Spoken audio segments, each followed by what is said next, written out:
Nice to have your company. 3 minutes past 4. It's Steve Allen's Early Breakfast on LBC. With you till 7, when Nick Ferrari will be here. And being Monday, June the 20th, it's a bit nippy outside this morning. It was a bit nippy over the weekend. I was waiting for sort of this immense heat wave, and it didn't really happen actually round my way. We had a little bit of heat, but I mean nothing that I couldn't cope with. Thank you very much indeed. But I remember somebody telling me on Friday apparently all the air conditioning units went completely skew whiff. Isn't that funny? I mean, I have a fridge at home, the same as everybody else has a fridge at home. Perhaps mine's a little bit bigger than yours. But anyway, I could sit in mine if I really wanted to. But it's a case of why is it whenever it gets to the summer, they don't seem to function as well. Middle of winter, you can freeze a bottle of milk, quite easy. In the middle of summer, it just doesn't seem to be working as effectively. And I've never understood that. Anyway, had a very nice weekend, thank you. We all went out for a nice lunch on Saturday. It was about 6 of us. We went to a pub. Actually, I'll tell you which one in a moment, because I ordered fish and chips, and it said it was haddock. Now, I know what haddock tastes like, because it's a very... That's why if you can have fish and chips, have haddock, because it's tastier than everything else. This tasted a bit bland, and I said to the waiter afterwards, I said, I don't think that was haddock. Working on the assumption that most people who go out to a pub, although this is a pub with a very big dining room attached to it, wouldn't know the difference between that and sort of Vietnamese cobbler or something. But I said, I don't think that was... it said haddock on the menu. I said, I don't think that was haddock. I said, I know what haddock tastes like. And he said, oh, I don't know. I don't eat fish. I thought, fat lot of use you are. But I was totally convinced that it actually wasn't haddock. And they could have passed it off as anything else. It was just white fish. Which, I expected them to produce the box with frozen haddock written on the side of it, because whatever it wasn't very tasty. Prince Andrew faces another legal battle over the Epstein claims. Not looking good for him. And there's another piece in one of the other papers when they're talking about Prince William, who they say hopes Andrew would just vanish completely. Oh, we all wish that.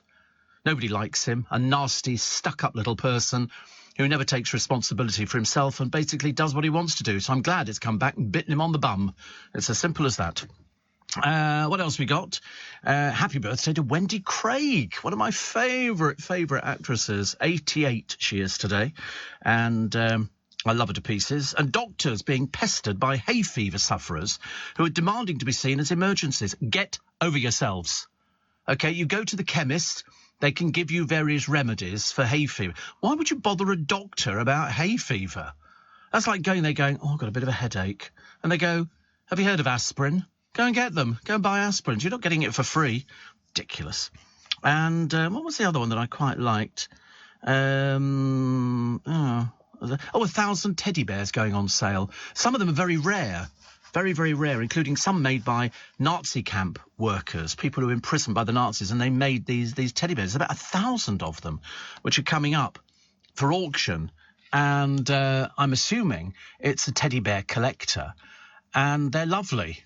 They're lovely, these things. I mean, I don't know how much they would go for, but there's certainly a lot of them. It's a lady called Linda Fairhurst. And it's part of the teddy bears, dolls houses and traditional toy auction in Newbury in Berkshire. They reckon it could fetch between 30 and 35,000. There's also a rare Titanic teddy bear believed to have been created shortly after the ship's sinking in 1912. So that's quite interesting. I don't know what presumably she's amassed more than 1,500 and she just put 1,005 of them up for auction. Well, whether the money's for her or whether it goes to charity, I've got no idea. But there's some lovely bears there. For people who sort of collect things like this, you will want to know more about it. There is a very rare stiff black mohair. This is the Titanic teddy, and expected to fetch between £5,000 and £8,000 because stiff. You know how you know? They've got the little ear stud. I've got a number of stiff teddy bears and bits and pieces, which I bought over the years, but I've left them in the boxes.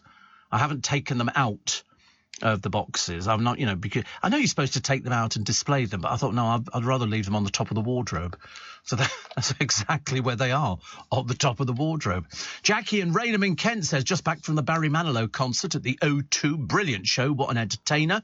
The whole audience gave him a standing ovation at the end. He was fantastic and worth every penny. First live show I've seen. The 16th of February 2020, when I saw yours at the Leicester Square Theatre, little knowing that London would shut down for so long. I know. I know, mind you, after the rail strike, might as well just close London and just sort of open it on odd days throughout the year. Make it a lot easier. As I say, my ideal situation would be to sort of say to the unions, I tell you what we do, we're going to close down the railways, OK? You don't need to bother sort of fighting for your members for any sort of extra money. You know, we're just going to close down the railways and people will just get the buses and stuff like that. It'll make them look a bit silly, wouldn't it, really? Steve says, Ashley, I've been passed off with flash frozen haddock and it tastes completely different. Yeah, I mean, I can taste the difference in fish. I can't tell the difference between, many things, but I can taste the difference. I mean, the rest of the meal was okay, except I had pate to start with. And they give you 2 little bits of toast, whereas a huge bit of pate. I mean, I should have really said, have you got some, 2 little bits of toast, it's ridiculous. But I was drinking my tomato juice. I had six tomato juices. And I always say to them, can I just have loads of ice? And they never, as if there's some world shortage of frozen water. It's just one of those things, isn't it? Steve, I could also sit in my fridge. They only cool certain amount below ambient temperature, so higher the outside temperature, the harder it has to work, all to do with latent heat. Whatever it is, they never work properly. They really don't. I mean, I find it a little bit disconcerting. But it doesn't matter, because I've got another fridge as well, and that works perfectly well. I always leave 2 bottles of water in the fridge, little ones, so I leave them in overnight. So when I wake up in the morning, I love an ice-cold glass of water in the morning, or just a good old swig of it, which is very good. Dame Kelly, who's come out after 34 years. Apparently loads of her friends knew, but she decided not to. Now she has. And celebrities have helped her come out, including Alan Carr, the man who could never keep it hidden. It's almost like saying H from Steps. We nearly had sort of, hit what? Come out? Gay? Are you sure? H? Certainly not possible. But so they helped her come out. I mean, I don't think in this day and age it really matters. People get over themselves. Sure, she's going to get trolled. Of course she would, because trolls are sad, lonely people. Generally, they've got a few screws loose. In fact, generally, they don't even have screws to start with, which is a bit of a shame. And they will troll her and go, oh, this, that, and the other, and all the rest of it. And you think, but once you just deleted a few of them, that's fine. You leave them alone because they'll stew in their own, imagination, I suppose. I mean, difficult to do. The producer always thinks it's very difficult. The people say they were very brave to come out. And I think it's not brave at all. It depends what sort of job you've got. I mean, if you are Prince Philip or something like that, you're not going to be coming out anytime soon. Well, I mean, not anytime at all soon now. That I could understand. But if you're a sports person, there's loads of gay sportsmen and women. Loads. Footballers, my God, it's a veritable fairyland out there. You can't move for footballers going, well, I'd like to come out, but I can't. Do you remember there was that bloke who's gone into Towie, claims he sleeps with straight footballers? That's what he claims. He claims that he's had affairs. He said he only sleeps with straight footballers. And I thought, you've made a big mistake saying that. The papers are going to hound you to death, which is good. Kevin says, does your teddy collection include the one that Harrods issues every year? No, I thought about those because they're nice. And then I thought, no, because I'm going to end up with just hundreds and hundreds of teddies. And where else you put them but on the bed? You can't really put teddies anywhere else, can you? So all of mine are Stife, and I've been up to Harrods. I've been round Harrods and had a look at the teddy bear department. In fact, I bought a couple of Stife. I think I bought Piglet from Harrods, who's a Stife Piglet, and I've got my Paddington, who's gone up. And the Harrods Christmas bears are lovely. I mean, they originally sold for about $14.95, I think. I mean, however, undated bears are very hard to find. I don't even think the Harrods Archives got one, and they go for about £600. So it's lovely. I mean, they've got a mark on their left paw which shows the Harrods logo and the year they were released. And I suppose you could actually, get them and then just sort of keep them, but not for you, but for the people who come after you. I think they have names now. They never used to have names at all. And I don't give mine. I mean, in 1986, the bear was called Snowy. Then it was William, Benjamin, Oscar, Maxwell, Archie, Freddie, Chester, Sebastian, Jasper, Benedict, Hugh, Bertie, Oliver, Joshua, Nicholas. And for 2021, it was Angus. No Steve in there, a little bit disappointed. But at least we get a Jasper, which I'm very, very pleased with. That was the name of our dog, actually. My friend Ian, over in America, I like to be in America. He says, I agree, haddock is the tastiest fish to go with chips. I also like plaice, but, and I recall, he says, rock and chips, that's rock salmon, which is actually dogfish. It's only got the one big bone down. See, I like that as well. But this, I don't believe, was haddock. I really don't. And do people have rockfish? No, yeah, you can still get rock. Yes, it's rock salmon, but it's dogfish. That's what it is. But it's only got the one big bone down the top, so you don't have to worry about. Because that's my worst nightmare: a bone stuck in your throat. Whew. That is absolute. I mean, that's what frightens me. Because they had another fish on there, and I decided not to go for that. But I did have 3 scoops of ice cream, toffee, and then there was another one which had sort of sultanas in, and I think vanilla or something like that. It was very nice, actually. But you're going to put me off rock now. Yeah, I've seen what they look like. I've seen what they look like. I quite like them. I quite like them. In Alaska, they're huge, aren't they? But they've got a taste to them. You ask Phil Vickery, he'll tell you. But he was the one who said haddock, best take. That's why this was bland. I'd like to take somebody up there who knows about it and say, OK, we'll have the fish and chips, try it and go, oi, this isn't haddock at all. There's something a bit cheap. Worcester sauce in tomato juice. No such thing as Worcester sauce. It's Worcestershire sauce, OK? You won't find on the bottle anything that says Worcester sauce. It says Worcestershire sauce. And it's made out of fermented all sorts of bits and pieces. I've seen them making it in a factory, and it's certainly a bit interesting. There's a list of royals in the paper today to have the Union Jack flown on their birthdays. Normally, well, it's been culled now, apparently to spare the embarrassment of Prince Andrew. Because they don't bother flying flags for him anymore, because basically we don't care about him. The sooner he disappears, the better.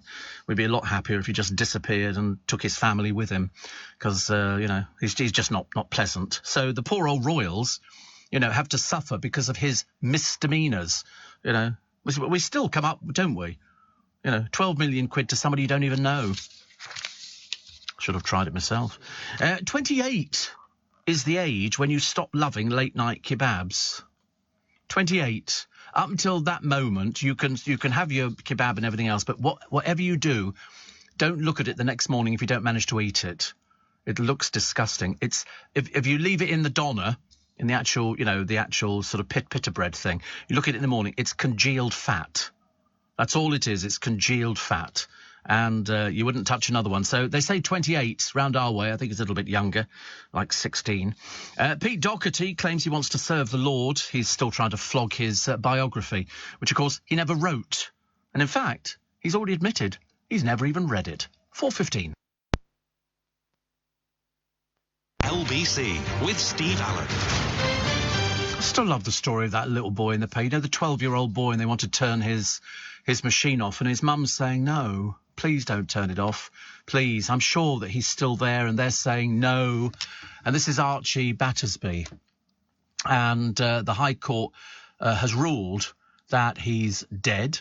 She says that he's responded to music and smell. His blood pressure went up. And she said it's a glimmer of hope. She said he's in there and he's going to wake up. He just needs time. And doctors in Whitechapel argue that he's brainstem dead. And they last week got a High Court bid to remove his life support. I mean, what a terrible decision. It really is absolutely awful. There's another woman here. I've just noticed, actually. I'm looking at a picture of her. She says, I was desperate to get rid of my huge boobs. And for some reason. And until they paid off my family's £130,000 debt. What is it about people? This is somebody from Leeds, so insecure. She used to wear baggy jumpers or tight clothes that would squash her chest down. Well, I don't know. I've never had a large chest. And so she was very insecure about it. But the family, she says that she earns she's on OnlyFans. Forget the story. I can't even be bothered to read it. I know where we're going with that one. No, thank you, dear. No, thank you. Sad, desperately sad. It's a bit like Love Island. I watched a bit of it last night. Honestly, it's like bimbo territory, isn't it? And that's just the blokes. The blokes stand there, little bit gormless, hardly able to actually have a conversation, and then somebody nicked poor little Gemma Owen's boyfriend, so she sat there looking a little bit miserable. Apparently Love Island try and get her father to appear on the programme. Oh, God, 2 members of the same family. How embarrassing. Steve, I'm a tad stressed by the train and tube strikes. I've got to get from St Albans to Regent's Park for my horticultural exams on Wednesday. Shall I start walking now? Oh, no, you're all right on the Wednesday. They will be getting back to normal. It's just that they might not be as quick as they could be. But you won't have any trouble then. The tube strikes days are tomorrow. And so that's... The tubes are only on the Tuesday. They aren't going anywhere, but I mean, who the hell goes on the tube nowadays? The disruption will still be on Wednesday morning because all the tubes will be in the wrong places. But all the rest of the trains you should be fine with by the time you get back to Wednesday. And then they're out again on Thursday. They're out and Saturday. So if you're going to Glastonbury, it's going to be a bit of a problem unless Mumsy and Dadsy take you, because there won't be any trains to get you there. And they're also saying don't travel Wednesday or Friday. Basically, I'm not going to be bullied by a bunch of thugs. Thank you very much indeed. I should do what I want to do and do it my way. And now, doesn't matter. Going to be a heat wave again, says Waj. Is it for today? Is it a heat wave for today? We're having a heat wave, a tropical heat wave. But it was a bit nippy over the weekend. They've said today 22 degrees. I mean, Tuesday it's going to be 25 degrees. Wednesday is going to be 28. Thursday is going to be 29. But then by the time we get to Sunday, it's back down to 19 degrees. So I wouldn't get listen, we can cope with it. I'm not going to worry about anything this week. I'm really not. I'm just going to check when I'm in hospital and when I'm not in hospital. Former model Samantha Fox finally tied the knot with her new girlfriend. She had one girlfriend some years ago, and then she died. And then sort of Sam found somebody else, and so they got married in Epping the other day. Richard Madeley fears war with aliens is on the horizon. Woo. Stop it. And Lara Lewington used to be the girl who read the weather Q on Channel 5, and I think she married Martin Lewis. She married Martin Lewis, and so what was it about the multimillionaire Martin Lewis? Because he sold his company, if you remember. He still works for them, but he sold it for God knows how much. Anyway, she had an accident on an e-scooter. She now has used extra thick makeup to cover up. I can't help feeling that we've been saying for ages and ages, don't get on an e-scooter, OK? They have accidents. People, it just says she had an e-scooter accident. I'm assuming she was driving the thing. When I say driving it, perched precariously, I think would be a better description. But people die on them, Lara. I would have thought, actually, I credited you with a load more intelligence as opposed to getting on one of these things. They're highly dangerous. Not so much, the problem with you, but there's other people who fail to see you. The amount of cars I've seen recently going over zebra crossings and things like that, when there's somebody standing, and sometimes people are even crossing the thing and cars go straight over, and you think, are you mad? Oh, I tell you, I saw somebody the other day driving down the Euston Road with a map spread over the steering wheel. He was reading a map. And of course you hoot at them and do my usual signal, and it has no effect on them whatsoever. And they look at you, they go, sorry. And you think, I don't think you've got a licence. These people can't have licences. And I'll tell you the other thing I'm really fed up with, and that's everywhere you go now, little people driving these little mopeds with L plates on. They've never passed a test. Most of them have probably got no insurance, and yet they're being used by all the big companies because apparently you just turn up, you show them the thing, and then they sort of say, oh, you deliver that to wherever. And they're outside McDonald's in Richmond, they're outside Pret a Manger, they're outside Greggs, they're outside everywhere. Loads of them. Are they paying tax? Are they paying tax? I would hasten to add, probably not. They certainly don't have any licences, and I think there is a rule. You can drive one of these little moped, or as I prefer to call them, driven by little wussy girls. They're basically a hairdryer with an engine. That's all it is. But they weave in and out of the traffic, they jump lights, they go up on the pavement. When are the police doing anything? Oh, sorry, the police aren't there, are they? We haven't got any police anymore. We've sort of given up in that department. Perhaps they'll be too busy trying to patrol the railways. It's absolutely ridiculous.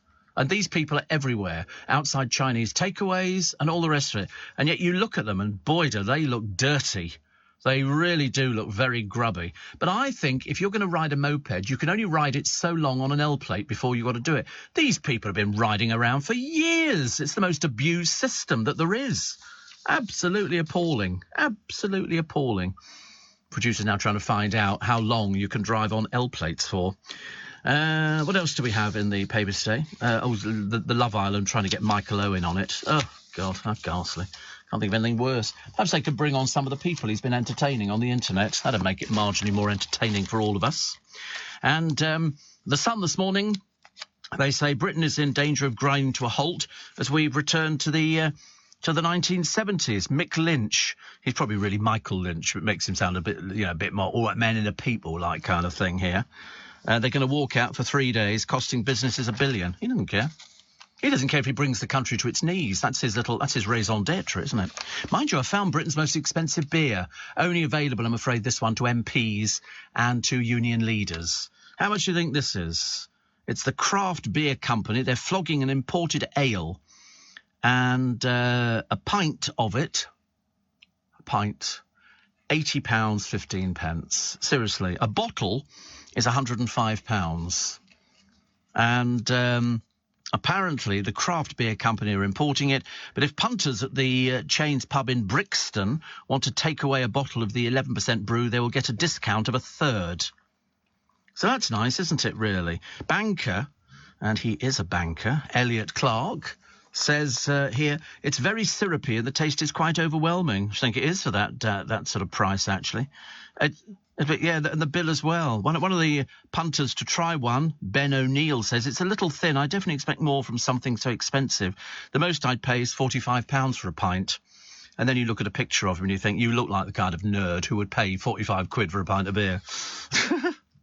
Oh dear. Eurovision sensation Sam Ryder says daily cold showers help keep his voice high.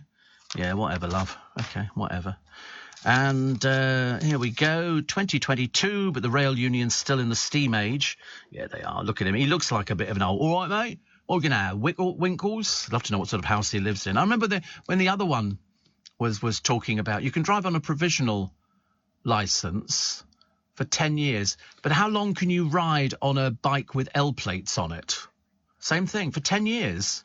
Because I was totally convinced I had to take a test on my scooter. It got to that time where they said you can only ride it for a short amount of time. Because these people have got no... So it's a provisional licence. They've got no idea. They jump traffic lights. They knock your wing mirrors. They do everything. Sorry. But if you know differently, do tell. Do tell. We can keep a secret here. We're very, very good. Oh, there was also, I loved it the other day, good old Lynch. Oh, mate, what are you doing?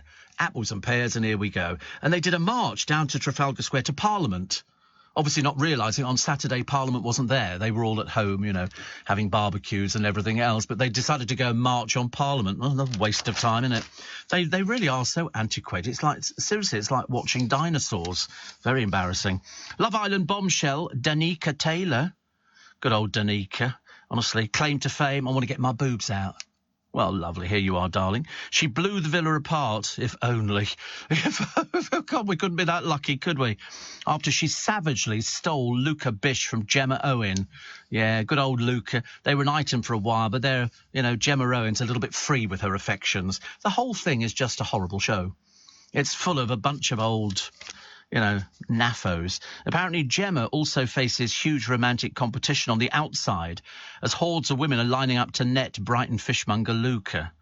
I mean, yeah, seriously, who cares? What are you, 3 or something? How old are you, love? Are you very old? But it's so nice to see all these different sort of people on there sort of pretending that they're actually after a relationship as opposed to basically it'll be a one-night stand and then your career's finished. But you can always sort of go down different routes, can't you? And sort of pretend you're a model, even though none of them have ever modelled. All they want is, want be famous. Want be famous. Do you? What does that mean? Well, want be famous. All right. Doing what? Want be famous. Yeah, I know, dear, but what do you want to do? Famous. Right. Well, do you want to design your own clothing? Yeah. All right. Who are your heroes? Want be famous. Yeah, all right, love. You get the impression, when you hear them talking, they can barely struggle with 2 words. I mean, seriously, they're going to have to put subtitles up.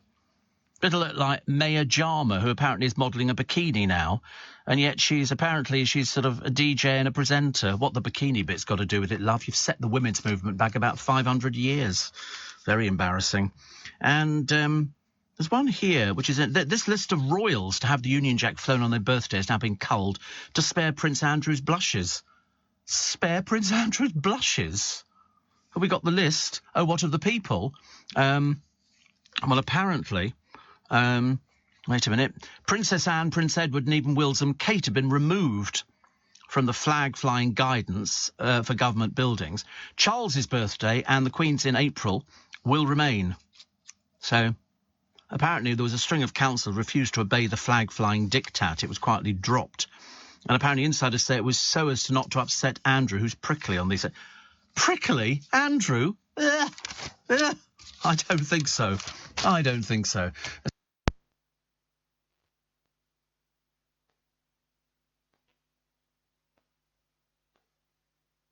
Nice to have your company. Welcome to Monday. Welcome to... it's going to be so-so today. So-so. Tomorrow's the day. They're saying work from home.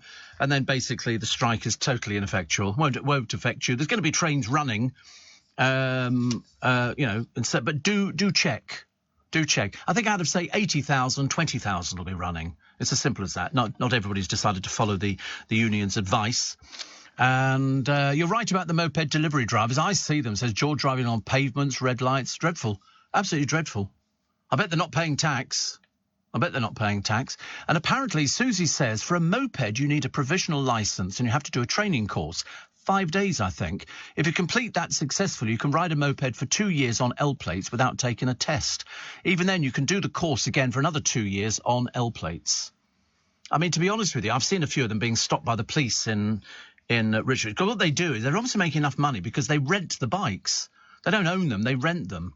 And I always enjoy it when I see them broken down. I always think there's somebody else going to get a cold meal. Who are these lazy people who can't, sort of get out there and actually go and get their own food? Somebody has, I think I'll have a double sausage and egg McMuffin delivered.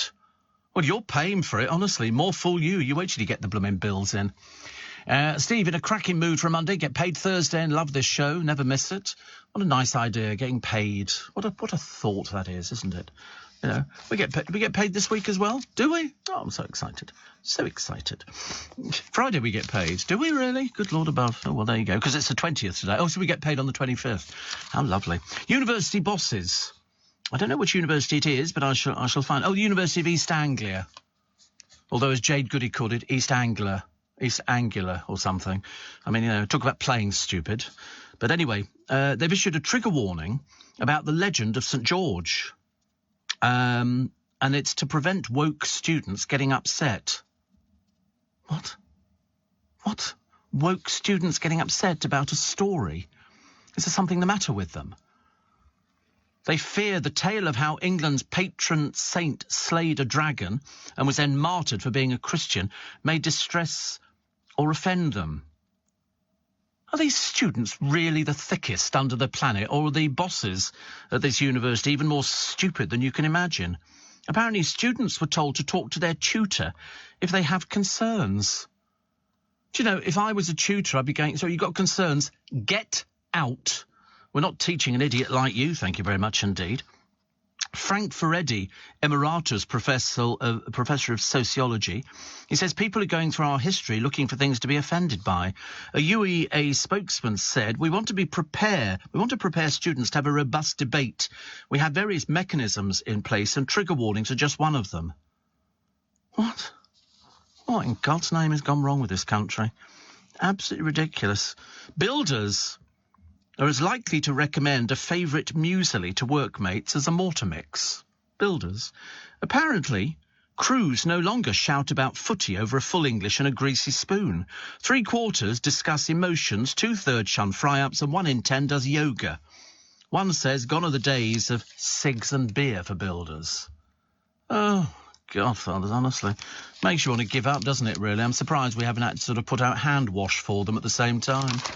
These people, honestly, I give up, don't it? I did watch a little bit of the Isle of Wight Festival, biggest pile of rubbish I've ever seen in my entire life. Muse apparently were on. But the presenter who's, I don't know, I can't remember what her name is anyway. She pops up on these sort of things. They can't afford to mic them up, so they've given them handheld microphones. So they have to sit there in this, what can only be described as a sort of an oversized toilet, sort of doing an interview with somebody who you've got no idea because they never bother putting anything up on the screen. And she's doing it. I think her name's Edith Bowman or something, or Booman or something, and whatever she is. Anyway, she was sort of there doing this interview with this bloke, and I'm thinking, this is the most boring thing under the sun. It really is. Yeah, the Isle of Wight Festival, Lewis Capaldi, Madness, Nile Rodgers and Chic. And then it goes down to Paul Heaton and Jackie Abbott. Sounds like a juggling act, doesn't it? The Fratellis, Chinchilla, and Rudimental. So who did I get to see? I didn't get to see Pete Tong. Muse with Rudimental, Tom Grennan, UB40 featuring Ali Campbell. Which meant, this is a bit interesting, actually, because Ali Campbell was UB40. Unless the rest of them are just given up. Mavis Staples, Delamitri, Morgan Wade and Beth Brookfield. Riveting. It's on the Isle of Wight. Have you ever been there? Don't bother. There's nothing there. Just Muse. I didn't even recognise any of the songs. I really didn't. It's not my sort of thing, is it, really? It's not my sort of thing. I mean, yeah, if I was going to have anything, it would have to be Glastonbury, and George Ezra singing, which kind of makes my day. Apparently, scooter riders with L-plates have to take compulsory basic training every 2 years. Also, some may have a full driving licence, and so long as they complete the training every 2 years, they can ride with the L-plates indefinitely, says Jane. Somebody says to get the L-plates, you do a one-day course every 2 years. It's called CBT. You can just do the course over and over and over again and ride on a provisional licence. I think it's an absolute outrage. Absolute outrage. I sort of, look at them thinking, my God, it's an accident waiting to happen. Mind you, we had one this morning. He was a bit dim. He couldn't find the address to deliver the food to. 7 minutes he walked up and down the road in front of me, and I'm looking at him thinking, I didn't help, no. When they say, do you know where, I just go, no English. So it makes it so much easier, so you don't have to tell them anything. And I thought, by the time this food actually gets there, it's going to be stone cold. There's a limit to how long these little plastic pouches they've got on the back, are going to keep food hot, so they don't, as far as I'm concerned. Apparently it's going to start getting darker each evening after tomorrow. Lightest day tomorrow, time to start booking Christmas parties again. Oh, I can't wait. And Vim says, to ride a moped up to 125cc's, you need your provisional licence and complete a CBT course or test, which only takes a few hours and is basically unfailable. To drive over a 125cc, you need a full bike licence. That's why they're all driving these little girly hairdresser things with engines. Nothing butch about it at all. But it's the way that they literally jump lights and weave in and out of the traffic. It really is absolutely appalling. But occasionally the police have a little sort of clamp down on them. Show me your licence. Different to motorbikes, yeah, different. Although mine was a 125cc Piaggio Hexagon, but it was huge. Much bigger than these little girly things they're all riding about in. What was I like on it? Blooming lethal. I'd never have one again. Nothing ever would get me. I mean, I remember going on my cousin Barry's back of his bike, went down the motorway. I thought I was going to die. I seriously thought I was going to die. They're far too dangerous. I'm on the back of it, clinging on for grim death. And he said, when we go round a corner. I said, what do you mean go round a corner? He said, just sort of lean. I said, lean? Absolutely no chance. Well, yeah, exactly. I hated it. When I got off, I was like in a pool of sweat. Not a good look or attractive, I'm afraid, which is a shame. What else we got in the paper today? Oh, look, Denise Van Outen apparently was sort of doing her DJ set at the Isle of Wight Festival. How old is she now? 70, 80? Difficult to tell, isn't it? But at least if she's over there, we don't have to suffer with her on the Steph's little show. The only programme with too many presenters, as far as I can see. Oh, so I couldn't sneeze. There you go. Flu. What have we got? Piers Morgan, Uncensored Special.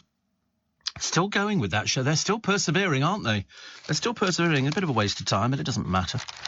And what's this one here?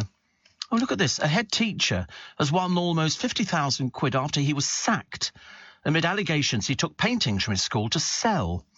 He's an art expert. He was asked to resign 5 times as the school prepared to become an academy. Confronted over alleged missing art, he was told the matter would go away if he quit. The claims were not proved. He was sacked over exam failures, reinstated on appeal, but considered himself dismissed. And so they said he'd been constructively dismissed by the Phoenix Academy and he got 50,000 quid. not bad, is it, really? £50,000.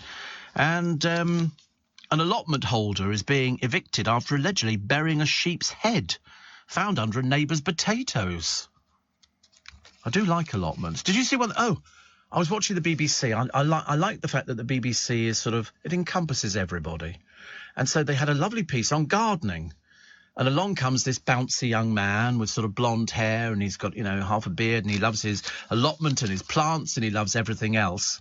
And then he throws the curved ball. He says, "I'm the only gardener," he goes, "who's a drag queen." And they then get him on his allotment in full drag. And I didn't quite see the purpose of it at all, but he obviously just likes wearing drag. Then they took him to the local garden show, and it was a gardening show. It was a gardening show. Yes, it was about people gardening and everything else, but he did drag. And his mother's a big supporter. I didn't quite understand what the purpose of the programme was. I wasn't sure if we're sort of just saying... I mean, to be honest with you, I can't wait for Hugh Edwards to put on the drag. Because I think that would... I see no reason why we shouldn't have newsreaders wearing drag. Yeah, in the new studio, Hugh Edwards could sort of pop on. I mean, listen, Anton Deck did it. I see no... And I thought they looked very good, although they got trolled. Something chronic. People hated it. But I thought they looked brilliant. I thought they absolutely looked very good. I mean, to be honest with you, they're not going to be doing it, walking down Chiswick High Street, are they, or High Road? But to what I thought they looked really, really good. And I remember years and years ago, I had a friend of mine who was a drag queen, but he was a big boy. He was quite large, and women used to say to him, "Have you got boobs?" But he hadn't. All he had was, because he was larger framed, he just had a bra. But if you pushed your chest together at the top, it made it look as though he had a cleavage, apparently. No, I watched him doing it once, and I remember thinking, that's quite clever, because people would think he really had boobs, but he didn't have it. It was just a little bit of tiny flesh. But Anton Deck had these prosthetics you can, buy, apparently. I don't know, a small advert in Exchange and Mart or something. And got ready in a 3-minute break. Yeah, I mean, they were, Anton Deck? I wish. I mean, when you looked at it, I think that was hours and hours of work on that one. So it had to be sort of done, actually. Have you wondered where Charlotte Crosby's been? No, not in the slightest. Wasn't remotely bothered. Apparently she's disappeared, but back to her home city of Sunderland. Well, there you go, love. So, but don't worry, we didn't miss you. Morning, Steve. I went to the lavender fields, says Paul. We talked about that the other day. Signs everywhere. Do not pick the lavender. Some stupid woman picking the lavender. I told her off that I bought some lavender. Gin. We went to this market the other day in Marylebone. They always do it once a year, and the streets are taken over by loads of people selling basically a load of old tat. Crystals and this and that. I nearly bought a Panama hat. I wanted to buy a Panama hat. And people were trying them on, and I thought, I just fancy a Panama hat. How much was it? 89 quid, I thought. On a market stall, 89 quid. But there were blokes there, 2 blokes or 3 blokes, or 3 blokes and a woman, or 2 blokes and a woman, or somebody who hadn't made up mind. And they were selling fruit. And they were selling, the farmer's market I've been to every Sunday, 10 till 2. And some of it is not cheap. Not cheap. I'm totally convinced half of these farmers, they're just going down and buying it off the supermarket shelves. But this particular bloke was selling strawberries in plastic cups. So it was a big, plastic cup, and it had about 8 strawberries in it. And for 7 quid, that's what he was charging. He had the audacity to charge 7 quid. You could have a squirty bit of cream and some chocolate over it as well. But they were like, all right, mate, how you doing? And you think, I know where you got this stuff from. And boxes of cherries. For 25 quid, I thought, that's a rip-off if ever there was one. It was absolutely outrageous. And if you wanted a bag of candy floss, which they don't call candy floss there, they called it... Sorry? Cotton candy. Yeah. That was £3. It's a bit of sugar. A little bit of sugar. Dreadful. Shouldn't have it at all. It's outrageous, isn't it? We know. Yeah, the Americans call it cotton candy, don't they? But little bags of it, for 3 quid. And it's basically sugar. It's like when we were little, we'd call into the motorway service station, and they used to have But I can't imagine. I mean, nowadays you'd have picked up every illness. Sugar cubes. They weren't wrapped. They were just loose sugar cubes, and you pick them up and put them on like that. And we used to just, or failing that, rip open the packets of sugar and just pour it in. We didn't even think about it. We never, you know, you'd go to the dentist and he'd go occlusal cavity. You know, and people sort of wonder why we're diabetic. But actually, I've never really been a big sweet eater. I'm not a huge sweet eater. I go through a little phase, you know, where I might go out and buy chocolates, but I only go for the soft ones. A bit like puddings. I don't have puddings all the time. I don't have jelly anymore, and I used to love a jelly. Sometimes I'll have a yoghurt. But yoghurts are a bit boring, aren't they? No, they're dull. They're dull. Even though they say sugar-free or low, you know, 10% sugar or something like that, when you look at it, you go, oh, it's got this fructose. You know, if you've got a fruit yoghurt, it's got fructose in it, which is basically just sort of fruit sugar. So strawberries I don't have very often, very, very rarely. I might have blueberries, but God knows they're boring, aren't they, at the best of times? You know, blueberries and a bit of plain Greek yoghurt over the top of them, you know, which is a bit dull. Frozen. I can't have grapes. Sugar. Seriously. Well, natural sugar is just as bad as far as I'm concerned in my body. Small wonder I'm getting through insulin like we're running out. But that's the sort of thing, isn't it, that sort of happens nowadays. But, I mean, when I was looking at this market, they were selling churros. Do you know those things that look like they sort of deep fry them? It's like a donut, but it's a donut stick, and they deep fry it, and they put them in a little thing, and then they put sort of chocolate over the top of it. £7 they were looking for, you know, and you think, my God, obviously people must have more money than sense nowadays, but £25 for the box of cherries we thought was the biggest rip-off I'd ever heard of. Steve, as I was going to bed last night, I thought how lovely it would to be able to turn Steve Allen on after 4 o'clock. Well, there you go. I didn't buy anything at the market, by the way. There was nothing I wanted to buy at all. There was no, did I buy anything? No, I don't think I did, actually. We bumped into a friend of ours, and we just sort of, we were just complaining about the prices of everything. You know, burgers, £7 for a burger. You know, and you think to yourself, it's too much. It really is. There's a limit to what will happen. Remember Pebble Mill? Says Pat, who presented it. Well, it was various people who presented Pebble Mill over the years. It was a very popular programme, which was basically sort of, they did a lunchtime and then sometimes you get an evening version of it, and they were sitting at Pebble Mill. So it used to be Pebble Mill at 1.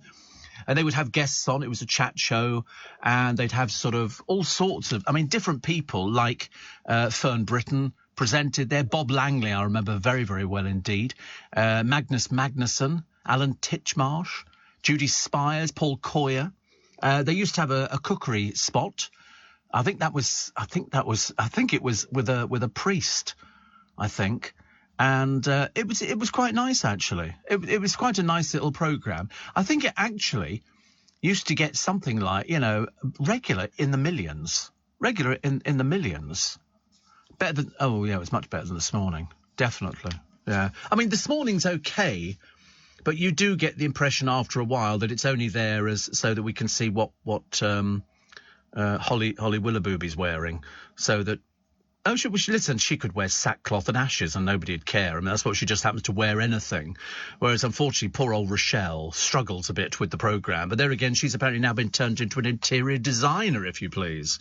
They've sort of got a programme on where she comes around and designs something. A bit like telling us that Victoria Beckham has ever designed any outfits and something. And you think to yourself, yes, dear, most of the old clothes we see you in are like old lady clothing, I'm afraid. A little bit embarrassing. And, Steve, I know you're not Monty Don, but you're the nearest I've got. All flowers droopy. Do you suggest tomato feed? Well, perhaps water would be useful if they've gone droopy. It's like the supermarkets. Have you been outside a supermarket recently and seen all the dead flowers they're selling? Because nobody gets out there. They wheel them out on the trolleys, and Waitrose are just as guilty. And Sainsbury's and loads of other places. You go there, and Tesco's, and they've got these dead plants. And you think, water? It's like, you know, if you were in the desert, what do you want? Water? If plants could talk to you, they'd be asking for water.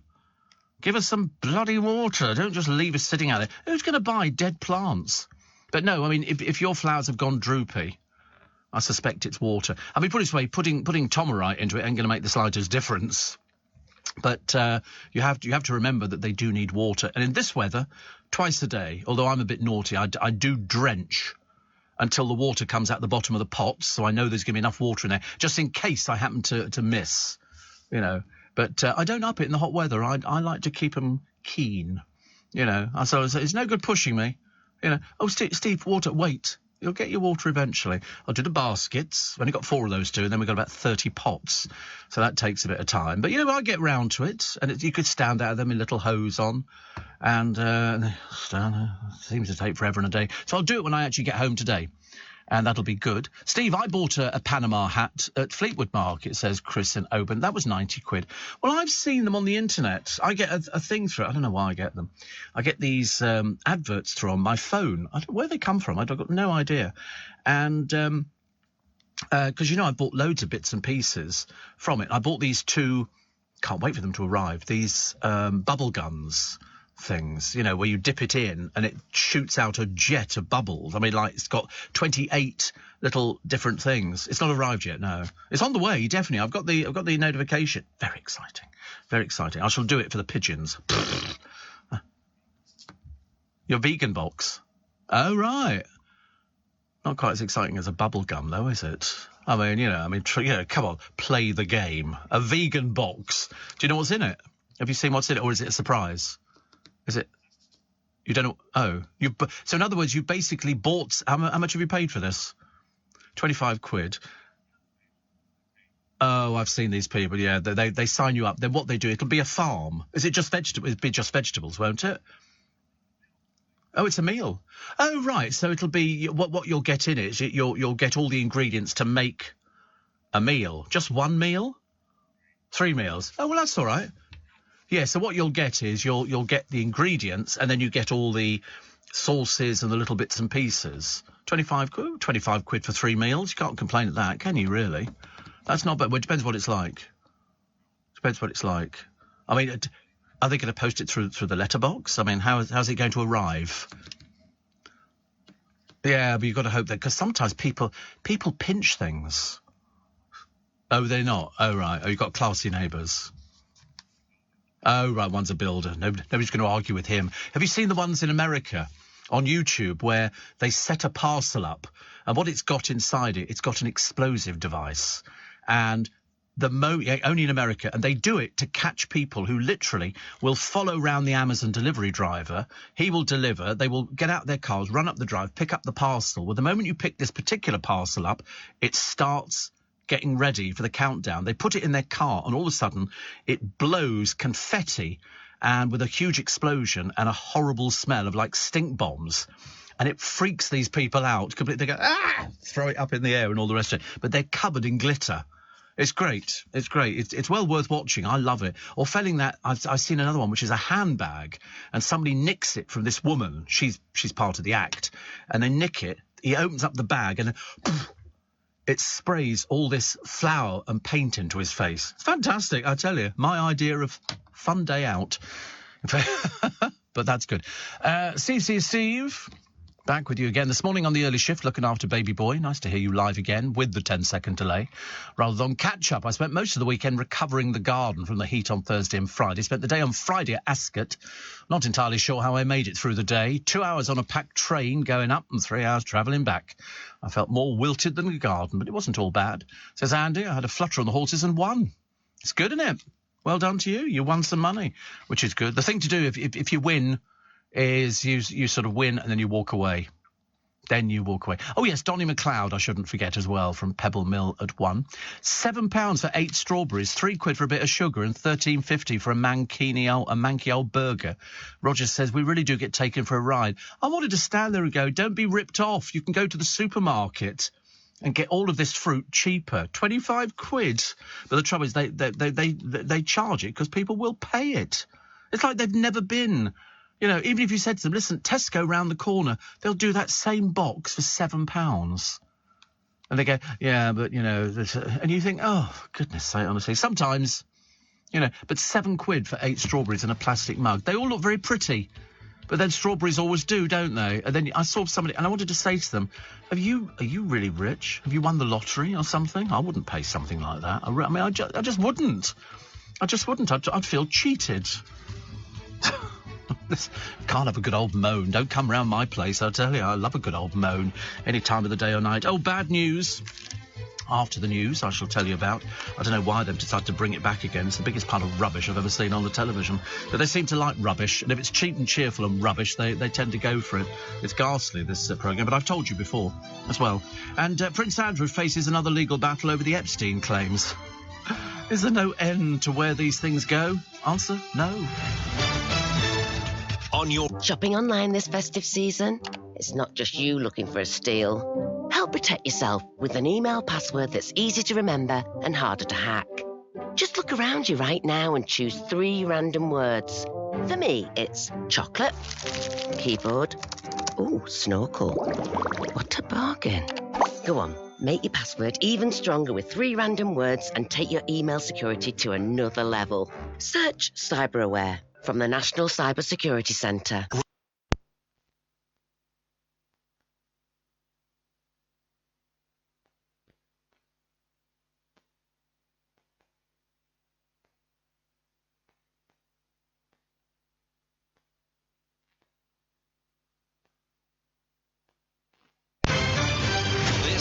LBC from Global, leading Britain's conversation with Steve Allen.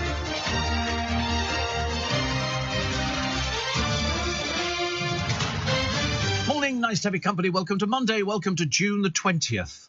Welcome to the day before Armageddon. Welcome to the day before. There's going to be no tubes. There's going to be no... We're still all right with the buses, aren't we? Thank God for buses. Thank God for buses.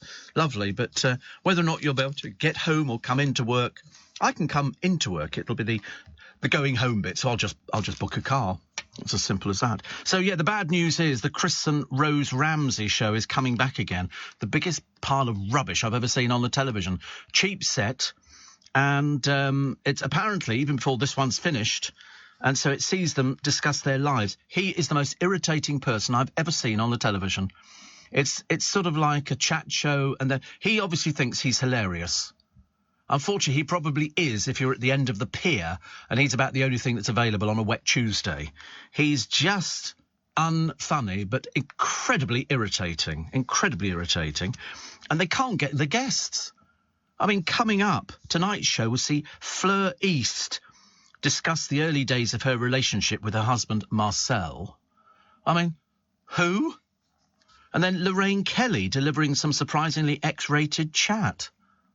Who?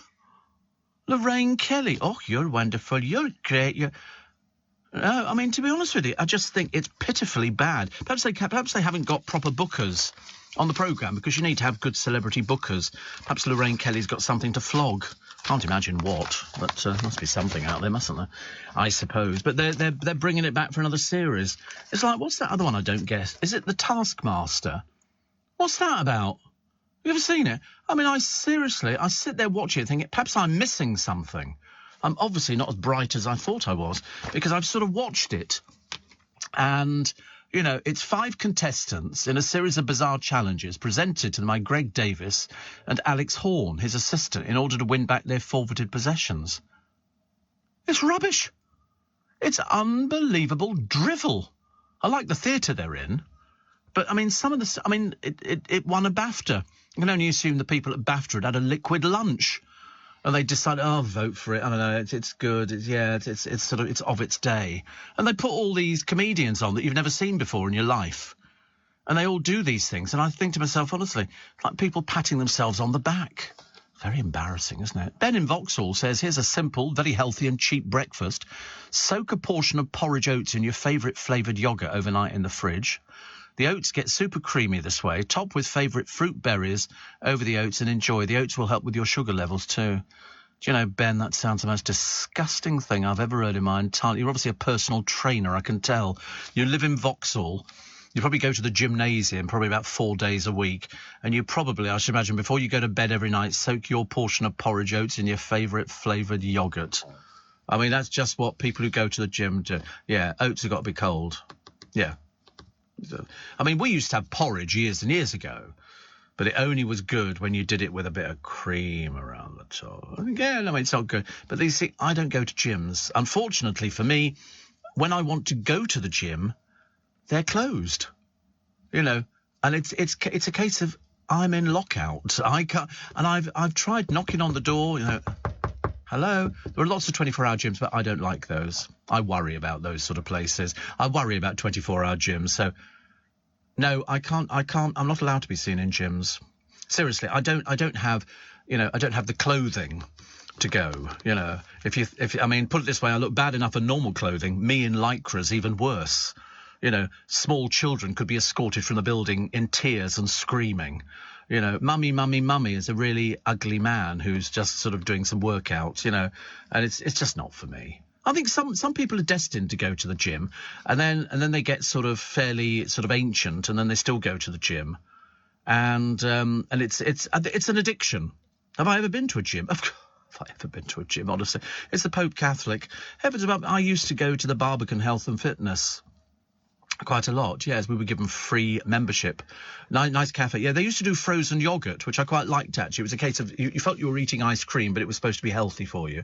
But I had a personal trainer there, and they had a running circuit, and I used to do the running circuit, and then I'd do the rowing machine until the trainer looked the other way. Then I'd stopped being on the rowing machine, and it was quite good. I don't think I lost any weight. I did it for charity. We did it for the ITV telethon. In fact, somewhere there is video evidence of me. You won't believe this. Interviewed by Frank Boff. I get all the best people. Steve says, Bill, I bought a Panama hat on Amazon for $2.99. That's not a Panama hat. That's a piece of paper moulded into a shape, I should imagine. Because the ones that I've seen on my telephone, they roll it up and put it in a tube. There you go. I mean, most of them are about 25 quid. Oh, it's M&S. There you go. Hawkins straw, crushable and foldable. $13.25. The official Panama Hat Company. Didn't you know there was such a thing? Sounds good, doesn't it? Wow. I don't like the Panama hats they're wearing. That's not. They look a bit poncy, don't they? How much are they? I bet they're not cheap. Forget 78 to 95 quid, £85. See, does anybody know their size? You see, I used to be when I was at school 6 7/8. That's my head size, 6 7/8. That was what my school cap was. I should imagine now it's gone up a little bit. Does your head not get bigger? Oh, well, you think but they don't do them in those sizes now. It just says 3 to 5. Well, that doesn't mean anything to me. I'm 6 7/8. I don't know, look at that, £100, 110. My goodness me, £145. It's quite nice though, isn't it? Perhaps I should get one. Perhaps I should treat. If we're going to be paid this week, that could be my treat for the summer. I think so. I like to every so often, you know. I like to sort of buy myself something and then convince myself it's a treat because I've been good, you know, and I've been sort of or I've managed to keep my diabetes down. And things like that, or I've taken all my right tablets and everything else in the right order. So Richard Madeley, huge fan of this programme, fears a war with tooled-up aliens is on the horizon if we keep hunting for little green men. He wants us to stop searching for proof of life in outer space as he thinks mankind will be blasted to extinction. You've obviously watched Independence Day too many times, Richard. You mustn't watch things like that. It's no good at all. But he says the idea we may not be alone in the universe is steadily gaining credence. Well, I mean, the old argument is because it's so vast and it just goes for ever and ever and ever and ever and ever. There's got to be something else out there. But I don't subscribe to that because I've not read about it anywhere at all. Peter Andre hasn't lost his sex appeal. Really? Peter Andre. Do you notice you have to explain this to me because I don't understand this one. They had his son the other day, whose name I can't remember, and he's Junior. He's a singer as well, Junior Andre. Doesn't quite sound right, does it? But anyway, his single got to #1, but in the iTunes chart. Is that something completely different? Do I not know about these things? Does it not mean anything, the iTunes chart? See, I didn't know what it was. I thought that there was the official chart and then there'd be an iTunes chart or something. So I wasn't really sure that he was there because he was going to do a meet and greet in Hyde Park for some reason. No, I mean, to be honest with you, I don't really... When he went, oh, yeah, thanks to all my fans, I thought, you're as delusional as your father is. But apparently he's semi-rapper or something. Is he still #1 in the iTunes chart? Do we not have them to hand? Oh, right. But you don't think it's all that? No. Oh, thank God for that, then. It's nothing to do with... Oh, it's nothing to do with the big top 40. Oh, thank goodness for that. Yeah, that's yeah. I thought it was a bit odd, and he was sort of saying, oh, I'm very... And I'm thinking to myself, I don't think it's all that. But anyway, apparently, the Peter Andre, who's coming up 50... says, I used to get girls at my concerts screaming, I love you. Now I get girls at my concerts saying, my nan loves you. Well, don't do concerts. That would make it easy, wouldn't it? I mean, you can't keep singing Mysterious Girl all the time, can you? I mean, how many times could you... I mean, he's only had one hit single. Poor soul. Yes. Katie Price's ex. Apparently, she wanted to get back with him, and then she fell out with him, and then she fell out with everybody, and then she just falls out of cars now. That's the thing she does. She's not very good at doing anything else, I'm afraid. Bit of a shame. Office staff. How many people do you know who work in an office who use the company telephone to make private phone calls? I have never in my life picked up a telephone in any of our offices and used it. For any reason whatsoever. I pick up in the morning because security go, Steve, papers are in, and that's it. But I wouldn't know how to use it. I can't even dial down to reception to say, are the papers in? But apparently office staff want phone calls banned at work because they are confrontational and aggressive. People say it's better to get messages, send messages, because that's what I do. I send messages on my phone, which is an awful lot easier. The idea of having to talk to some people. And also, people don't really use the phone to phone people, do they? Oh, well, I don't, anyway. I mean, can you imagine sitting there phoning your Auntie Enid in sort of, Swaziland? Did you? 7 times a day? Several on a work phone? Oh, your personal... Yeah, I'm talking about people using work phones. People... I mean, I've never used a work phone. I'd be so worried it'd be traced back, and they go, Steve... At this time, you called your Auntie Enid in this home in Melbourne, Australia, because we shoved her as far away as possible. I thought there's no danger of her getting back to this country. But apparently 3/4 of staff would like to use messaging systems such as WhatsApp. I don't even know about any of these. Well, I've heard of these apps, but I haven't got them. I tried to find Instagram the other day because I was searching for a friend of mine on Instagram. WhatsApp is messages, is it? Same kind of thing. Honestly, bypassing me, all this technology. It's amazing, isn't it, really? I'm trying to sort of keep up to date with it, but I'm finding it very difficult because it kind of moves on a little bit. Because I was talking to my friend because he's borderline diabetic, although actually we tested his blood the other day. I've got a little machine that you sort of prick your finger with, squeeze the blood out, and then put it on the thing. He was 10.5, and he said, oh, that's really bad, isn't it? I said, well, it's not brilliant. I said, I've done 18s and 20s, so I'm really bad. Only on occasions. And apparently Scarlett Moffat wants to get her teeth into a role as a vampire. She admitted on her podcast that having to give up garlic, which is said to scare off the undead, would be a downside. Are you mad or something, dear? What do you mean garlic scares off the undead? What planet are you from, for God's sake? Honestly, all those times on Gogglebox obviously giving you a bit of a delusion. And the language on Gogglebox, they showed an old one with her the other day. Effing and blinding all over the place. Very common, Scarlett. Try and learn how to speak properly, for goodness sake.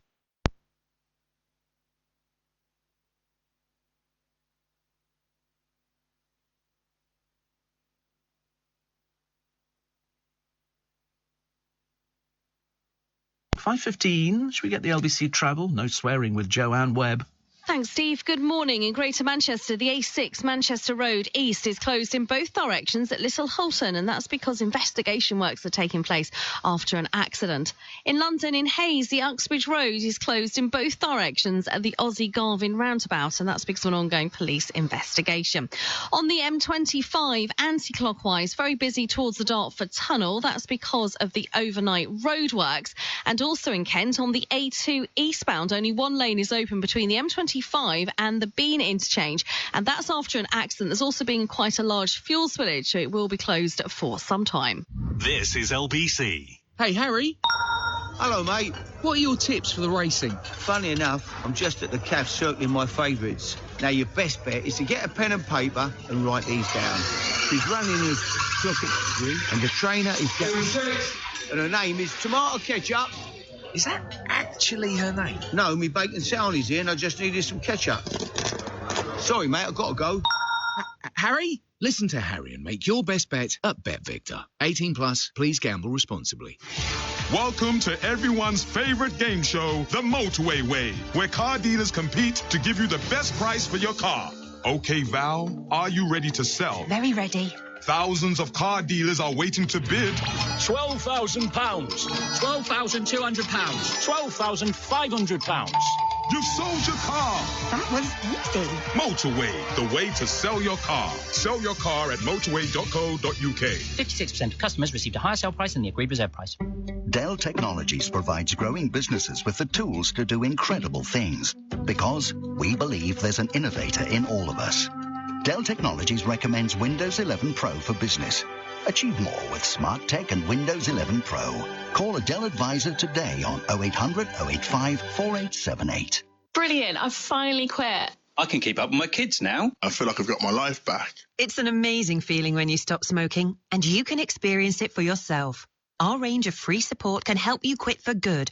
From our app to emails, face-to-face support and online communities. Search Smoke Free. Better health. Let's do this. Leading Britain's conversation. LBC with Steve Allen. Morning, nice to be company. Welcome to Monday. Welcome to June the 20th. Welcome to Mark Owen. Do you know, Mark Owen is a very pretty boy with short hair. Now he's got long hair. I think long hair ages people. And he's also got a little moustache. I think they all go through this phase, don't they, where they go a little bit sort of... Yeah, and the hair is a little bit grey as well. A little bit. And see, once you do that... But I can remember him sort of doing a private concert for us at LBC. Loads of people invited. Well, about 50 people invited, and he just played and sang, and I interviewed him. And he was really pleasant. But then they all go through this sort of bohemian look. The bohemian look is grow your hair long, grow a moustache, stop not bothering about your appearance, the way you look and everything else. And he isn't competing with Robbie Williams, who's going back out on tour again. And he's going to be doing all the hit. So that'll be nice. He'll be singing, you know, and down the waterfall, wherever it may take me. And that'll be it, you know, because all he'll be doing is repeating Nebworth. I can't think of any other reason why he'd be doing it. Perhaps he needs the money, because he's not actually been on anything for ages. He's not had a hit for a long time. So it is living on past glories. There's somebody here. Oh, good, this is good. This is a fugitive. We like a fugitive. This one stole a woman's Rolex, £25,000, which actually, by Rolex standards, is a bit cheap, and you can get better watches. You know, much, much better watches. I mean, you know, some of the most expensive watches in the world run into hundreds and hundreds of thousands of pounds. You can't even believe that somebody would ever buy something that is so expensive you'd wear it out on the street like Amir Khan. Wasn't it? He went out there with an £80,000 watch on, having told everybody who's wearing it, and was surprised when he got mugged. Yeah, 2 people came up to him and said, "Give us your watch." There you go. Yeah, got an £80,000 watch out of it. But this one here stole this woman's Rolex, worth £25,000, because people can see them, you know, and they'll spot it. You know, they'll spot whether it's genuine or not. So it's, because I sometimes have the window open on the car, but and in which case I always wear my watch on my left hand wrist, so it's in the car, so they can't get it. I mean, to be honest, nobody'd go for this watch anyway, but it doesn't matter. This particular guy was part of a moped gang who held the weapon to her neck and put her in a headlock before he stole it. His name's Mark Toth, 37, but a bit simple. Certainly very simple. And he fled the UK after hearing the arrests of 2 male co-offenders who were jailed in 2020. But then, proving Mark Toth a bit thick, he was caught by the police because he posted on social media when he returned for a funeral.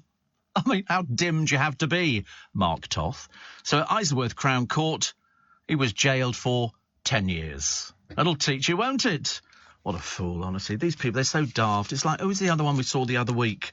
A drug dealer sitting there with a whole group of £50 notes waving, and you think, they're going to find you. It's not difficult. God, no such thing as the perfect crime. Because if there was, you'd never hear about it.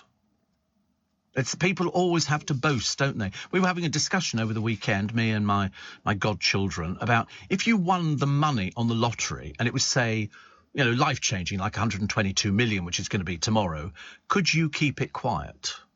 Could you keep it quiet? And some of them said, no, they couldn't keep it quiet because, you know, you'd sort of buy new... I said, well, nobody would know if I won it, because it wouldn't actually make any difference to my life wouldn't change. You know, I might, you know, because, you know, I've got the car and, you know, I might buy a house in Regent's Park, but then I wouldn't tell everybody I've got the house in Regent's Park. Keep that a bit quiet. I wouldn't tell anybody. I wonder how long you could keep it quiet. Do you think somebody at the bank would sort of say, you won't believe this, he's just put £122 million in the bank? They're not allowed to, are they? See, me, if I joined a bank, first thing I'd be doing is going through the accounts to find all the celebrities to see how much money. People would definitely notice if you had that much to spend. Not really. You think so? But I wouldn't be buying anything differently. I mean, I'm not going to be going out buying, you know, expensive suits because... Well, I think you're pushing it on the out to dinner bit. Actually, I wouldn't push it too much. I mean, I might get you a takeaway on a moped, you know. 200 million, I might then take you out for dinner, but take you out for dinner. I can imagine you'd be as bad in a restaurant as I could imagine going, sorry, is there any sugar in this? How much sugar is in the gravy? It would be absolutely not, and also it's vegan. You can imagine we've all got to sit there while we go through the 6 vegan items on the menu. It would be very tedious. My friend Dale was the worst one in restaurants. He would be a nightmare. It was just so awful. You know, what he'd order... And you'd think, oh, good.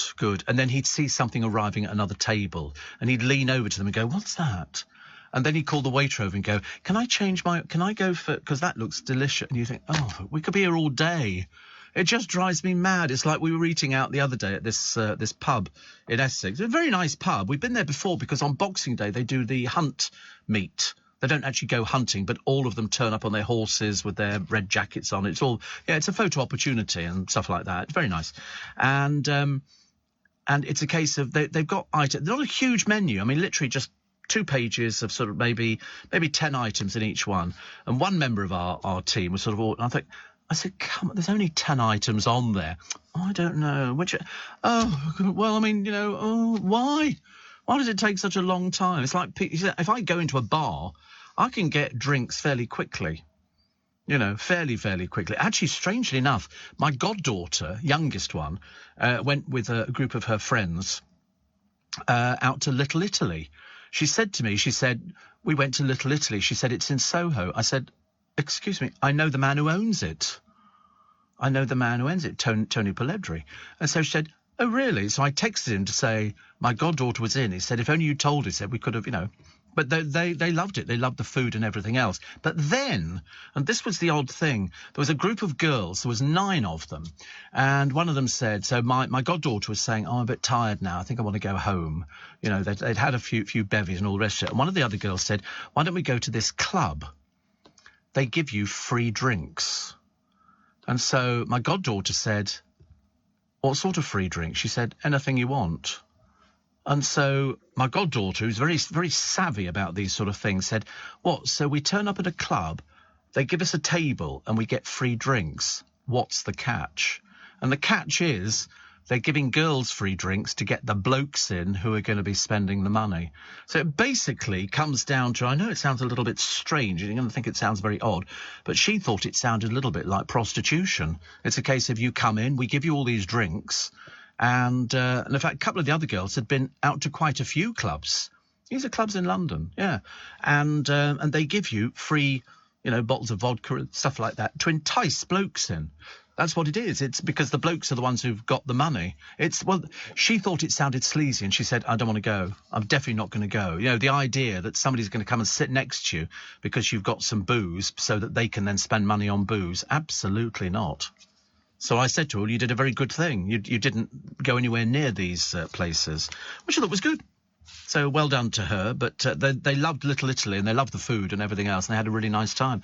I said, because they were going off to look for a disco, I said, but Little Italy becomes a disco in the early hours of the morning, till about 4 a.m. All the 4 floors, all of a sudden it's like, you know, voulez-vous, you know. I've just bought the Pride album. There's a Pride album on Now Music, and it's all the songs for Pride. You get about five CDs in it. Four. All right, 5. 4. That's what I call Pride. I never knew what half the blooming tracks were. I seriously didn't. I'm so out of touch with music. You know, I mean, I've heard of some of the people, you know, Lady Gaga and Gloria Gaynor and Whitney Houston and RuPaul and people like that. But most of them I'd never heard of. And they've got all these different mixes and stuff like that. But very good. I thought I was being a bit trendy.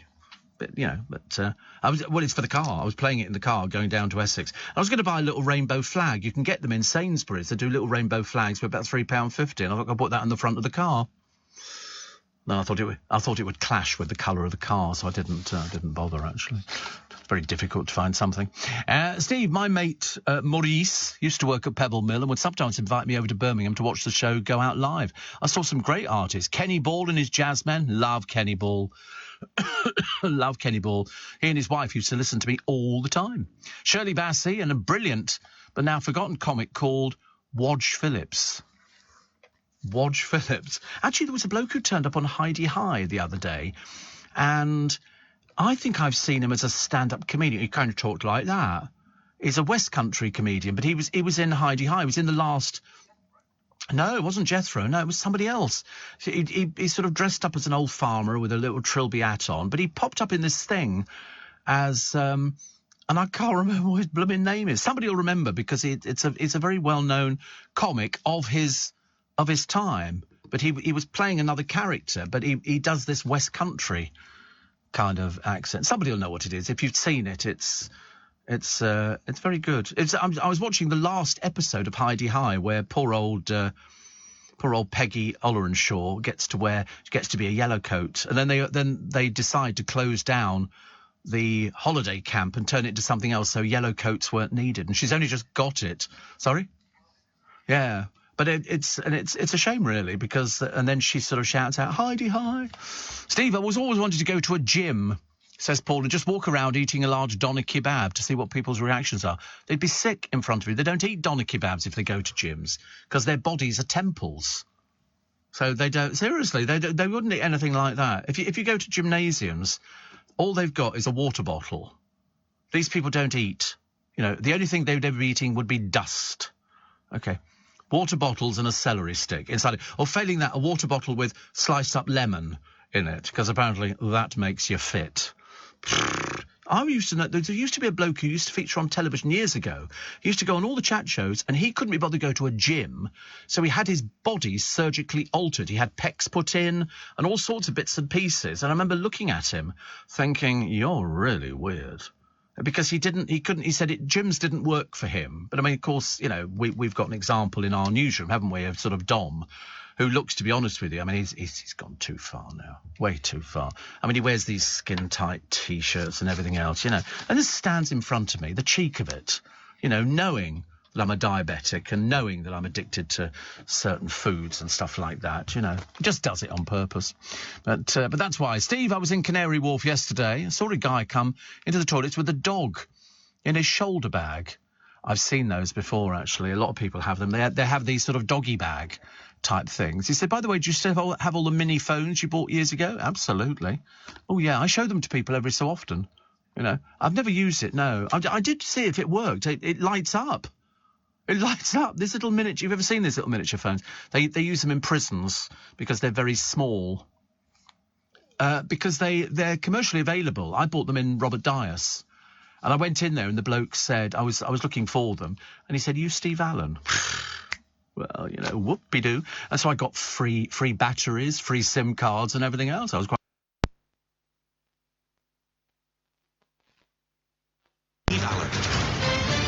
Interesting. Roger says, Steve, 50 years ago it was cool to have a landline, but totally unnecessary now. No, I mean, nobody uses them, do they? I mean, I've actually got a phone at home. I haven't used it for the past 15 years. In fact, it's my computer is plugged into the phone line, and that's it. But I haven't used the phone for a long, long time. It's ridiculous. So you're right. Everybody uses your mobile. You have your mobile sitting next to you at home. You can do everything on it. You can order your stuff on Amazon if you really want to. Alinka says, I watched an enthralling programme last night about Mount Etna. Nail-biting stuff. I expect you were asleep. I was, actually.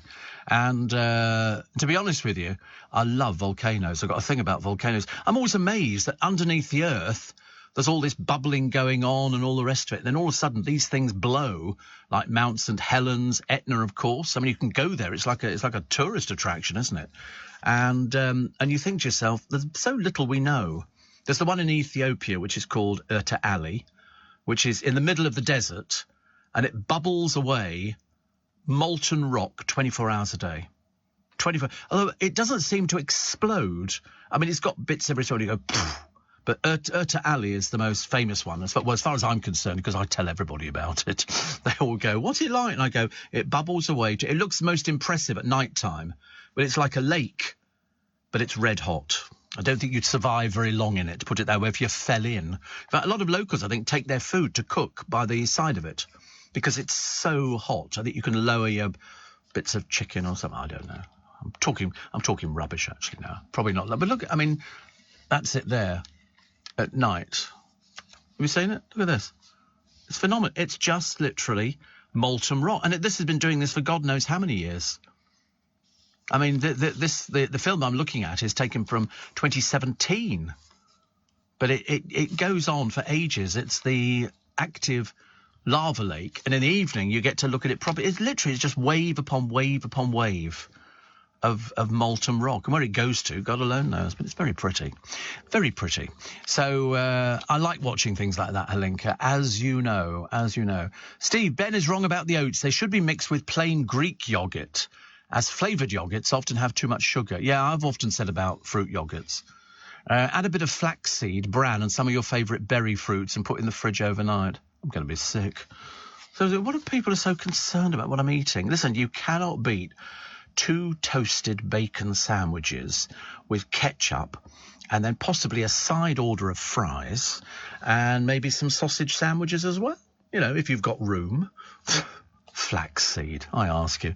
And some of your favourite berry fruits. Yeah, although those new berry fruits, which have got, strawberry.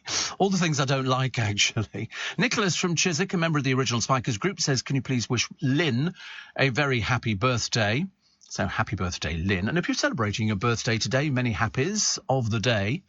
Apparently, Chris says Robbie Williams must need the money as he's doing a television advert. Oh, listen, you'd be daft to turn down television adverts. You really would be.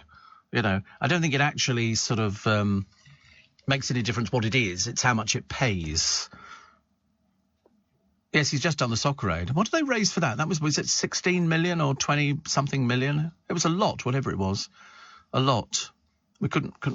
Yeah, and he performed as well. 16 million. I thought it was about that. Steve says, Roger, I think your voice would go up an octave if you won 122 million. You'd be bursting inside with glee. Not really. Not really. I mean, it's not like you can gather it all in front of you and go, it's mine. You know, it wouldn't be like that. It'd just be, you know, you've got money and it's in the bank and, you know, and then you go there and they'd say, would you like to invest it? And you go, no. Absolutely. Why would I want to invest it? I don't want to watch my money disappearing, thank you. If I've won 122 million, I want to make sure I've got 122 million. You imagine you put it in there and they go, well, actually, you've lost 15 million. What?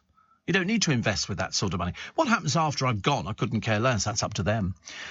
Yeah, Steve, I went to the Wong Key on Saturday. You can tell the regulars, as everybody does that thing when requesting the bill by pretending to draw with a pen in the air. Oh, I do that in every restaurant, Duncan. That's quite normal. You know, you call the waiter and you go, that doesn't transfer on radio very well, I have to tell you, but I knew what I was doing. And it's bill. Can I have the bill? I don't know why, because it's all printed on a computer, isn't it, really? Steve, my name is Keith Ball, and just like my father, Kenny Ball, I love listening to you every morning. Do you remember his show Saturday nights at the Mill? Says Keith. Well, I knew your mum and dad really well. Really well. We used to meet up in the park. Your mum was a big fan of mine. Big fan. Big fan. And Kenny, I've got pictures of me and your dad and your mum in Battersea Park over the years. Oh, yes. There's no... don't fool me, I tell you. I've got all sorts of people. Henry, lovely Henry, says that he went to the Wong Key yesterday. You've been there before, actually. He's obsessed with it. He said, for Father's Day, barbecue pork noodle soup is fantastic. He said, now I'm hungry again. Wait a minute, I'm just checking, actually, when he went last time. There you go. I asked for a fork at the Wong Key. This was on March. He said, because I took my mum to the Wong Key for Mother's Day. You know why he takes him there? It's cheap.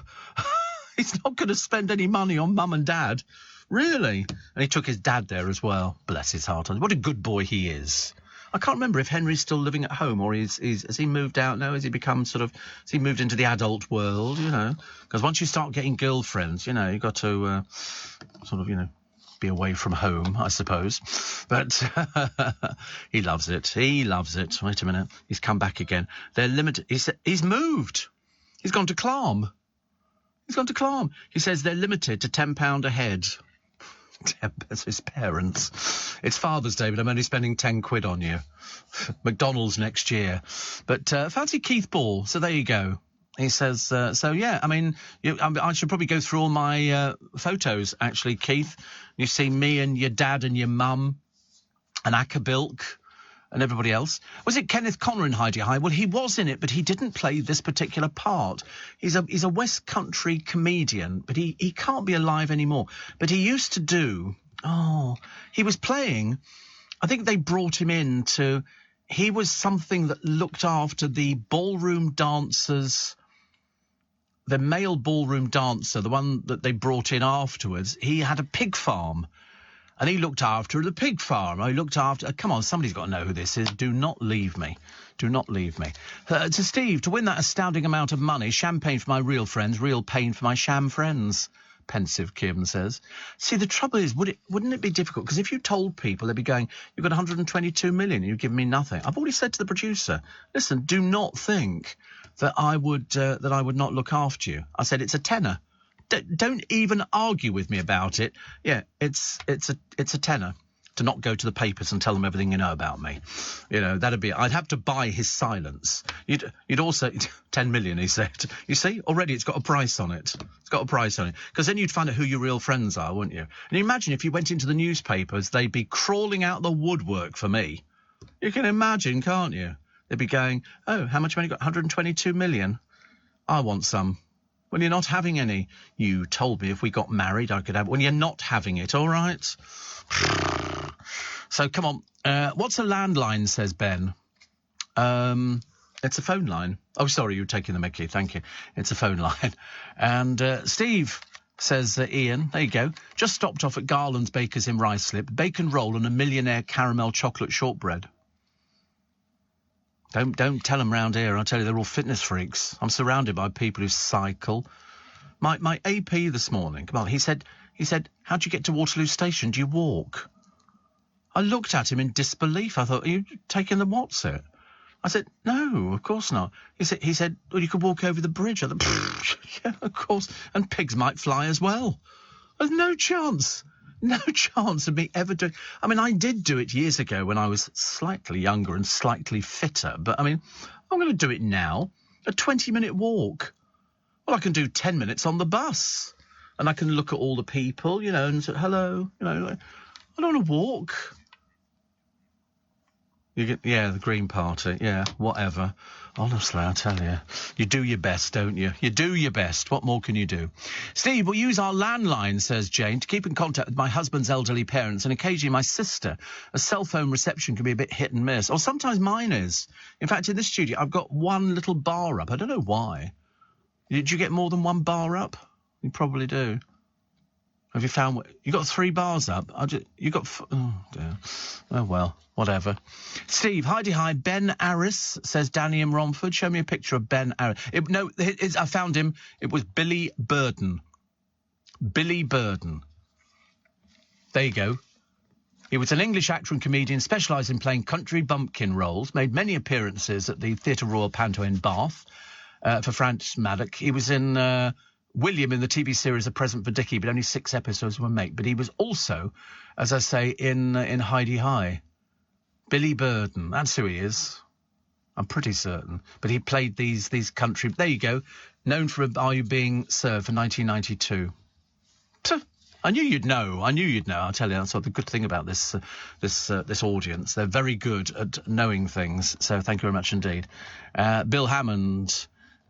John says, hi, Billy Burden. Says, Steve, that's why I think these lottery wins are more trouble than they're worth, having to cope with the stresses of the press and the jealousy from people, says Rosie. Oh, listen, Rosie, me and you would keep it quiet. Shh, don't say anything. Don't say anything.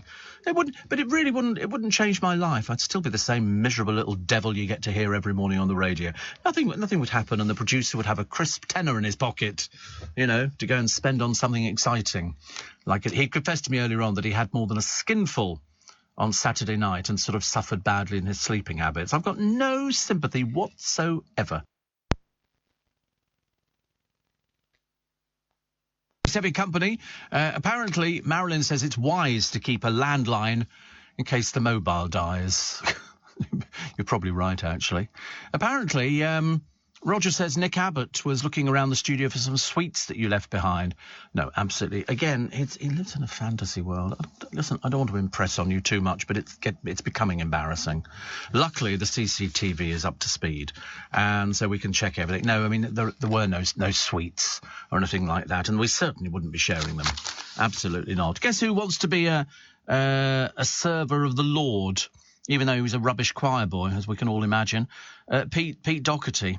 The rocker, known for his years of booze and drugs. He was just a pathetic waste of space. I mean, I love the way they call him, you know, a hellraiser. He wasn't a hellraiser. He didn't know where he was.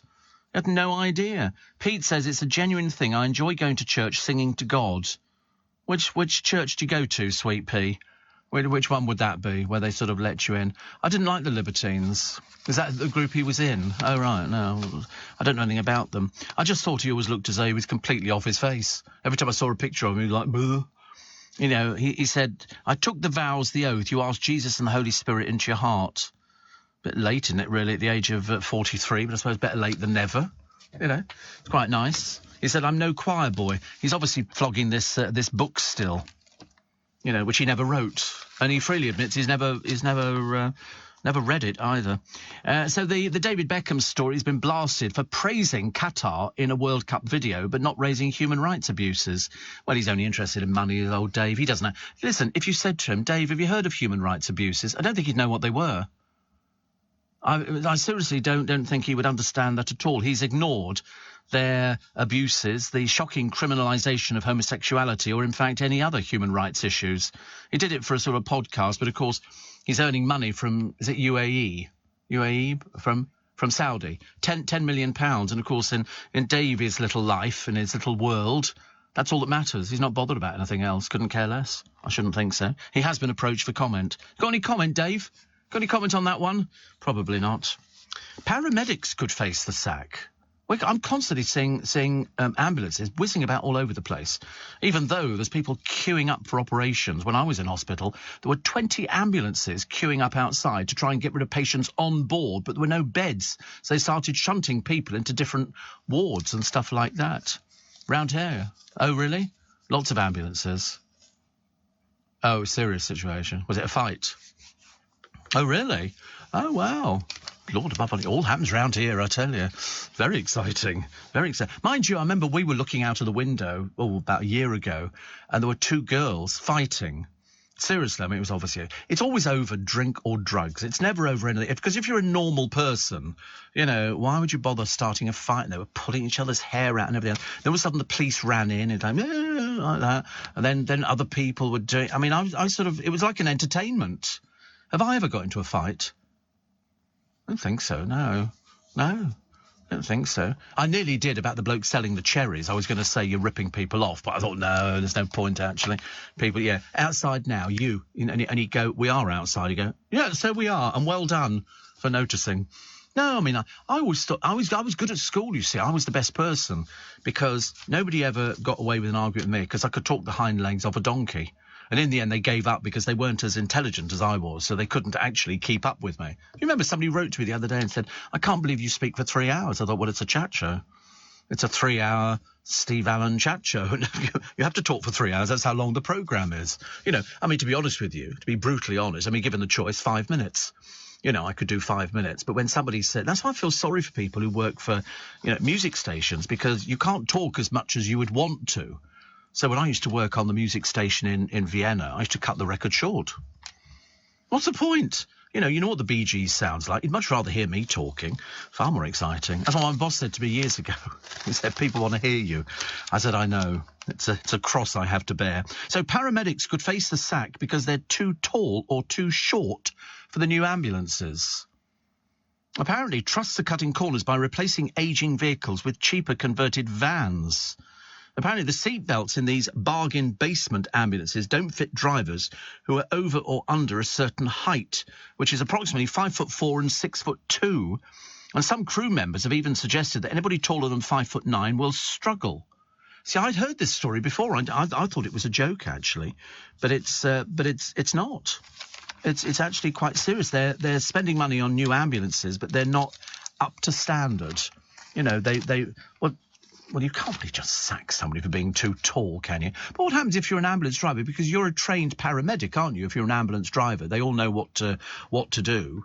I've always wanted to go with the helicopter people. I've seen them coming in, you know, and I remember when we were on the embankment about 3 or 4 years ago, we were going, yeah, it was the air ambulance, and it landed in the gardens right on the embankment. And these things are huge. I mean, they're mega big. And this thing landed, and we're all standing there with our jaws on the floor as this sort of whirlybirds thing went. And then they all got out and ran, and I'm running. And I don't know why, because it was nothing to do with me. And then I ran back the other way because I suddenly realised that the ambulance, you know, with a helicopter built into it was all good. And I thought that was really great. I love stuff like that. I wouldn't want to do it personally because I'm a bit scared about stuff like that. You know, I don't know why I always worry about it. Every time I see ships, I always think that must be absolutely nice. And then you see these horrible YouTube videos where they've got people sitting on their cruise ships and all of a sudden water is pounding over the ship, these huge waves and everything else, and you think, I don't want to be there. I don't want to be there at all. I want to get away from it. They do it when they're going out into the Bering Straits to look for crabs, you know, and they put all these big cages down and the waves are crashing over these little fishing boats. And because it's freezing cold, all for a few crabs. Can't people eat something else? These poor crabs, they climb into this cage, then somebody brings them up, and then they measure them. It'll take forever. And then the little ones get thrown back over the side again, like, you know, like you're back in the water, and then they just sink to the bottom. They obviously just sit on the bottom waiting. And then people collect them, and then they sort of fill up the hold with all these crabs. And then we saw a fish eating a crab the other day on YouTube. Do you remember we saw this fish? And it eats crabs. So you get crabs walking along the seabed. Or was it a lobster? Lobster. And this fish comes along and it pecks at it. And then it manages to detach one of its legs. It's a lobster. And you think, oh, it's going to leave it alone. No, it literally goes round the fish, taking off its legs. This fish, unbelievable. And it's a trigger fish. A trigger fish. And the lobsters are sort of there. And you feel a bit sorry for the lobster because it obviously can't do anything about it. And these fish don't even look that particularly big, but they have the ability to bite these poor lobsters. Look, and it just basically sort of... And the lobster doesn't know what to do. I mean, it can't run away because the fish chases it. I'd be rubbish as a lobster. Look, then it just takes its leg off and eats it. Isn't that horrible? Horrid, horrid, horrid. I don't like things like that at all. I shan't look at it ever again. I feel sorry for it because in the end, that lobster's just going to be sitting on the seabed, nowhere to go. Horrible way to die. I mean, I don't know. Obviously, their legs detach quite quickly. They obviously can't be sort of glued on or something like that. Well, I don't know how it works. I'm not sure with fish. I'm not very good with fish anyway, actually. But it doesn't matter. So Dame Kelly Holmes has come out. As I say, I don't quite see the point of it. But if it makes her feel better about it, that's good. And she's talking about the celebrities who helped her, including Boy George. He's out as well. What's going on? Honestly, the whole world. And the next people to face walkouts, unions are warned, are teachers and nurses. I don't think you'll ever get nurses walking out. I don't think that they could allow themselves to just walk out. I can't remember did they strike in the 60s, 70s? I can't remember. I don't think they would. Listen, there's a backlog. There's people dying. I don't think you can do things like that. I don't think so. And teachers, I mean, the school kids couldn't care less. They'd probably be delighted if the teachers walked out. But everybody else, you know, not particularly good. Weather experts predicting a super summer of sunshine. You try saying that after a couple of drinks, with claims of 4 heat waves on the way. There's one part of Spain the other day, they got 44 degrees. 44 degrees. And I remember thinking, so double it, 88, and add 30. A lot. It's a lot, isn't it? And you think to yourself, my goodness me, I don't think you can cope. And also, We've often complained about this one, the fans who get a kicking from the football clubs on the season ticket, because, there are very few clubs that haven't put up the price of their adult season tickets. The worst one is Aston Villa. Aston Villa, it's up £161. That's called rip-off. Mind you, if you're a fan of Bournemouth, Brentford, Brighton, Chelsea, Liverpool, Man United, Newcastle and Southampton, no increase at all. Exactly the same as it was. But 161 for Aston Villa, maybe changing your allegiance immediately, wouldn't you? I think. Love Shack. It's quite nice. Jazz says, still recovering from dialysis. I had a wander round Eel Pie Island. Have you ever seen that, the Love Shack? Seen it? I know the people who live in it. It is. They have all sorts of dollies in the front garden and sort of different things like that. I've been inside the Love Shack. Yeah. Also, West Ham have reduced the price of their season ticket down 21 quid, which is very good. Everton up £45, Wolves £41, Arsenal £36, and Crystal Palace up 25 quid, but 161 quid for Aston Villa. Boo! That's terrible. So honestly, people, all of a sudden, their money is going to be vanishing. I'm surprised that people are still paying to have food delivered. Can't believe it. And Ghislaine Maxwell apparently has complained more than 100 times about her treatment in jail. Yes, it's prison, dear. I don't know whether you've realised that, but it's not supposed to be a walk in the park. Get my drift? On your radio. With UK Export Finance, I'm fulfilling more export orders from around the world with working capital support. Export insurance means I'll get paid when exporting to challenging markets. At UK Export Finance, we believe no viable UK export should fail for lack of finance or insurance. Between 2022 and 2023, we provided £6.5 billion of government-backed trade finance to support UK exports. Learn how we could help you win export contracts, fulfil orders, and get paid. Search UK Export Finance today.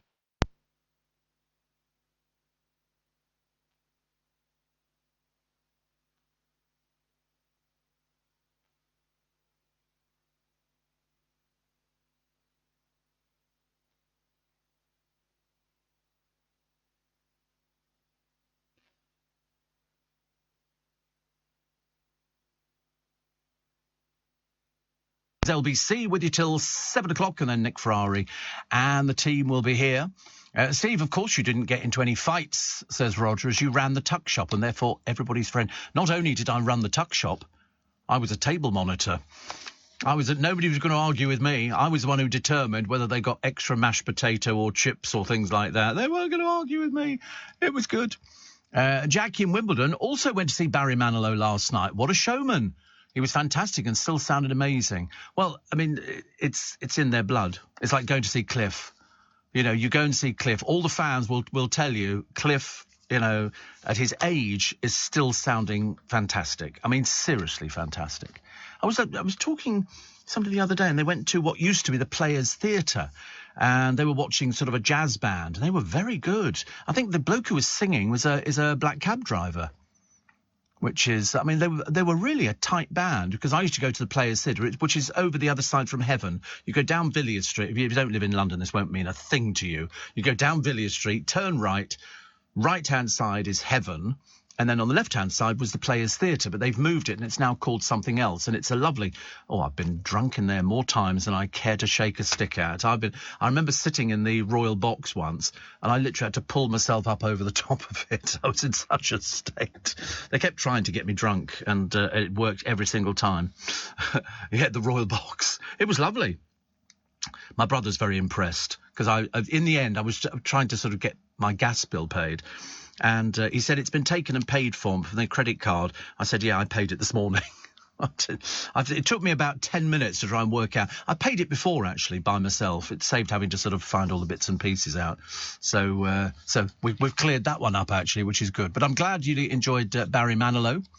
And somebody else says, I did away with ye old landlines, Steve, but I've got a wee backup mobile nicknamed Old Faithful, says Kim. Poor crabs. No, lobsters. It's awful, really. I mean, it's seriously, don't watch it. You'll upset yourself.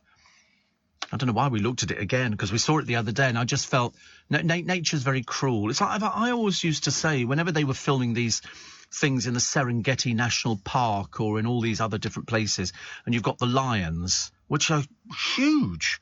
You've got no idea. I mean, they've got paws the size of dinner plates, and they're enormous, and they're in the grass and they're watching, and the wildebeest are there. And you think, oh, don't chase the wildebeest. We know they're a bit thick. And you get the wildebeest, and then you get, because there's a certain time of year where all the mummy wildebeest give birth to little baby wildebeest. And for the lions, they're just a snack. It's like us buying a packet of crisps or something like that. It's finger food. Seriously. And the lions are there because lions are bone idle. They don't do anything. They just sleep. 23 hours a day, they'll lie in the sunshine, bit of a tan, and then, and then we better go and catch a little bit of finger food.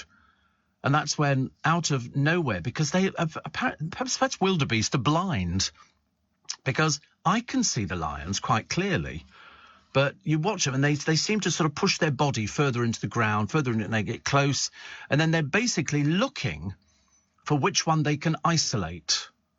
They're looking for one that maybe doesn't run as fast, or one that looks as though it's limping a bit, or something like that.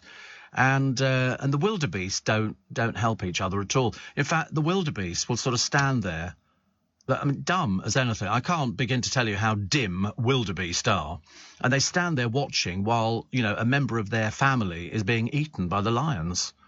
The lions grab hold of it. And there's not a lot to a wildebeest. I mean, I shouldn't imagine you're going to sort of fill yourself up very quickly. It's not like a cooked breakfast, is it, really?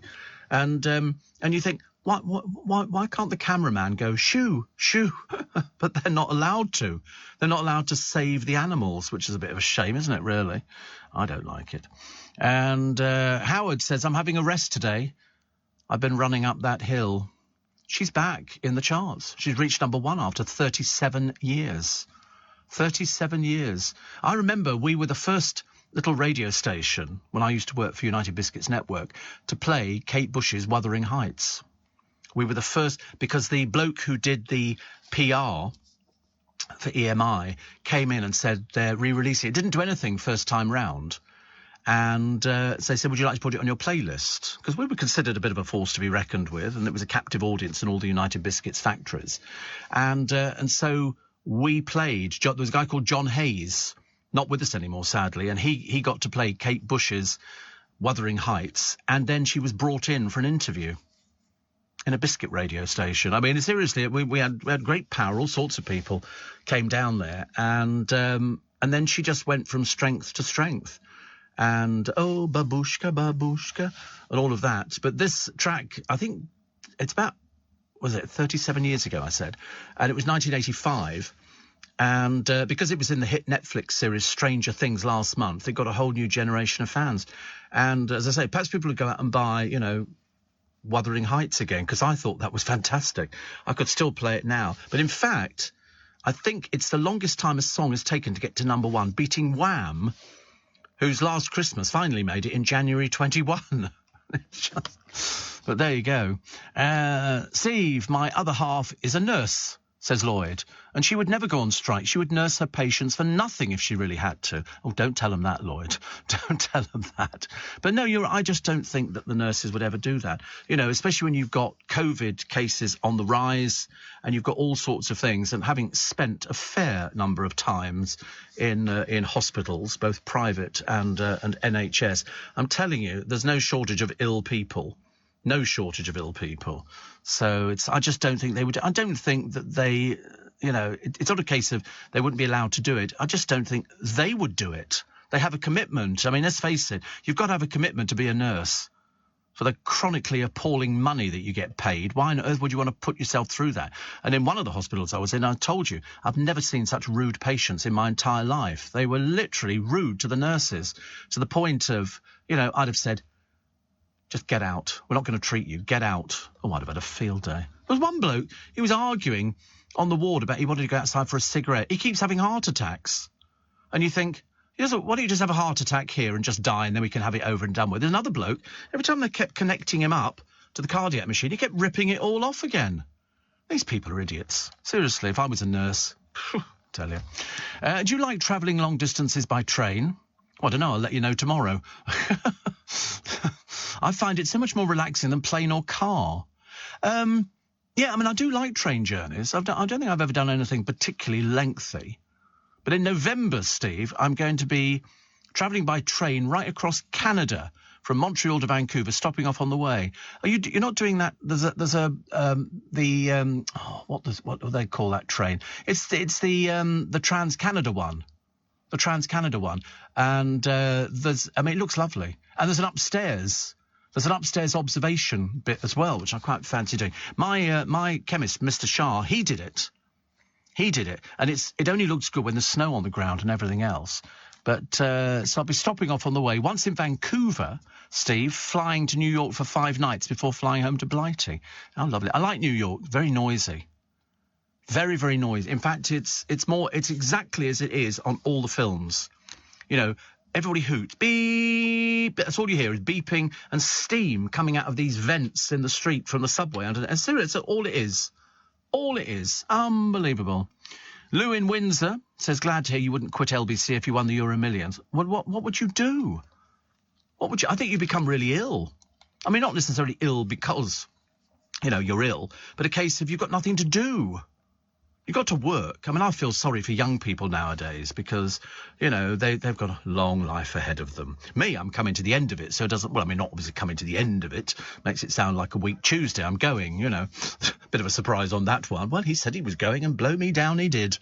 How exciting is that? But it's true, what else would you do? We all agreed, yes, if you won the lottery, you'd have to keep doing something to keep your brain active, because that's what it's all about. Whether you do gardening, whether you go to the theatre, whether you join a club, or whether you do something, you've got to do something. If you just sort of go, I think I'll just stay in bed all day, you're going to stay in bed, you're going to be awake half the night because you can't sleep. It's going to be all over the place. So definitely not. Jazz says, just got home.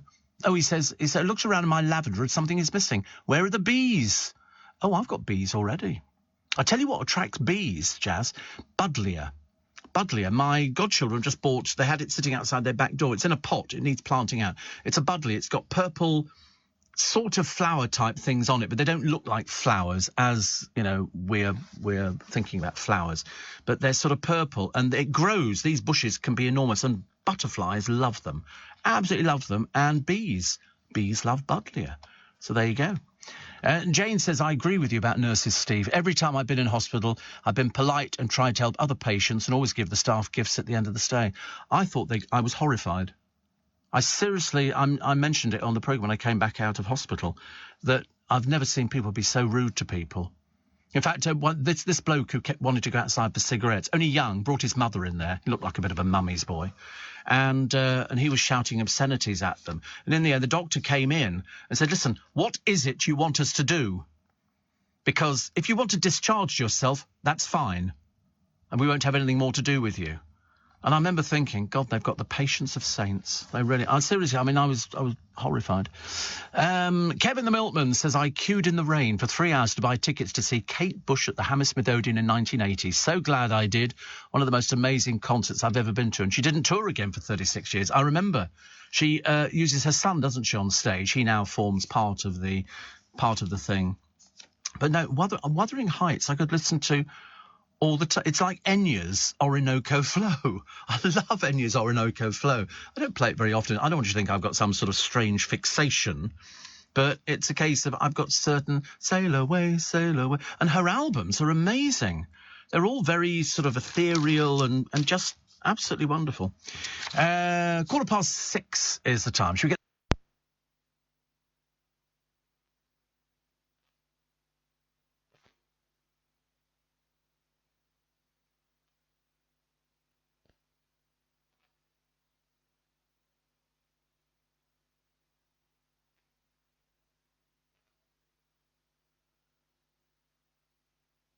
The news headlines this morning on LBC with Simon Conway. The rail industry is due to hold further talks with the RMT union later ahead of this week's strikes across the network.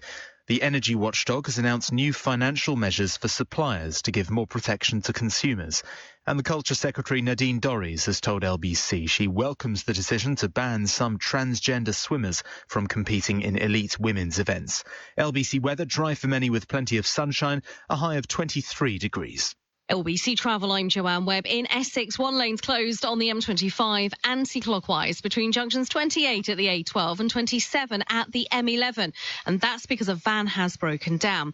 In Kent, only one lane's open on the A2 eastbound between the M25 and the Bean interchange. It's all down to a fuel spillage and it's very busy on the approach. In Wiltshire, the A342 is closed both ways at the Haxton turn-off. That's all down to an accident.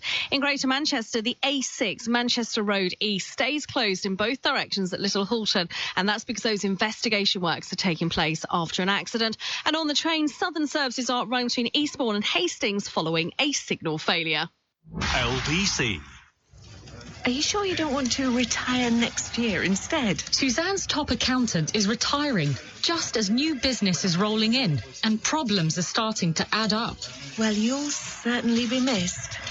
Indeed can help her find great people fast. I need Indeed. Indeed you do. With Indeed Instant Match, we immediately show you candidates whose CVs on Indeed meet your sponsored job description. To start hiring, visit Indeed.com/try today. Hello, I'm Nick Ferrari. Nick Ferrari at breakfast. I'm back, leading Britain's conversation this morning from 7 on LBC. Your business deserves an all-in-one payments upgrade like Square Terminal. Ready right out of the box with zero training or service visits required. Payments are made easier. You can do it at the counter, on the shop floor or tableside. With no hidden fees or surprises, you always know what you'll pay and you can get your money as fast as the next working day. It's time to upgrade your point of sale with Square Terminal. Square Up Europe Limited is authorised by the Financial Conduct Authority. First up in today's tour, a modern masterpiece, the new Italian stack from McDonald's. A carefully crafted burger made with 2 delicious beef patties, mozzarella and a splash of rich tomato sauce. An edible work of art. And over here in the collection, the exquisite crispy chicken Italiano. Delectable crispy chicken breast paired beautifully with a basil pesto style sauce. Perfection. Holiday from home with the McDonald's summer menu. Available until the 26th of July.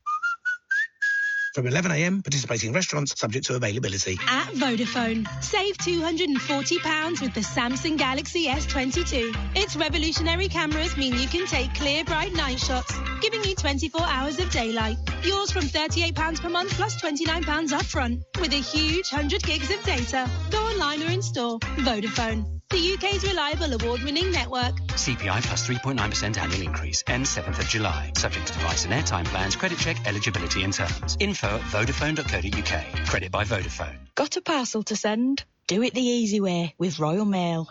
Go online, buy your postage, save yourself some cash, and arrange for your postie to collect it. Don't worry if you can't print your label. Your helpful postie can bring that for you.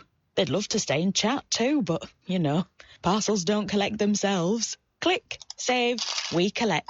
Visit send.royalmail.com. Savings based on online parcel prices compared to over-the-counter prices. Exclusions apply. You work hard for your money. Best invest. Time is ticking. Let's go with 100% warmth. You work hard for your money. Best invested. Too much warmth, more coldness. You work hard for your money. You're in the freezer. You work hard for your money. Best invest. Is the light on? So it's mysterious and you're cold. You work hard for your money. Best invest. Yeah, try to add the offer maybe. With Best Invest, get free coaching and smart planning tools. You work hard for your money. Best invested. Impressive. When you invest, your capital is at risk. Bestinvest.co.uk. Breath is an inhalation, an exhalation, a whisper, a sigh, a shout, a shock, a song, a sob, a laugh, a roar, a scream, a kiss blown, a moan, a groan, a gasp, a cry. Breath is life. And it's worth fighting for. Asthma and Lung UK, the UK's lung charity, fighting for breath. From research and campaigning to advice and support, we fight for everyone's right to breathe freely. Join us at asthmaandlung.org.uk. Hey, Harry. Hello, mate. What are your tips for the racing? Funny enough, I'm just at the cafe circling my favourites. Now, your best bet is to get a pen and paper and write these down. She's running as crooked and the trainer is Gary. And her name is Tomato Ketchup. Is that actually her name? No, me bacon sarnie's here and I just needed some ketchup. Sorry, mate, I've got to go. Harry? Listen to Harry and make your best bet at BetVictor. 18 plus, please gamble responsibly. Steve Allen on LBC. Text 84850. Morning, nice to have your company. 6:20 is the time. Welcome to a week of total confusion throughout the length and breadth of the land. As you know, it's the train strike. There are trains available, just probably not going where you want to go to. And tomorrow in London, we have a skeleton service, and also we have no tubes and no trains as well. Then we seem to be back on Wednesday, but unfortunately most of the tubes will not be in the place where they're supposed to be. So that'll take a while to sort out. And these are the biggest, as you know. So it's going to be Tuesday, the knock-on effect I think you'll hear about on Wednesday, then Thursday, and then Saturday.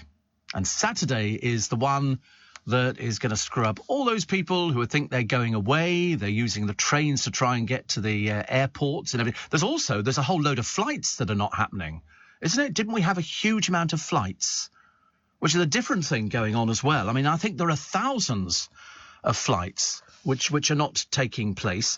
And also, if you're going to Glastonbury, if you spent your money, there you go, Heathrow, 15,000 passengers face cancelled flights amid this. This is the... I'm going to sneeze again. I'm so sorry. This is the... sorry. It'll come back again. This is the baggage handlers. So 90 flights will be affected. The grounded departure range from a Loganair ATR-72 commuter aircraft serving the Isle of Man to an Emirates Airbus 380, seating almost 500 passengers to Dubai. So, in other words, if you look at all the papers today, which you probably will, to try and find out what the heck is going on, you'll see baggage all over the place. Heathrow has asked airlines flying from Terminals 2 and 3 to cancel 10% of their schedules for Monday due to the mounting problem of the baggage handler. They don't have anybody.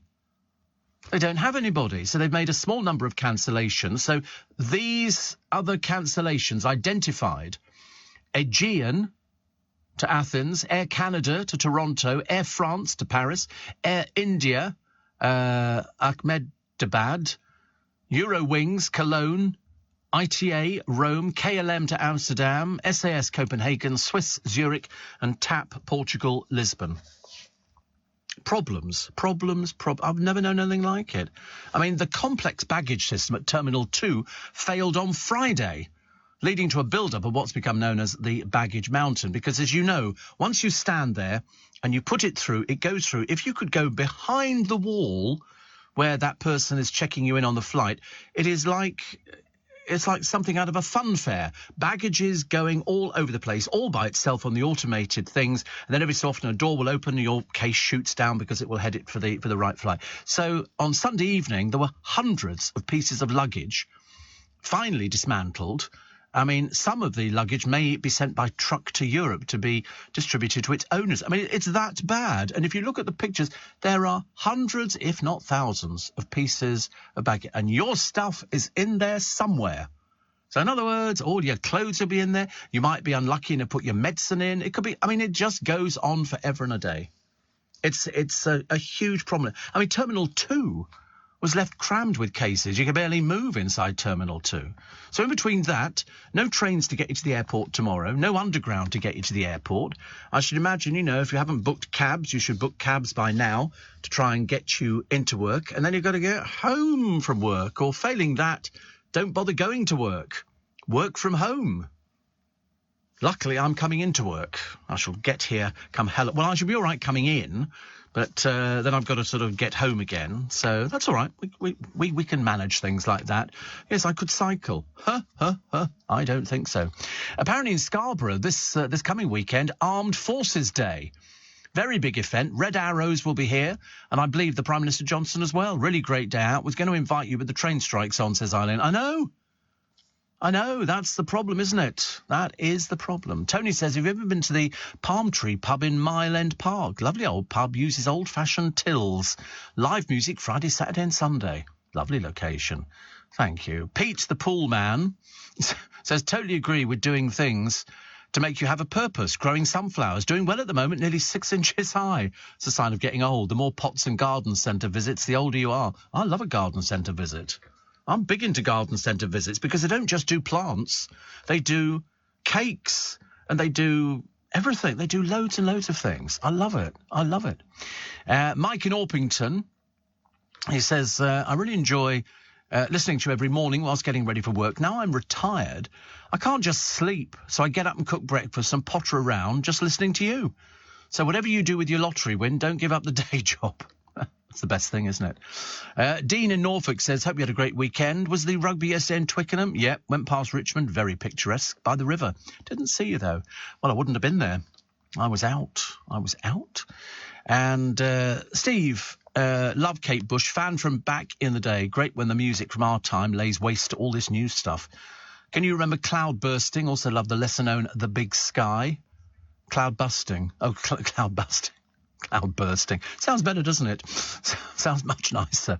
Alinka says, Steve, I was looking forward to a steam train trip with Pullman Dining to Weymouth this Thursday. Alas, it's been cancelled, even though it's a private company due to the wretched train strike. It is, I mean, but they don't care, do they? They really aren't remotely interested in what you think. They couldn't care less whether or not the nurses don't get to hospital. I mean, I think 20,000... normally will run, but I think about 4,500 will be running. So trains that do run will start later and finish much earlier, mainly between 7:30 and 6:30. Disruption also expected on the non-strike days because of too few staff working overnight.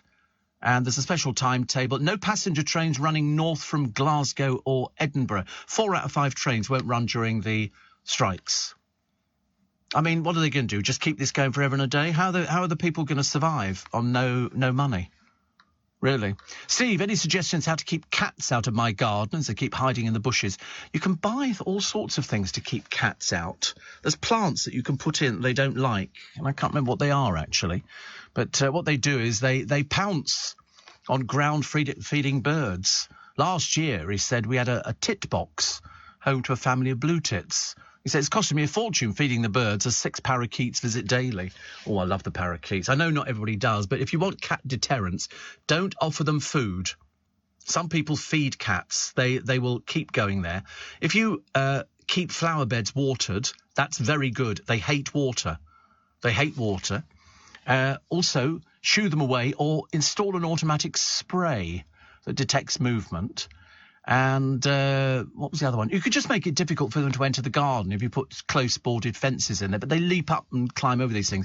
But for me, it's the flower beds watered, because sometimes they will hide in the flower beds and then sort of leap out and attack things. But if they're wet, they don't like things like that. No cat enjoys water. Although now somebody will write to me saying, oh, by the way, Steve, my cat loves a bath or a swim or something like that. Yeah, hate baths. And then this other story, which is sort of running, which is this coma boy, Archie Battersby. She has now begged the judges not to remove his life support. I think what they've done is they're going to mount an appeal to challenge the ruling. The trouble is, he's in there, she says, and he's going to wake up. What you're looking at is the outer bit of Archie, and she said there is a glimmer of hope. His blood pressure went up. We put on a deep breathing meditation recording and put lavender oil under his nose. And within 10 minutes, his blood pressure had dropped to normal levels. But the trouble is, this might just be something that goes on. The hospital have argued that he's brainstem dead. And they've won the High Court bid to remove the life support. That's why the family have issued the chat. What can she do? He's 12 years old. She's not going to give up on him. And her name's Holly Dance. And she said, all I want is for them to give him time to heal.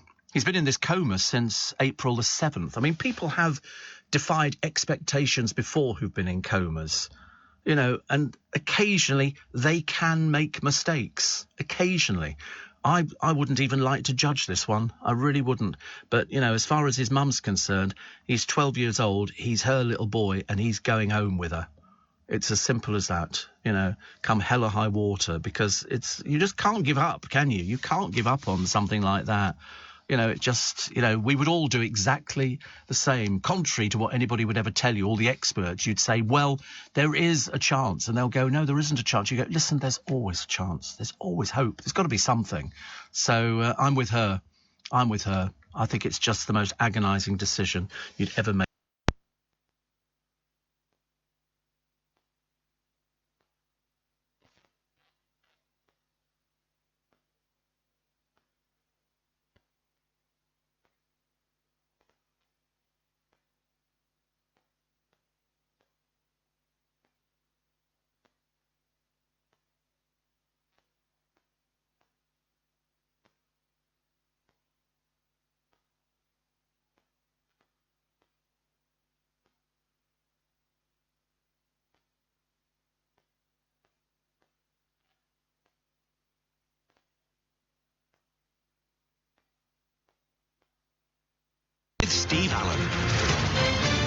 Morning, everybody. Nice to have your company. 25 minutes to 7, so brace yourself for rail paralysis.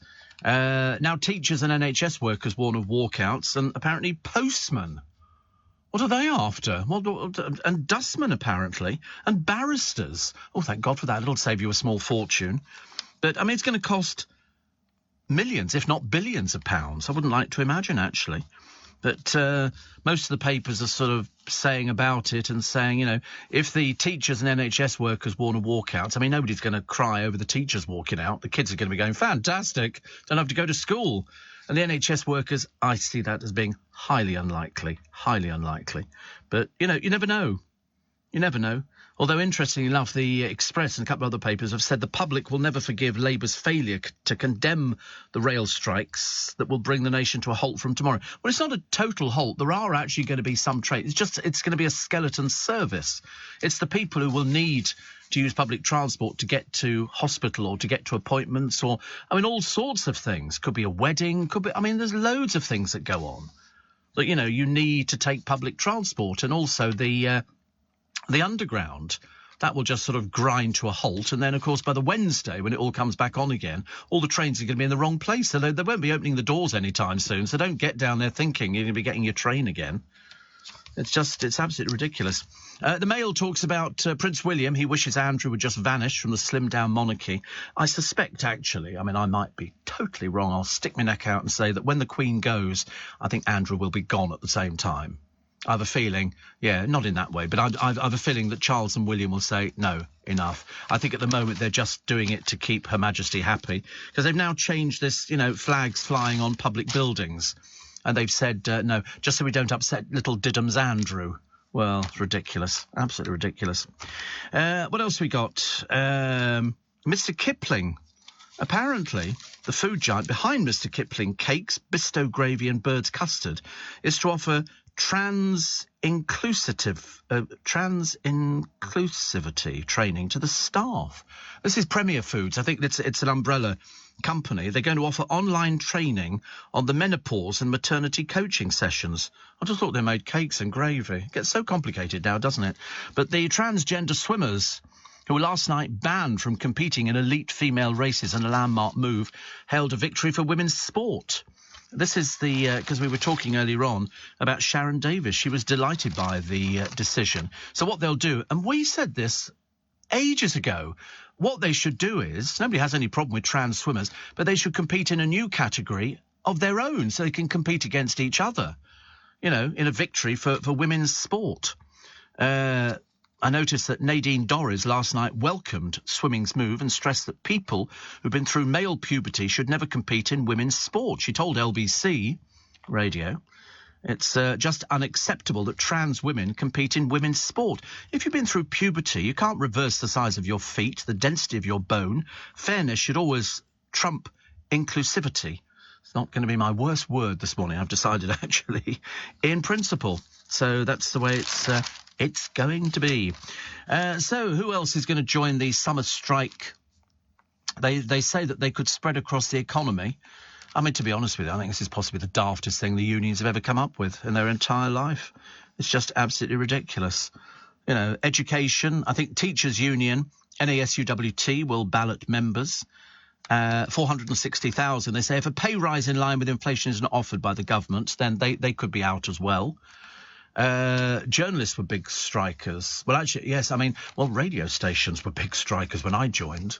In fact, it was very odd because LBC was the largest NUJ union in one radio station because we had a closed shop. And, in fact, if you wanted to work at LBC, you had to be in the union. If you weren't in the union, you didn't work at LBC. And, in fact, the union, it was a very strong NUJ shop, actually, very strong. And so if one little radio station, just supposing in Derby, for want of a better place, had 2 NUJ members and they wanted to go out on strike, we came out in sympathy.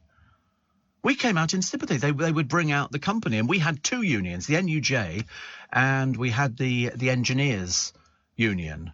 And the FOC of that went on to TVM and caused a bit of disruption down there by pulling people out. And we would go out on a regular basis. I can remember Douglas Cameron having to broadcast from Gough Square because the union was stopping people, and then all the engineers withdrew their thing. We had management driving desks. It was hilarious. But it was a closed shop, and they would find somebody and they would say, listen, you're not a member of the union. And I think that all stopped actually not really that long ago. You'll probably still find there are people here who are members of the NUJ, but it's not the closed shop it was years ago, whereas, in fact, people would refuse to work with somebody if they weren't in the union. And I think they found somebody and they said, would you like to join the union? He said no. So they went on strike.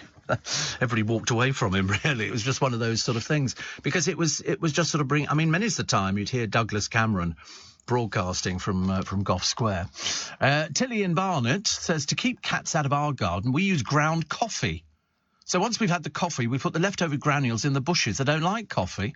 Never thought about it. Coffee. There you go. Pea sticks in the flower beds. They deter cats, says Jane. And Rocky says, I was in a coma in France after a motorbike crash. They said I'd never wake up. I came out of it the day they were going to turn me off. It was also my 30th birthday. Well, that's why this mum and her 12-year-old son, you look at the picture of him, she can't. I mean, it's not physically possible. Not physically possible.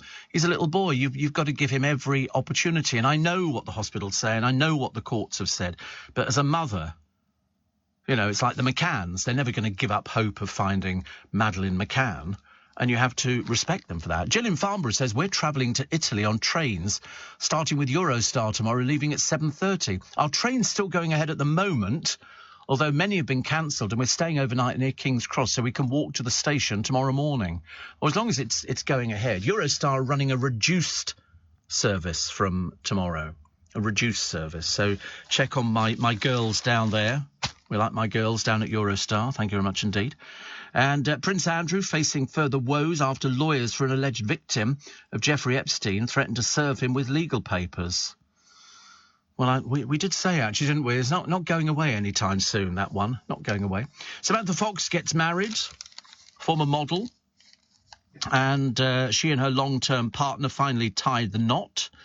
And I don't know how. Samantha Fox is 56. Her Norwegian tour manager, Miss Olsen, her Norwegian tour manager? Don't tell me she's still touring. Was accompanied by her sons, Adam and Noah. They'd planned to marry in 2020, but the pandemic forced them to delay. So they're now Mrs. and Mrs. Mrs. and Mrs. So there you go. Seem very happy in Epping. So they must live down that neck of the woods. Forget Storm Eunice. Is it time for Henry the Heatwave? I don't know. I've not actually noticed any of this, mainly because I sit in a freezer box in here, which sort of keeps you going. And a lovely picture of Dame Deborah. And this is for Father's Day, leading the tributes. She said, yes, my dad is brushing my hair because I've got no strength to brush. And it's actually the first time that I've looked at the picture of Deborah, and you can see that she's got the bits in her arm so they can clip things onto and everything else. And as I say, it still looks lovely, but her dad's brushing her hair. I think it's really sweet because she went out the other day and she looked absolutely lovely. Do you know what's on the fastest declining bird species in the UK and on the brink of extinction, apparently? Turtle doves. Didn't know we had turtle doves in this country. Apparently we have. There are only 2,100 breeding pairs. Huge numbers are shot by hunters in Europe because they sort of eat the seeds and everything else. I've never even noticed them, actually. They're a member of the bird family, which includes we don't like pigeons at all. It breeds over a wide area of the southern western Palearctic, including North Africa, but migrates to northern sub-Saharan. They must go forever and a day, mustn't they, really? So, I mean, they must, you know, if you're, I mean, that's a long way to travel. Long way to travel. But well done them. But unfortunately, unless we look after them a bit more, they're going to disappear. There's so many things that we've lost, actually. And I like the story, but I don't like the story of a gas engineer banned from driving his company car called 999 when he crashed while he was drunk, because in a lot of these high-powered cars, it's built in. So in other words, if your car gets a flat tyre or something like that, it automatically will ring, because my godson had one of these cars. I think his was a BMW, and it would do everything. So in other words, it would tell you when you needed a service. If something was the matter with the engine, it would call to the garage and say, we need to get an engineer. Seriously, I couldn't believe it. This bloke was drunk, and he crashed. So immediately the car called, because it thought it was an emergency. And of course, when the police arrived, they discovered he was drunk. So he got caught. He got fined 1,500 quid, banned from driving for 25 months, and he's got to take a drink-drive rehabilitation course. They always say, don't even think about getting in a car if you've had a drink. Don't even think about it. 6:45. Steve, the boyfriend and I, says Mike, visited the eldest niece on Saturday, who lives in Kipling Road in Eastleigh. So named as that's near where the old Mr. Kipling factory was until the 1980s. Lord above, I didn't know there was such a thing. A Kipling factory. I can't remember.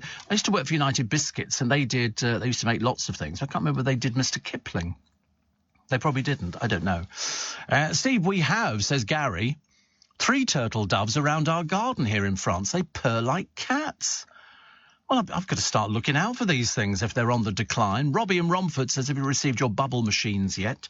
No, bubble machines. I ordered 2 of them, which I'm very, very excited. Well, I'm expecting them soon. The box looked quite big, actually, quite big.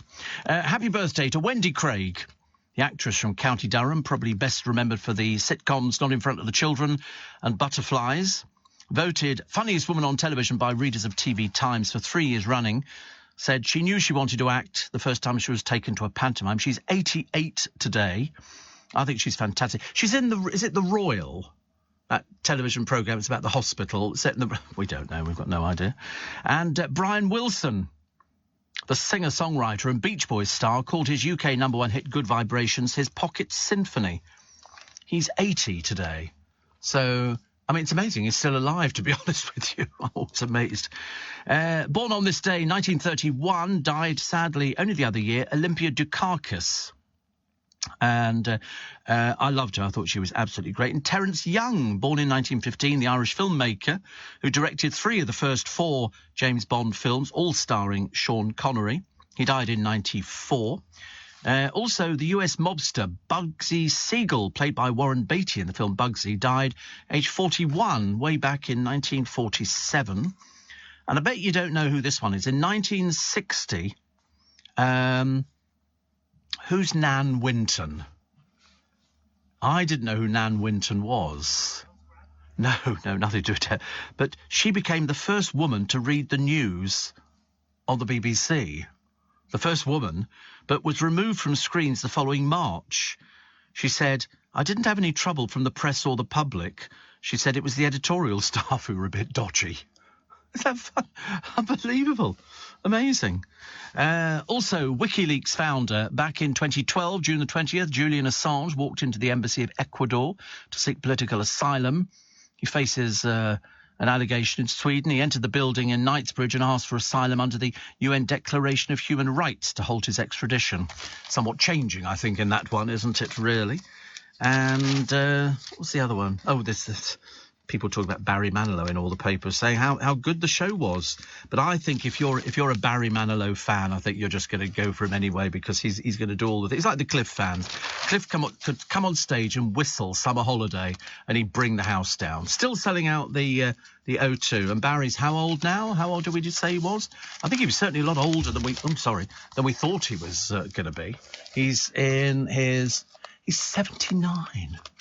I mean, it is absolutely amazing, isn't it? It is absolutely amazing. I remember, though, the first time I'd seen him after he'd had some surgery, and I remember thinking, I don't know what it is about surgery that people have. I don't know whether they see something different to us. It's fine up to a point, and then it goes the other side. Like Sharon Osbourne, she used to look fabulous for years. I always used to say, God, she looks absolutely amazing. Now, all of a sudden, we seem to have gone a little bit. I think when she got that television job, all of a sudden it didn't quite look right. A bit like Joan Rivers. Same sort of thing. Wendy was in The Royal, Steve. Thank you very much indeed. And Steve, mint also stops cats coming along into the garden, says PJ. So now we know. Ed Sheeran's been breaking records with his Bad Habits, which was last year's most played single in the UK and made him the most played artist as well. And what was the other one here? Oh, there's a Prince Charles giving his son a hug. It's an old picture of the boys for Father's Day, taken, I think, at the Balmoral estate. Plus the rail strikes, which are set to deal a fresh blow to retailers. Footfall expected to drop by 9.3%, because if they've said there's no point in going out, although a lot of people will drive, I'm not sure whether or not it's the best thing to do, because the train passengers will take to the roads. The AA have predicted the worst affected areas are likely to be the main motorway arteries, as well as rural and suburban streets. Drivers in Scotland and Wales are expected to face long queues as most railway lines will be closed during the strike. The M74, the M8 and A9 in Scotland, and the M4, A55, A5 and A483 in Wales could see severe jams. A spokesman said, even though the strike's for 3 days, many travellers will give up on the trains for the whole week because it coincides with Glastonbury and also the Goodwood Festival of Speed. So drivers are advised to give those areas a wide berth. Well, are you supposed to get to Glastonbury then? How is this entirely possible? And it's going to be difficult. I think the travel, its triumphant return after 3 years is now going to be marred by this one here. It's got, Paul McCartney, Billie Eilish, Kendrick Lamar. But festival goers face difficulties arriving due to the planned action on the trains. Great Western Railway, which operates the route from Paddington to Castle Cary, said it plans to maintain timetable trains throughout the week, but says some services might be subject to alterations to train times. National Express, the official coach partner of the festival, will carry more than 30,000 music fans to and from the site, but a spokesman said look out for bad congestion. I can see a lot of very disappointed people here. They say, you should have plenty of time. Mind you, the Met Office have said rain will spoil your enjoyment for the weekend. It's not looking promising, is it, really? It's a little bit depressing that, this once great country has been sort of brought down. But we'll get through it. We'll get through it. Some people will sort of work from home. Some people can't work from home. Some people will sort of struggle through it. Some people will book cars, and other people will just go, stay at home. So much easier. We'll have to come in. Because you might be able to get in, but you might not be able to get back again. So I've got trains going from Waterloo, but unfortunately they're not stopping at Richmond or Twickenham. So they basically go either circumventing us. I think they've been listening to the programme. They've obviously decided, let's make sure he can't get home. So they circumvent Richmond to Twickenham, which is a bit ridiculous. Whereas, in fact, if you kept it on the same line, it would make it an awful lot easier. Other stories which are running in the papers, quite literally, there aren't any other stories running in the papers. It's all the train strike and the Love Island. The Love Island people who are sort of getting... it's almost getting to the point of sort of boredom now, because it's the same thing all the time. It actually hasn't sort of upped its ante. And also light years. This is the Buzz Lightyear. Depending on which paper you read, determines on how good the review is. One review was 5 stars. The other review we read in another paper, 1. How can it be so diverse? It's either good or it's not, actually. So I wish you well tomorrow. I don't know why I'm wishing you well tomorrow. We've got to get through today yet, but I'm wishing you well tomorrow. I will be here, actually, just in case. And Steve, London very quiet this morning. So, as you say, commuters giving up the whole week. I suspect so. Morning, misery, misery, misery. Not for me. Not for me. I was slightly perturbed earlier on, a bit bored with seeing this Lynch bloke, honestly. You can just tell every time you see him talking, you think, garbage, garbage, garbage. But apparently the union's got loads of money and they're going to have rail strikes. They're going to keep going till they get their money, which, of course, I'm confidently predicting they won't. The reason being, once you give in to one union, all the others are going to pile on the bandwagon. Seriously. The potential 2,500 job losses, but, it's just closed down the railways. Do we need the railways? Not really. Not really. We don't need them. Come on, you can get buses and bicycles. We could all be terribly fit. Let's completely destroy the infrastructure. As that bloke was saying only a short while ago to Darren, what about the people who are self-employed, can't get to their works, don't earn any money, and then you think about the railway workers, they won't be getting any money. But the union will be sort of banging on the usual 1970s standards of don't worry, brothers and sisters, here we go. We're going to make loads of money in the end, because all the other unions will be saying exactly the same thing. And, of course, it won't be happening. But, of course, unless you've got lots of savings, the union have got loads of savings. Apparently the RMT's got about 60 million quid. Seems like a lot of money. I mean, whether that's newspaper propaganda, I've got no idea. You can't believe everything you read in the newspapers, can you? So today it will be a problem for you. Check. As I say, I tried to book a car to take me home again, thinking, account holder, must stand for something. Nothing at all, got nothing all day. So then I thought, I'll just take a black cab home. And the producer was saying, well, you'll probably get one outside Charing Cross. And I thought, yeah, how much is that going to cost? Best part between 60 and 100 quid, I would have thought, to Richmond. And then he said, well, you could get the bus. I went, really? And then I suddenly remembered I've done this bus route before. You get it down in Trafalgar Square. You get the bus to Hammersmith, which is a nice pootly little journey, which gives me a chance to, buy a lottery ticket for tonight. And then I change there and then get a bus to Richmond. Perfect. Couldn't be any better. It'll cost me, $4.50 or whatever it is. I'll sit on the top deck pretending I'm driving. I can have a great deal of fun. And also, I'll be going in the opposite direction. All the people are coming into London. There's very few of us going out of London. So that's what we'll do. And we will get through it. I'm sick to death of seeing, I was watching a BBC News bulletin earlier on, and somebody's got to watch it. And he was basically the prophet of doom. How bad is it going to be, says the earnest interviewer. Very bad, he says. And I'm thinking, it's just no buses for a day. And in London, there's no tubes for a day. Who gives us stuff? We can get through it. We're not wusses. We don't sit there and go, boo-hoo, boo-hoo. We're not like that, because, either you're going to work or you're not going to work. If you're not going to work, you probably arranged it. But so far here in this building, I'm watching all the people coming in, all the normal people in at the right time. Nobody, they have, seriously, but the two boys who come in early, they're in. Dom and Adam, they were in, like bookends, and they sort of arrive in. And, all right, it might be a little bit more stressful than usual, and probably going home will be a little bit difficult. But, we just get through it, for God's sake. It's not a death sentence. It's just, we're just being inconvenienced by some people who want more money. Like, don't we all want some more money? Wouldn't we all like some more money? I'm sure my producer would like money. Boys out there would love more money. But they wouldn't think about going on strike for more money. That's just sort of the lazy way of doing it. The lazy way of doing it. But somebody's come forward to claim that Euro Millions win. Do you remember I told you the other day 54 million quid had gone unclaimed? I did check. And so they're not going to be worrying about the train strikes, are they? They don't care, which is fantastic. So well done to them. And we don't know anything about them. We just know that they won £54,957,000, £54,957,242.50. 50 pence. Yeah, you keep that change. That's very nearly £55 million, which is very nice. Which is very nice. But I think that's good. Ruth Langsford has shut down the loose women feud rumours. I don't know why somebody somewhere is being a bit of a nuisance on this thing, and they keep trying to drum up the fact, because we managed to get rid of one from loose women. Do you remember Syra Khan, who said that the atmosphere was a bit, and I thought, oh dear, she's disappeared. A bit like Louise Minchin. I'm going to leave the breakfast time. And then yesterday, was it Loose Women put on Dan Walker? How dull and boring. Apparently, he's got loads of things in the pipeline. One of them will be developing a personality, I should imagine. Talk about boring. God in heaven. Absolutely. And also doing how people are prejudiced against people's religious beliefs. Already, he's got the word dull written all over him, I'm afraid. So they have to put him on there. And apparently, he does swear. Unbelievable, isn't it? And... yeah, damn. Roger says, Steve, the bus also has the advantage of cruising down the bus lane while all the cars sit there idling. I know.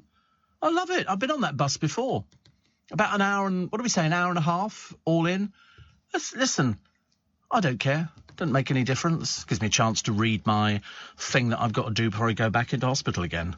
Only for a day. Only for a day. Well, it's a morning, actually. 8:30, 9:30, 10:30, 11:30. I should be out by sort of lunchtime. It takes about 3 hours. It's on the 5th of July. So they shove the camera down your throat. Can't wait. One that says, Steve, we're having a much-needed rest on South Beach, Miami. Is this Noreen? Of course. It's 2,300 hours and very hot. We had an interesting flight today as we taxied before takeoff.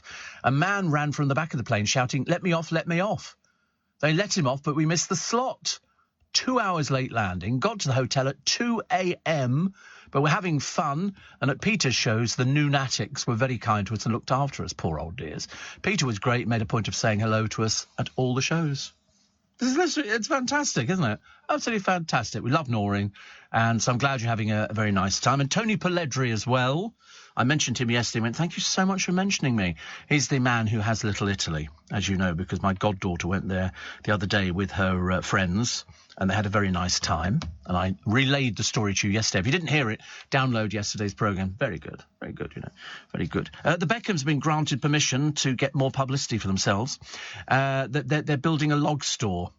Why you need planning permission to build a log store, I've got no idea. So that they can sit in front of a roaring fire, and concoct another load of old cobblers about... one of the columnists was saying, Harper Beckham wearing this very expensive dress in Venice, and I thought, you've missed the point.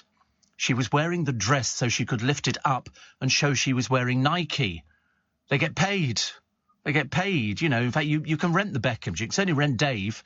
Any country got bad civil rights, he'll take the money. He's that sort of person, actually, so that's good, isn't it?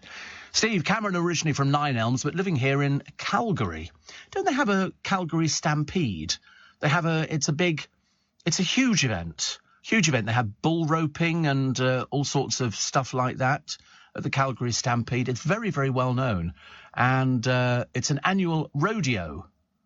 It's held every July, so you've got it coming up, actually. Have you ever heard of it? You haven't heard of it before, had you? It's huge. It is absolutely huge. It's got big funfair rides, and they do... I mean, it's like mega. I'd love to go to it one year. But anyway, Cameron says, I can't believe all the strikes and everything. It makes me glad I now live here in gorgeous Canada. So glad I can hear you out here. Good evening. Yeah, I mean, to be honest with you, strikes and stuff like that, it's called greed. It's called greed. That's what it is. It's people want more money for basically doing exactly the same thing they were doing before.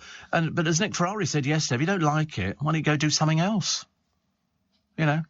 And did you see that the floating jumbo Hong Kong restaurant has capsized? Well, I thought it would do. It was, I think it capsized at sea. I mean, my parents used to eat on it regularly. It's beautiful. I love it. I love anything Chinese, as you know. But it was parting the... Shisha Islands, also known as the Paracel Islands. Water got inside and it started to tip. They towed it away from it was well clear of the city, but it's capsized. What they'll have to do is just dismantle it. And but it's quite beautiful. I love stuff like that. It's funny, isn't it? Absolutely love it. I mean, it's long, 260 feet. It served Cantonese cuisine to more than 1 million guests. And my parents went there on numerous occasions, But it closed in 2020 due to the pandemic and laid off its staff. And I should imagine there must have been a few hundred staff working on that thing there. And it was beautiful. But it had been inspected by marine engineers, and they got approval. So to investigate, obviously somebody screwed up somewhere. But it's a shame, isn't it, really, that the pandemic would be affected. The amount of money that must be floating around in Hong Kong that could have kept that thing going. Good news. Very good news. So many restaurants closed during the pandemic, especially around here. We lost quite a few, actually, on this little sort of alleyway that runs down here. And never to be seen of again. Even some of them that I thought to myself, they would definitely survive. And they didn't survive, which is a shame. There's some Elvis memorabilia, which we'll tell you about later, if you're thinking of sticking your sixpenneth in. Because... It's some very interesting stuff owned by Elvis. A piano owned by George Michael is to be auctioned for charity. And Jessie Wallace arrested for allegedly assaulting a police officer. She was trying to get into a nightclub in Bury St Edmunds. I mean, she's a bit old for that kind of thing, isn't she? Nightclubs. What do you do at that age when you want to go to a nightclub? Who knows? What, to a nightclub? Blimey, I've not been to a nightclub for 35, 40 years, I would think. Why would I want to go? I'm way too old for that kind of thing. I stand in the corner going, it's too loud. Yes. The Rabbit, which got hit in a 30-mile-an-hour hit-and-run kind of thing. It was crossing the road and it got hit by this car. Believe it or not, it got stuck in the grill and it survived for 30 miles on a road trip. When they stopped the other end... It was still there. It was still alive. It must have thought it was on a funfair ride or something. Don't you think so? I mean, look, there's a picture of it. Mark Pearson heard a loud thump on his way to Bangor, but saw nothing and carried on driving. Yeah, because it was stuck through the grill. I think apart from a bit of a nosebleed, it seemed a bit uninjured. So I mean, I don't know what they do with it now, whether or not they sort of, release it or give it to the local butcher. I've got no idea. Steve, would you get, says Waz in Derby, stuck in a freezer or a microwave? Ooh, freezer. Freezer, definitely. I wouldn't want to get stuck in a microwave. It's way too small for me, but a freezer, definitely. And Cameron says the Stampede is going to be fantastic. I'm off there in July. I'll send you some photos. You must come out here. There'll always be a place for you here. Thank you for the great work over the years. Somebody's saying, will you go and see the new Elvis film? I probably won't, but I will buy it. I will buy it. Also, Joy... Much joy in Thornton Heath, says, I got home yesterday, Steve, from having my hip replacement on Thursday. It was so hot in the hospital. The unit I was in was based at Epsom Hospital, were brilliant, and have even made it possible for me to have help at home as well. Yeah, hospitals are a bit hot, aren't they? It's the South West London Orthopaedic Centre. But I can imagine what... I told you when I had my stents done in the West Mid, it was so hot. And they had a water cooler, but it wasn't plugged in. So consequently, the water in it was tepid. I wanted ice cold, and I also wanted an ice lolly. And the hospital shop didn't have a freezer with lollies in it. I mean, you could have made a fortune selling lollies. Go outside in the heat. Oh God, it was awful. I was sweating like Prince Andrew, in front of Emily Maitlis. Yeah, I just wanted a lolly. That's all. I didn't want anything else. Just a lolly. I don't ask for a lot in life. I'm not one of those sort of greedy people that says must have, must have. As I say, I was a little bit panicky today, but the producer, that's what he's paid for, paid this vast sum of money to basically pamper to the presenter's will. Yeah, so he has to write down for me. He's written down the bus stop I'm going to, the number bus I'm getting, and everything else. I'll probably end up in Brighton. I'll end up in I'll watch Hammersmith sailing past. I'll be going, where are we going? This is Brighton, non-stop now, all the way clear through to Marine Boulevard. Lovely. 4:15. Morning, nice to have your company. And also there was somebody else as well on there. Just look for Dax. You'll find it. So, will I go and see the new Elvis film? I can't wait. Can't wait to go and see it. Also, the mystery of the mastermind behind Elvis. Was Colonel Tom Parker a genius or a psychopath? They never had a contract. There was never a contract between them. It was all done word of mouth, and he masterminded Elvis's career, and Elvis went from being... he did have a bit of a shady past. That's why he didn't have a passport. He couldn't get outside the country. And but he was a gambler as well. He was a flim-flam man. He was basically, if he wanted something doing, he could sort of arrange something. And but it was still interesting because Elvis Presley, even though the shows, when you look at them on YouTube, there wasn't too much to an Elvis show. There really wasn't. He just came on. He had a stonking backing band and some singers, and he had a gospel-type choir. And Elvis just came on. I love that bit. It's on YouTube, and you can see him walking backstage at the hotel, and then it goes doo-doo-doo, doo-doo-doo, and it starts off, and you think that must be something to walk on stage to. And the fans, like the fans for Barry Manilow, like the fans for Cliff Richard, like the fans for Elton, and for Rod Stewart and for the Stones and all these other people, are very loyal. And they know the shows backwards. I bet if you went to the Cliff fans and said, so what songs would he be doing? And they could run through what songs. Like for Barry Manilow, they would tell you what the songs were he was doing. And for Elvis, he would come on stage. I mean, sometimes when he was doing a lot of his medication, he would just stand there and ramble. And there were times before as well where he would get one of his favourite jewellers in from Vegas, and he would have a tray of rings and he'd throw them out. There could be hundreds of thousands of pounds worth of rings that he would just sort of throw out. And that's what he did. But he was Elvis Presley. Tablets for waking up, tablets for going to sleep, tablets for going to the toilet. He had everything going on in his life, because in those days there was no computers. So basically Dr. Nick could prescribe things, and they could go to 10 different chemists and get the same prescription from each one. And it was for Elvis, so they weren't going to be changing it at all. Steve, in the early 80s, I was working at a special school in Battersea, lived in Ilford. There was a mega strike and only some buses seemed to be working. Left home really early, only got to bank by 12 noon, rang my headmistress and she told me to go home. That took hours as well, says Jenny. Imagine. I should take about an hour and 15, Advice is, if you can, work from home. I don't want you to get upset or, in the heat or anything else like that. My Lynn was back from holiday looking like the colour of creosote. Little coconut she is. Honestly, she's got a wonderful colour skin, and she loved it. Had a very nice time. But she said yesterday was a day for sorting out all the washing and everything else. Roger says it's unusual for it to be daylight at the beginning of your show. Is it the longest day? It is the longest day today. It's the summer solstice. So you can go to Stonehenge should you so desire. But I would advise you to stay in and listen to the programme, which is, it's a pretty sunrise, apparently, the producer tells me, but sadly I can't see it because I don't have a window in my show. Well, I do have a window, but it's in the door, but it doesn't really help because they've got blinds. I'm looking the wrong direction. It's very pink, apparently. So pictures would be appreciated. steve@lbc.co.uk. Thank you very much indeed. And that would be quite nice. The Mallorca restaurants, Mallorca, not Menorca, or the other one, Mallorca, getting shirty over diners in their beachwear. They're going to put down a dress code. I think if you're going to go out, personally, I think it's okay to wear shorts and flip-flops to a restaurant. But I think really, you should have to wear a proper shirt. I think if you're shirtless, well, in fact, actually, these ones in Playa de Palma, shirtless, costumed or football-clad punters will no longer be allowed. Says Juan Miguel Ferrer of Palma Beach, a seal of quality created by local businesses. He says, we're trying to communicate the idea that to enter here you should go shower or change outfits. You're not going to come in here in beach clothes or come straight from drinking in the streets. Yeah, I agree. Dirty people. You go home, you put some proper clothes on. At least just put a nice Hawaiian shirt on or something like that. But there's been a recent wave of antisocial behaviour, because if people are not bothered about what they're wearing, they couldn't care less whether it gets ripped. But you should make the effort.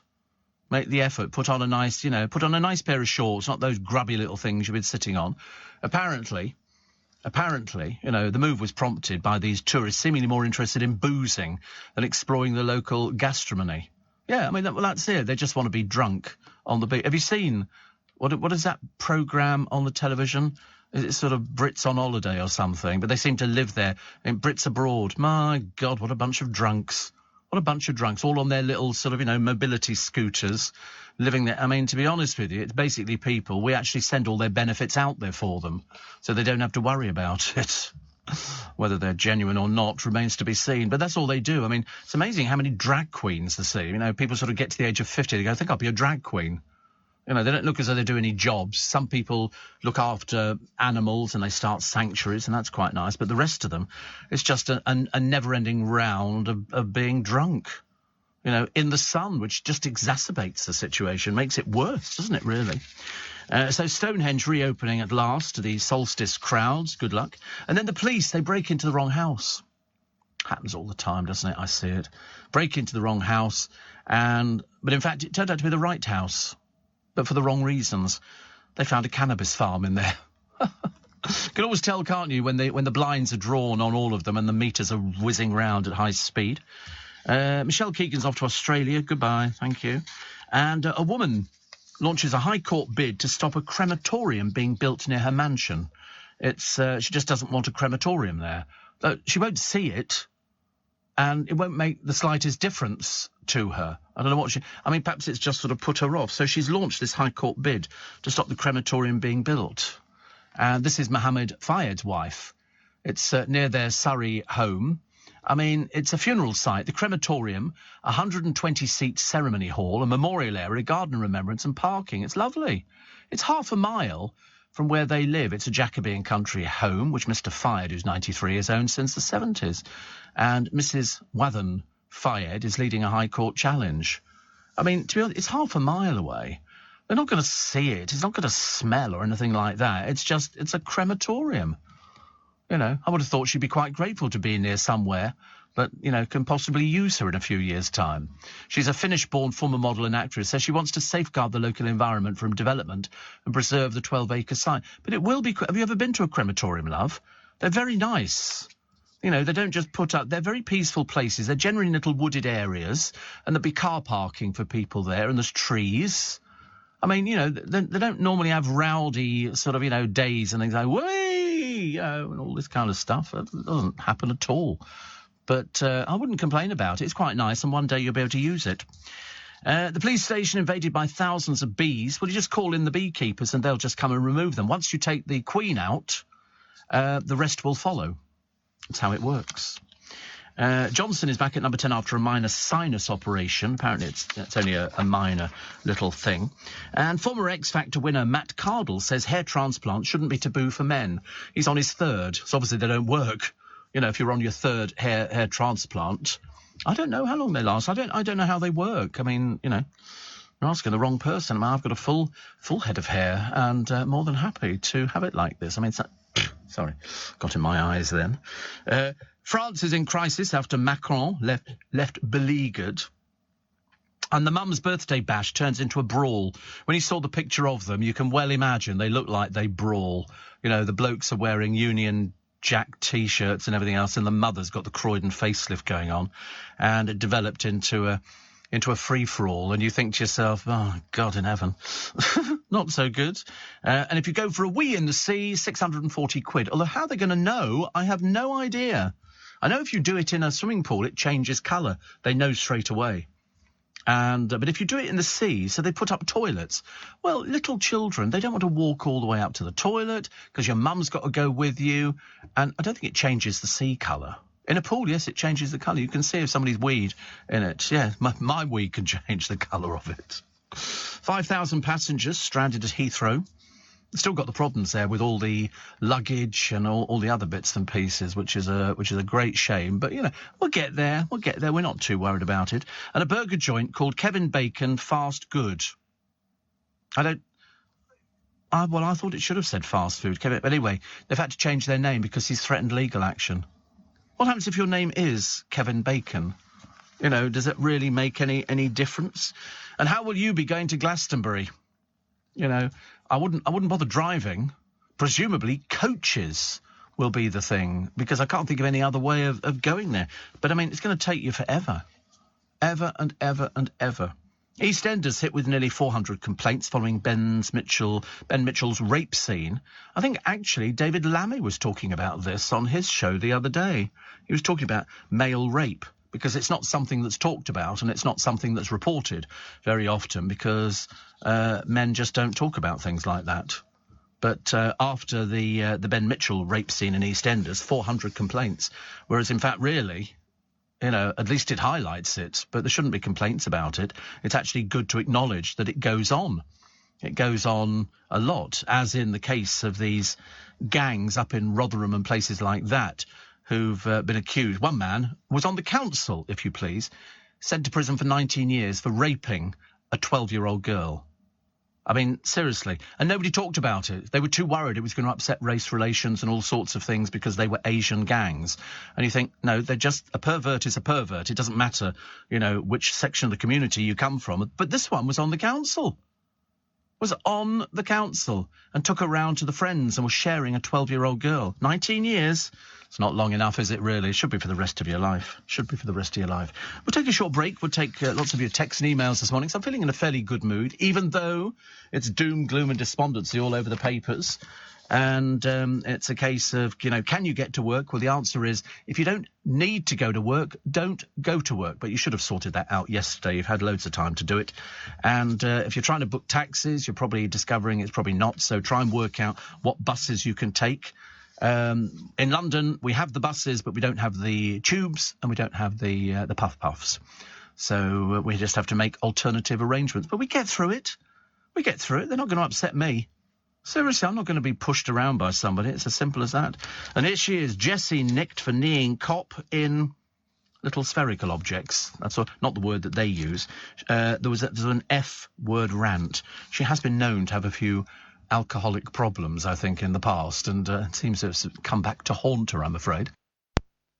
Having a strong email password can help protect you from cybercrime. But there's an extra step you could take this festive season to make your email even harder to hack. Just set up two-step verification on your main email account to get double the protection.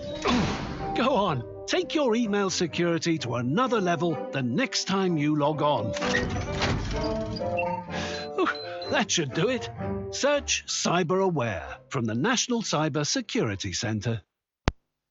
Steve Allen on LBC. Morning. 26 minutes to 5. My friend Matt is off to Penarth to film the solstice by drone.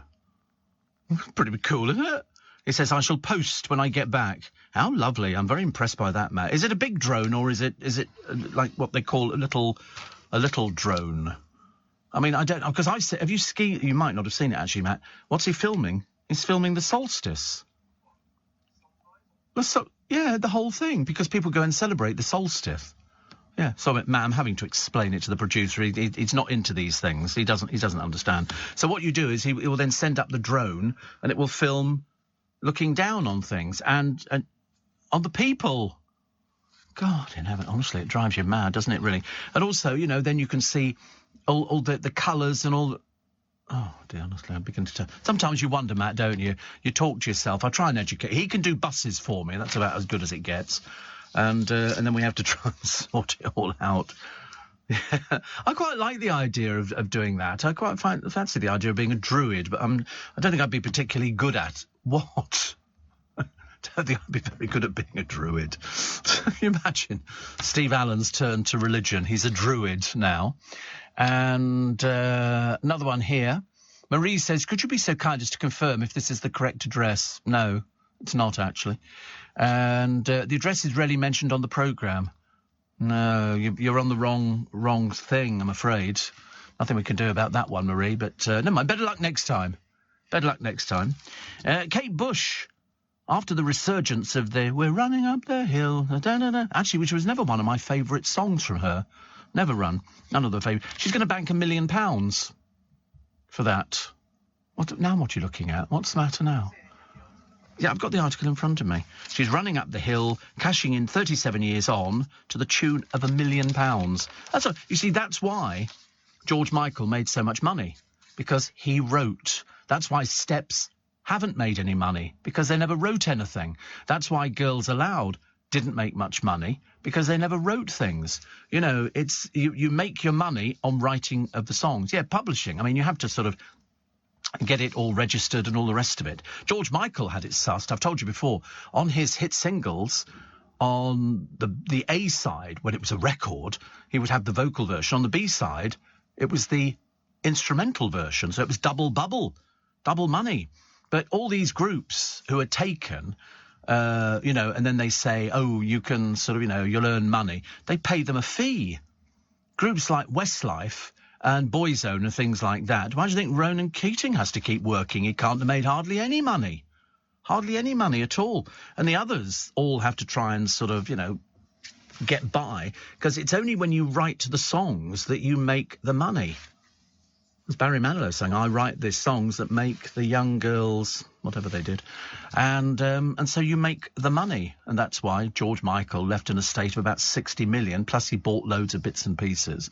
And he was very, very generous. Loads of songs. And the bigger the songwriting catalogue, that's why Elton John's rich. I mean, there are loads of songwriters you've never heard of.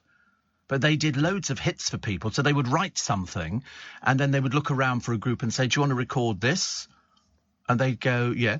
And then, of course, if it sells a lot, make your money. The Spice Girls managed to get themselves in on the writing on, I think, all of their hit singles. They managed to get themselves on the credits. Whereas I'm not totally convinced, because how can you all of a sudden be very successful as the Spice Girls? The moment you finish, nothing at all. Nothing at all. You're not going to... I mean, Victoria Beckham's never going to get back into the charts again. Although there was a rumour that she was going to tour with them. Please, God, don't. Please don't. And that's why they don't make as much money. They made money through their touring, and that's how it works. I mean, there is a guy who's a huge songwriter called Max Martin. Have you ever heard of him? I bet not. But he's very, very famous. He wrote Baby One More Time for Britney Spears. He wrote loads of songs for Katy Perry, Snoop Dogg, Pink, also Maroon 5, Taylor Swift, Kanye West, all these people.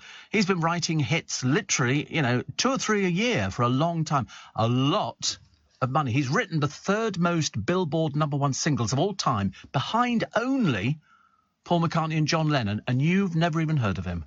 Max Martin. I mean, he's a genius. Nobody writes hooks as deftly and apparently as easily as he does. He started out in Sweden, under Dennis Pop's tutelage, and his rise, I think, to pop music came when he produced the Backstreet Boys' debut album, Britney Spears' Hit Me Baby One More Time. So all these things, you know, if it's got the hook in it, Kelly Clarkson, Taylor Swift, Adam Lambert, Celine Dion, all these people sell in huge volumes. He writes for them, and yet nobody would know. You could probably throw it out as a question on, you know, I'm a Celebrity, Get Me On, whatever programme was, Mastermind or something like that. You know, who is he? And nobody would have the faintest idea. And yet he's only just behind Lennon and McCartney in terms of number ones, which is absolutely amazing, isn't it? I think that's phenomenal. You learn things on this programme, actually. You learn. Paul says, my partner, Joanna, does not stop about you. She says, my Stevie, it seems like there are 3 of us in this relationship. In your dreams. In your dreams, OK? This is not Diana. Actually, I was watching something the other day on the television. It was very interesting. It was about Queen Victoria. And she wrote a diary. And she then got it published. And it was very, very successful. It was ramblings about, you know, Balmoral and stuff like that. Because you know that she loved John Brown. In fact, if you want to know roughly what it was like, watch the film, which is called Mrs. Brown.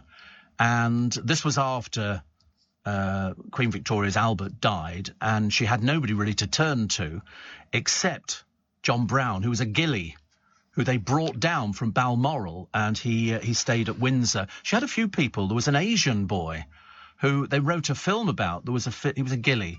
Yeah, gillie was somebody who sort of looked after all sorts of things out in the countryside, so he went sort of riding with her and stuff like that. Oh, Matt very kindly sent me a picture of his drone. Which is very impressive. Not as big as I thought, Matt. Not as big as I thought. I'm generally used to something. I'm trying to think, actually. It's got 4 things on it. It's called a Mini 2, so that obviously not a very big one. I think mine's bigger than yours. I've got a couple. Yes, Mini 1. And you fit your camera into it. Some have got cameras built in, and the camera moves, and they're not very expensive. A couple of £100 will get you something. God, the back of your car's clean, isn't it? I'm assuming that is the back of your car. Wait a minute, difficult to tell. You've got a roll of lino or something in there. Don't you learn things about people? Anyway, so Mrs. Brown, when he turned up, he had the Queen's ear on everything. And there was one story, very famous story, of he was able to talk to her on the level. He didn't, you know, he was a drunk most of the time. He had a lot of drinking problems. And a servant came in to bring some stuff into it and dropped the tray, and she went ballistic. She went absolutely ballistic. She said, fire him immediately. And she said, and he then turned to her and said, away with you, woman. He said, away with you. He said, you never dropped anything in your life? And she immediately retracted. I think she liked being dominated. She was that kind of woman. Get my drift? You know. And so he was able to talk to her. The other servants there hated him because, you know, he would do things that were totally against. He would start eating, drinking whiskey at the table, and they'd look there. And even the master of the house had no say over what John Brown did. So there was always a rumour that they were they just a little bit more than friends? But he certainly brought her out of her mourning period, because after Albert died, she only wore black. She didn't wear anything else. I mean, I'd have stuck her in pea green myself, but that's just me, having a little polka dots. She didn't. She only wore black. That was the one thing. But he was the one that got her out of things and would tell her it straight. You know, you need to do this. You need to come back to London. The public need to see you. They want to see you. Pull yourself together and get yourself dressed, and we'll go down to London. And he changed everything for her. Changed everything for her. It was very interesting. Very, very interesting. But, so now we've seen Matt's drone. Why do they call them drones? Is there a reason why they're called drones? I mean, I know they are drones, but what does that mean? Does the word... I don't know if they make a noise like a drone. I go, like that. I do that as well. If I'm limbering up. Yes, they call me a drone. Lawrence says, oh, blimey, the summer solstice is all down here from here. Longer nights and then Christmas. Yeah. GB Rail Freight will be keeping the country moving. Yeah, right. They are trying, but, you know, we sort of get there, don't we? Slowly but surely. But, no, I was always walking into people, actually, in this building. People who managed to, you know, make their way in. So well done you. I did say good luck, London, this morning. And barristers who've decided to walk out over pay, they're looking for 15%. 15%. And apparently demanding legal aid fees are hiked by 15%. Joe Sidhu and Kirsty Brimlaw from the CBA said, without immediate action to halt the exodus of criminal barristers from our ranks, the record backlog that has crippled our courts will continue to inflict misery. No misery. No misery, darlings. Absolutely none at all. It's a case of, listen, you were going into court today, but it's postponed until next year. Thank you. Why would you worry about it? Ridiculous. Number 10 says workers should brace for real-term pay cuts because they're sort of, all the papers are full of what trains are operating, what services are affected. And there are from London to Edinburgh at 2 p.m, London to Leeds 3:05. So, I'm not going to run through them all for you because they're all there. Mad Mick, they call him, the misery pledge. He can do what he wants. Nobody gives a stuff about him. Seriously.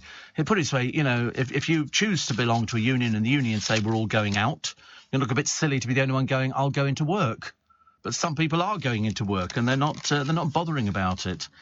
And one here, Leo McKinstry, writing in, guess which newspaper? The Sun.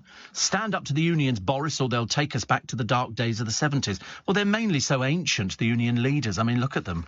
They really are. They're sort of, they're living in the past. Living in the past. Morning, nice to be company. I trust you are well. In fact, even if you aren't well, you can be sick by the end of today. Or sick when you discover how many people are sitting on the buses. Because coming into town, it's going to be very busy. Going out of town, not so busy. There's more people come in than go out. And it's Tuesday, June the 21st, a day that will go down in sort of, I suppose, history. And people say, oh, it's awful, it's this and that. But luckily, many of you are able to work from home. Luckily, we learnt that through the pandemic. That people can work from home. I'm not at home. I'm here because, we are an essential service. I will run through after 6, some of the main things that are happening today. But if you hadn't booked a cab up until now, you might find it a little bit difficult because, believe it or not, they are getting booked up. Prince William turns 40 today and he's renewing a commitment to follow Diana's lead and tackle homelessness. He can't tackle homelessness. I mean, I don't want to be rude about it. We've had homelessness since God created heaven and earth. His mum took him to a homeless shelter when he was 11. And, of course, because they're naive, they then think that if they go there, they can solve the problem of homelessness. They can't. There is no problem that you can solve at all. He says he wants his children to see the fantastic organisations doing inspiring work. Yeah, but you're not going to solve homelessness. It really doesn't work like that. It really doesn't work like that. There are certain people, they don't want to go into hostels. They like living on the streets. There are people, you might not want to do something like that, but these people are indoctrinated, and they've had it impressed on them that they can live on the streets. They've got their back. Come down the Strand with me every single morning. There'll be people in every single doorway, and they like that because a lot of the places which take in the homeless, if you're drunk, they won't let you in. They don't want people like that. There's places where they can get food. There's a food wagon which pitches up halfway down the Strand and they can get hot cup of tea and hot cup of coffee. But many of them have alcohol problems and drug problems and they can't get into the shelters. They really can't. But you see them every day. So, very nice and very laudable of William to make sort of the thing. But they're living in cloud cuckoo land if they think they can solve the problem. I think what they have to... I mean, let's face it, she died years and years ago. And it's the first time he's ever mentioned it. Never mentioned it before because he went out to sell The Big Issue, which was a photo opportunity. Yeah, we don't have any objections with him. I just wish that somebody was honest with them and said, listen, you're not going to solve the problem. You can highlight it, but you can't solve the problem. A former UK cop is to help the Brazilian government hunt UFOs. Gary Heseltine, who took early retirement to become a full-time UFO detective. Oh, God, another one of these balmy mad ones. And apparently the US Congress held its first hearing on UFOs in over 50 years. It's because it's rubbish. It doesn't exist, and you can have to convince a few little people out there. 5,000 passengers were stranded at Heathrow yesterday when 30 flights were axed due to the luggage pile-up. I've never seen so much luggage piling up. Seriously. Awful. Absolutely terrible. Terrible, terrible, terrible. And what have we got? Festivals, and we've still got another festival going on. We've got the Isle of Wight Festival, and you've got Glastonbury as well, if you can get there. I wonder how many people are going to go, well, that was a waste of a ticket, wasn't it? Because we can't get there, because we don't have a car. and Mum and Dad can't afford the petrol. Steve, just at Waterloo, the whole station is closed, and so is McDonald's, says Ashley. Apparently, people are waiting for the station to open about 6:30. Yeah, there are trains running out of Waterloo. I've seen the list. You know, it's not open at the moment, and the Underground will not be open. But there are certain trains, but it's going to be, the station will open at 6:30. I don't think that the first trains will run till after 7. And you need to check where they're going to, because they're not going to Richmond, and they're not going to Twickenham. And they're not going to, what was the other one? Strawberry Hill, and they're not going to Hampton Wick. So, in fact, most places they're not going to, because they're little buggers, aren't they? And they don't want to sort of, you know, to do things like that. There's a plumber here facing jail after putting secret cameras in women's bedrooms. Lord above. This is a man here was servicing gas boilers. He was rumbled after he was caught on CCTV, and because they had a nanny cam. Have you heard of a nanny cam? They sort of put cameras in kids' bedrooms so they can see. And police arrested him and found a plethora, for that read quite a lot, of worrying footage on his computer. He comes from Rotherham in South Yorkshire. It's all going on in Rotherham, isn't it? All going on. Anyway, he resigned from his plumbing firm and stepped down as a scout leader. I mean, it's just... He couldn't make it up. He admitted burglary, voyeurism and possession of extreme pornography at Sheffield Magistrates Court. His case was sent to Crown Court for sentencing, as the JPs decided the 12-month maximum jail term they could impose was not enough. However, the Sun reported the plumber's shame in 2019, when it appeared he would not be prosecuted. That was in 2019. Unbelievable, isn't it, really? But anyway... We'll wait and see the outcome on that one. And he was a scout leader. Perhaps they don't check people anymore. Do you know Baden-Powell House? Well, you probably don't, but there is Baden-Powell House in London. It's going to be turned into some sort of college or university or something. Nothing to do with the Scouts. They've obviously sold it. It was on the road that's just before you get to the V&A Museum. It was on a corner. I used to see all the Scouts turning up there, and they had bedrooms there. Baden-Powell House. It's covered with scaffolding, and...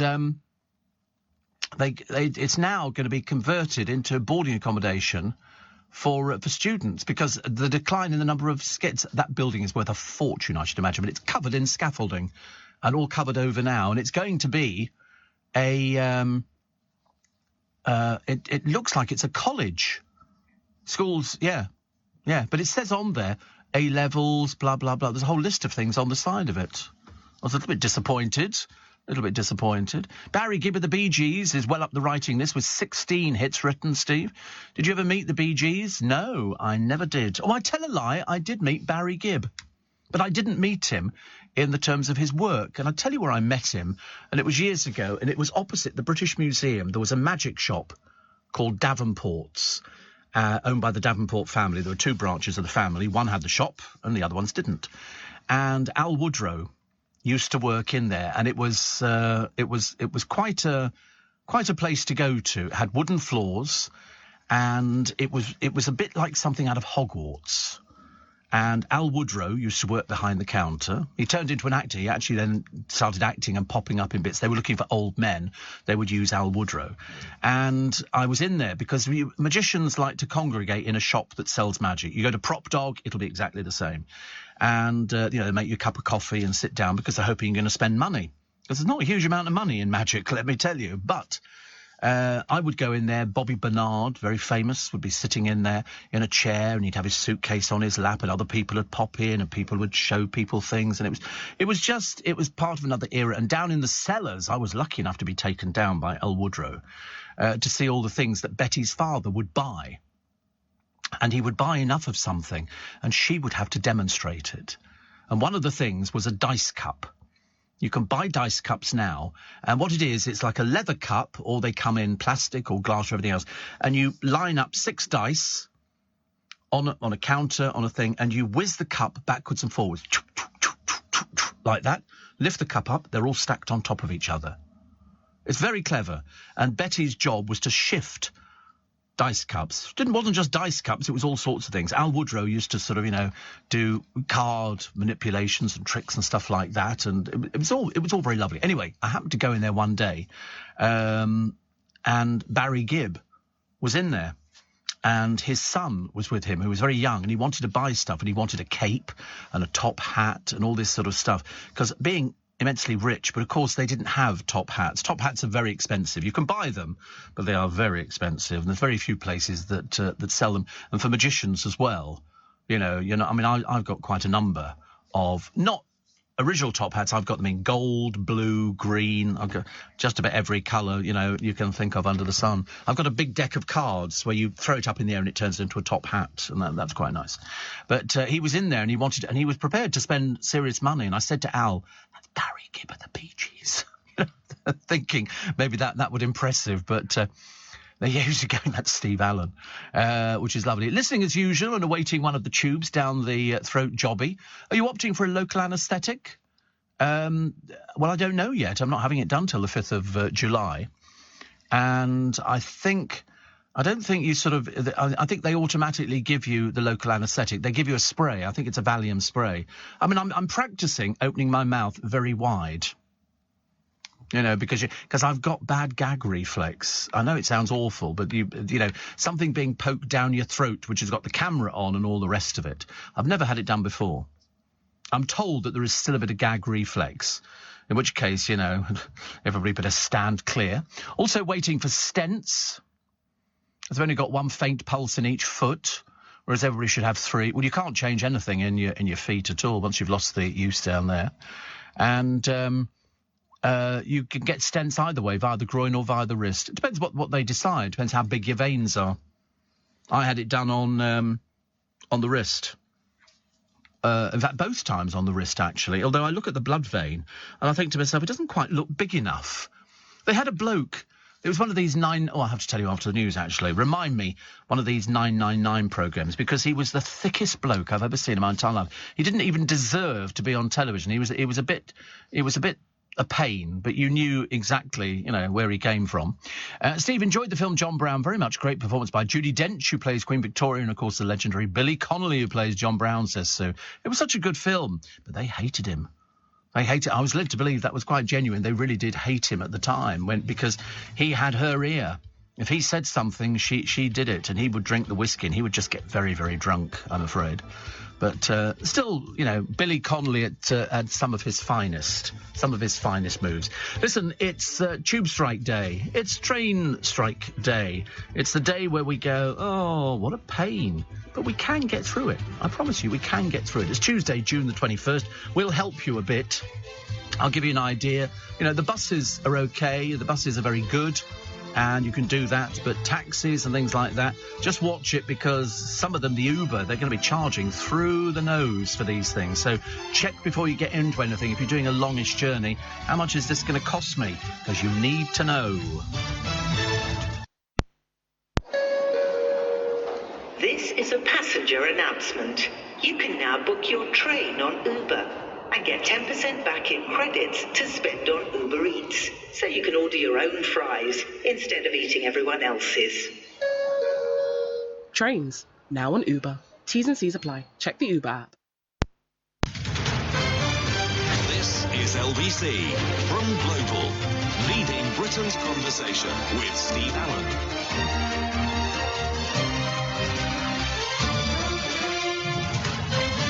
Morning, nice to have your company. Tuesday, June the 21st. We will get through it. It's not difficult. We can get through there.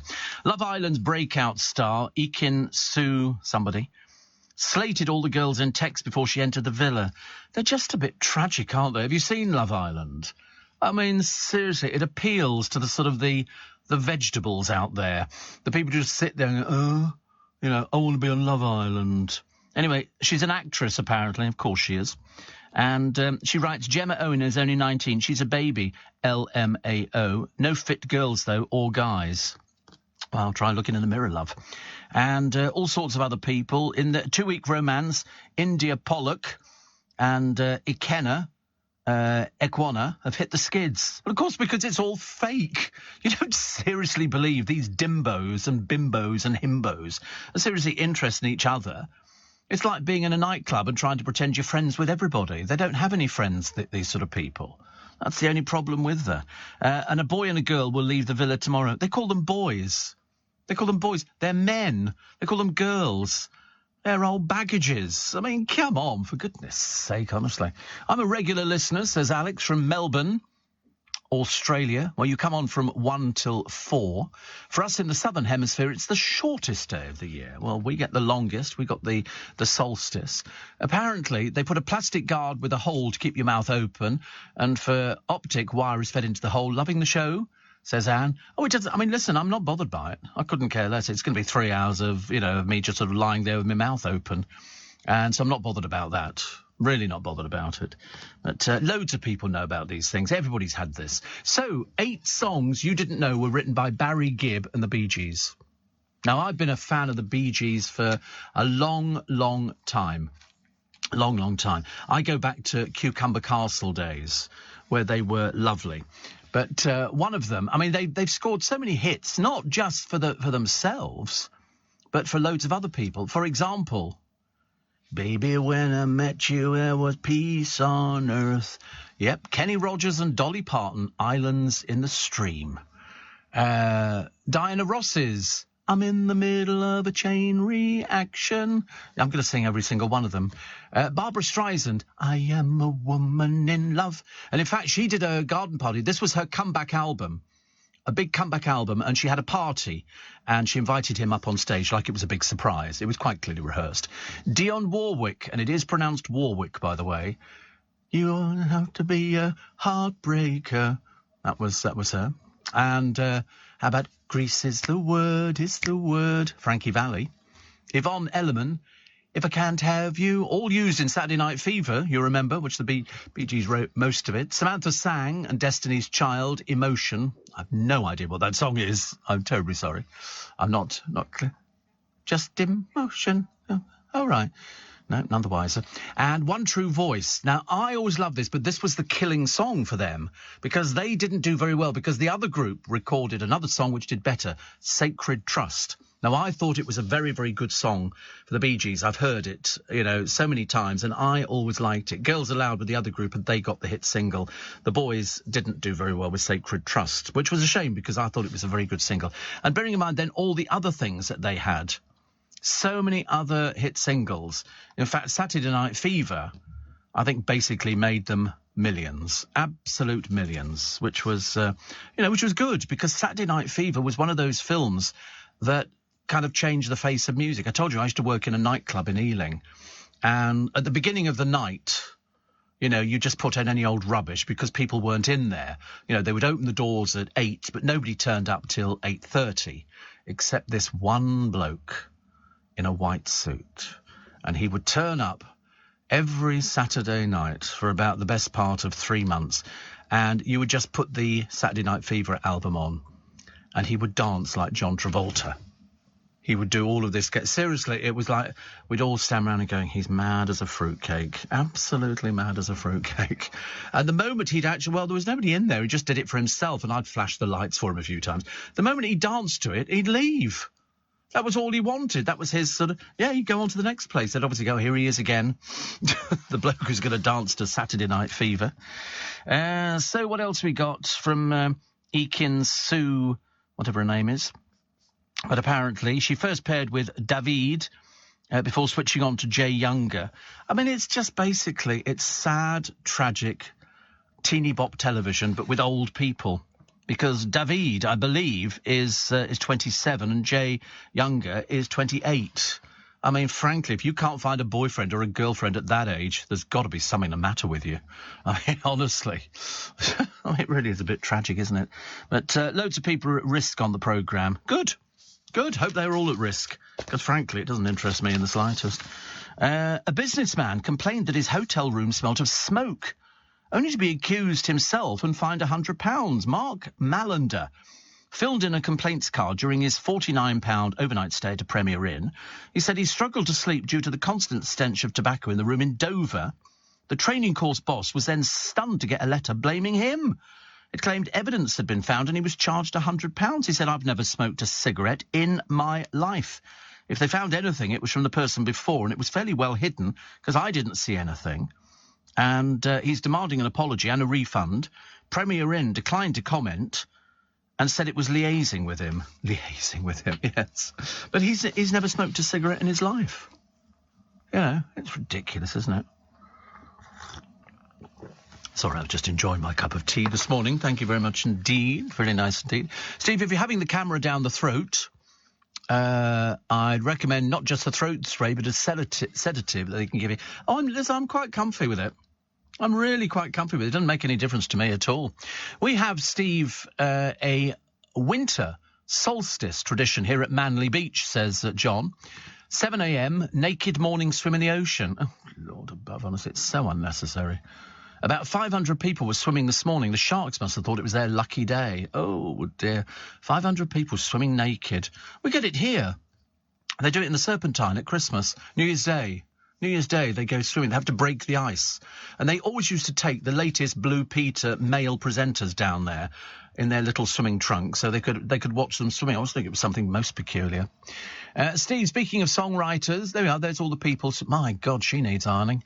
He definitely needs ironing. My God, Father. It's very pretty, though, but there's just a lot of naked people. Yeah, I'm not saying that. It's amazing, isn't it? Apparently, apparently there's a woman here called Lauren, and she's bungee jumped naked 4 times. I'm going to be sick.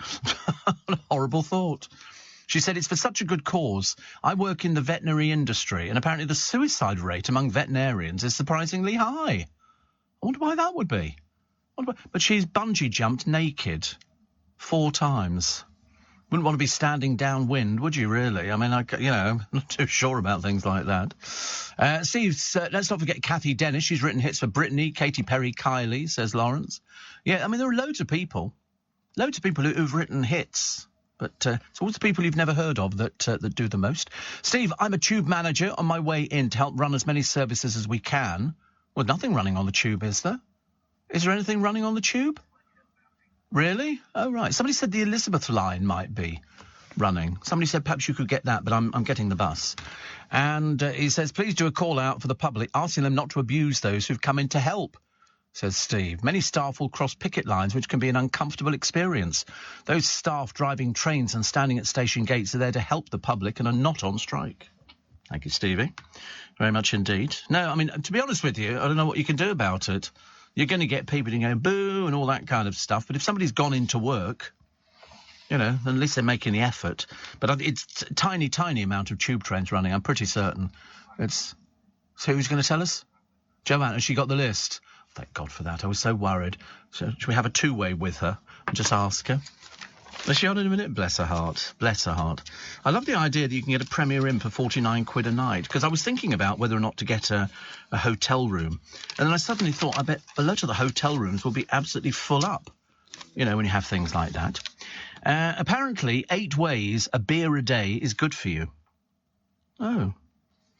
You can live longer. It's... beer means hops, and that handy plant does more than impart flavour. Apparently very good to reduce diabetes risk. They always say that, don't they? They always say that. They say, oh, you can reduce your... I can't drink beer. I've never drunk beer in my entire life. It just doesn't... I don't like the taste of it. I don't like the taste of lager. I don't like the taste of anything like that. I'm just a little bit funny. We'll go for a pint after. After what? After this? Joking, honestly. I'll drink alcohol at this time of the morning. The only thing I'd be drinking at this time of the morning would be a tomato juice with loads of ice in it. Lovely little picture here of, who is it? Oh, it's the all-star job for Channel 5's Dan Walker. You remember Dan? No, I know. How quickly we all forget. How quickly. But apparently people thought he was just going to read the news for them. Well, no, they weren't, because nobody watches Channel 5 News. Why would we think that? We didn't even know who the last one was. But it turns out he might be doing a variety of shows for the broadcaster and could soon be one of their biggest all-round stars. Are we talking about the same person, the bland, beige person who reads an auto cue, and he's going to be the star of Channel 5? Good God in heaven. Apparently, speaking on a podcast, the former breakfast host said, there's guaranteed hours in my contract which I get to make TV. It could be documentaries. It might be a quiz. I'm going to be sick again. Could be a quiz, apparently. I mean, he's so bland. He's not... You've seen that advert on the television where this woman says, you want to come and look around my house? And she goes, let's have a look and see how many different uses of beige you've got. But he says it's really exciting because you get a creative input. Oh, God, here we go. Somebody who thinks they've got a personality. Very embarrassing. Very embarrassing. He says, haven't decided what to do yet. A bit old for not deciding, aren't you, dear? I mean, shouldn't you have decided by now? I mean, perhaps you could do what Gemma Collins has done. She's advertising crisps. I don't know why they've picked Gemma Collins to advertise crisps. They've also picked Fred Siriex. I don't know why. He's apparently a TV star. He just shows you to your table. That apparently warrants you being a star nowadays. Oh, sorry, are you a big celebrity? Huge celebrity. What do you do? I tell people to go and sit at that table. Oh, right, that's it, is it? And then Gemma Collins, who they've laughingly put on a tractor. I don't know why. What's that got to do with crisps? I've got no idea. But there you go. Potatoes. Yeah, I don't really think, perhaps there isn't much work about at the moment, Perhaps it's better to sort of get something in. Oh, look, 5:15. Morning, nice to have your company. So from 6 we'll run through, as well as Joanne, we'll have loads of information about what's running and what's not running. So some tubes are running, but not till a bit later this morning. But we will fill you in on everything. I predict the majority of people are just not going to come into work. They're going to say, I'll work from home. It makes it an awful lot easier. Which is a shame, really. Which is a shame. But I like the story in the paper today, only because we keep finding all these stories about police officers who basically have sort of fallen off the wagon, kind of. Some of them are really too stupid to have ever been a police officer. This one's brilliant. This one is called Ahmed Anwari. What did he do that warranted him being kicked out of the force? Come on. You don't know? No. Well, he decided that he wanted to get off and have a bit of a rest. So he drew a red line on a COVID-19 test strip to say to him, and he sent a photo in saying, listen, I've got COVID, so I can't come in. He was lying through his teeth, of course. He admitted falsifying the results. He resigned from the force a day later. He's obviously a complete and utter bozo. How stupid do you have to be? He's drawn a little line on it, so it looks as though he's got 2 lines on the little thing. And he was found guilty of gross misconduct at yesterday's hearing in Ormskirk in Lancashire. Stupid man. Honestly. I just can't believe somebody would be that stupid and do it. But, people are like that, I'm afraid. What else have we got? Some of the papers run these stories a day late. Do you remember we told you the story about the Mercedes that called 999 after the bloke had an accident and the police turned up and he was drunk? They're running it today in the Daily Star. Yeah, I know they get their news from me, and I know that, we're very grateful for that. Rail strikes, or rail staff could be striking until Christmas, so says Mick Lynch. What, Mick? Real name Michael. Very poncy. Mick Lynch. Makes you sound a bit more working class, doesn't it, mate? Yeah, all right, Steve. Steve, maybe another option for your homeward journey. The trains are stopping at Kew Bridge, round the corner, cross over the road, then the 267 to Twickenham. Could even pass the West Middlesex Hospital, says Brian. Give him a wave. Yes, I had the choice of doing the West Mid, actually. I didn't do it for the tube down the throat. I've opted for Kingston, because I've been there loads of times, my eyes and other things.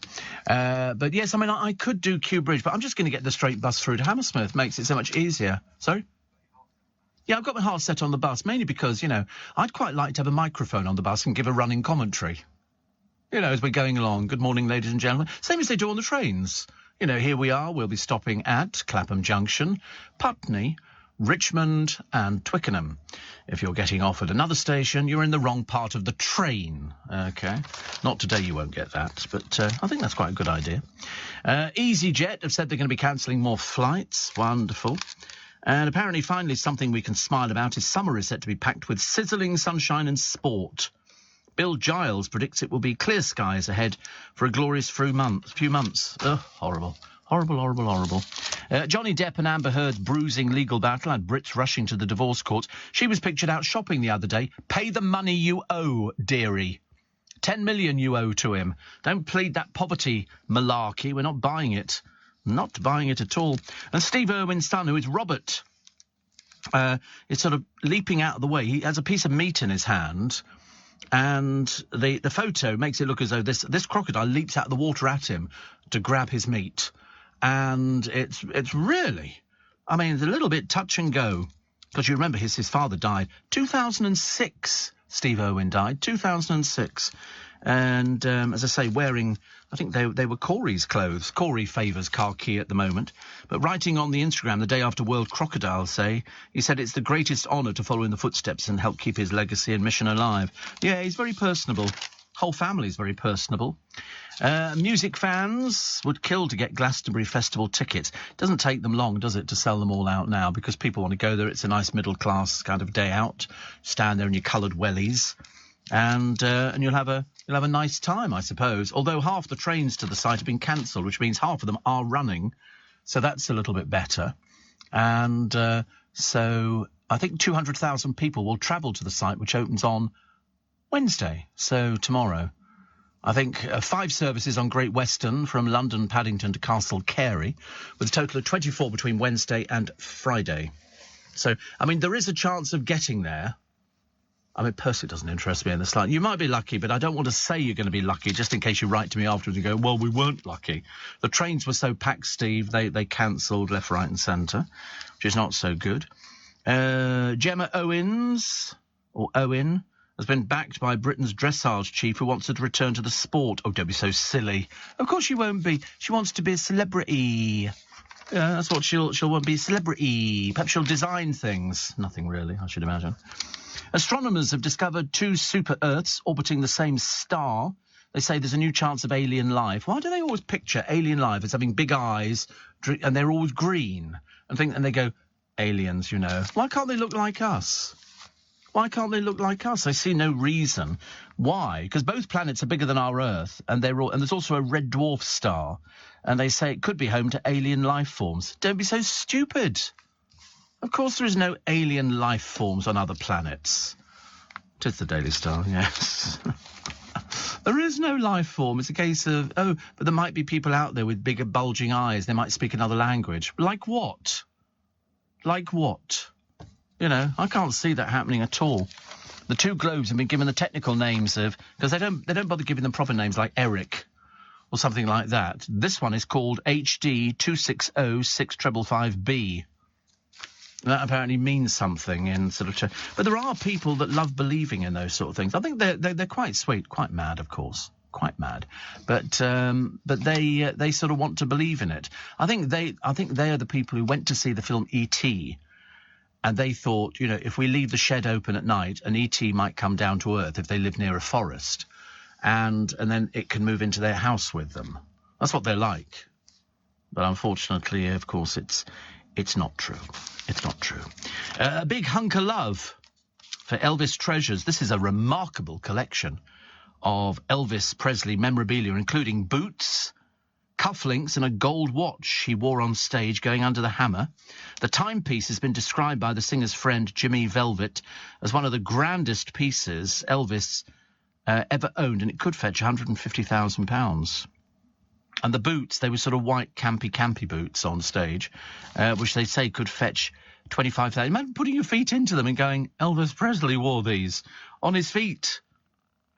Because he had to have white, they're like booties. The watch is quite nice. Where you'd wear it, I've got no idea.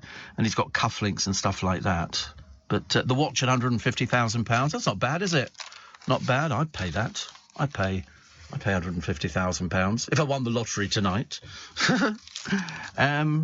What's the jackpot? 122 million. 122 million.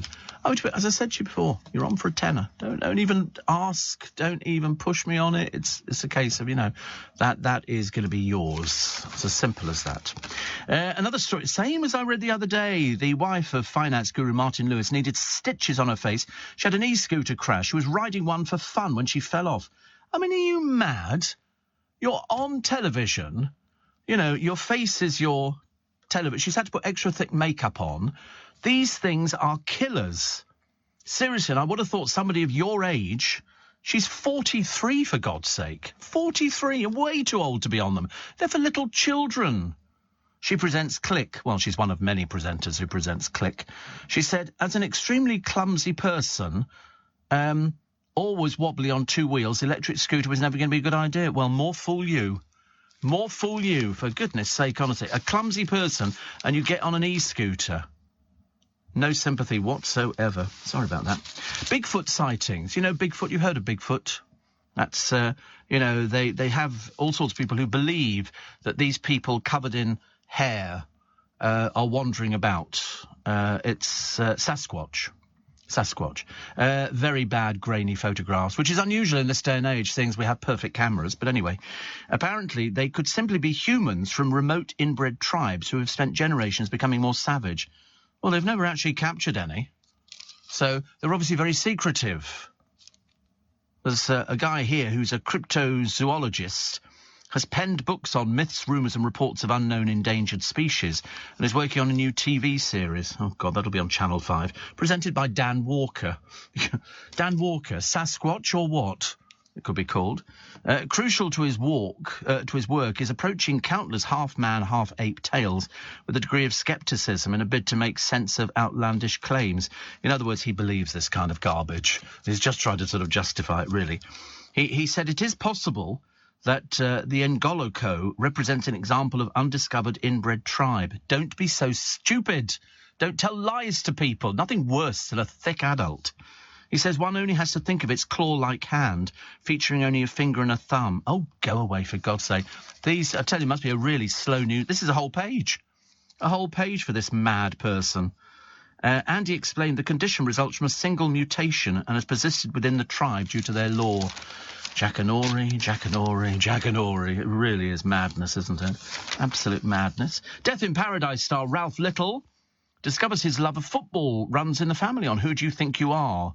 He's a lifelong supporter of Man United. He's played for semi-pro clubs, Maidstone United and Chertsey Town, and he's a familiar face at Soccer Aid.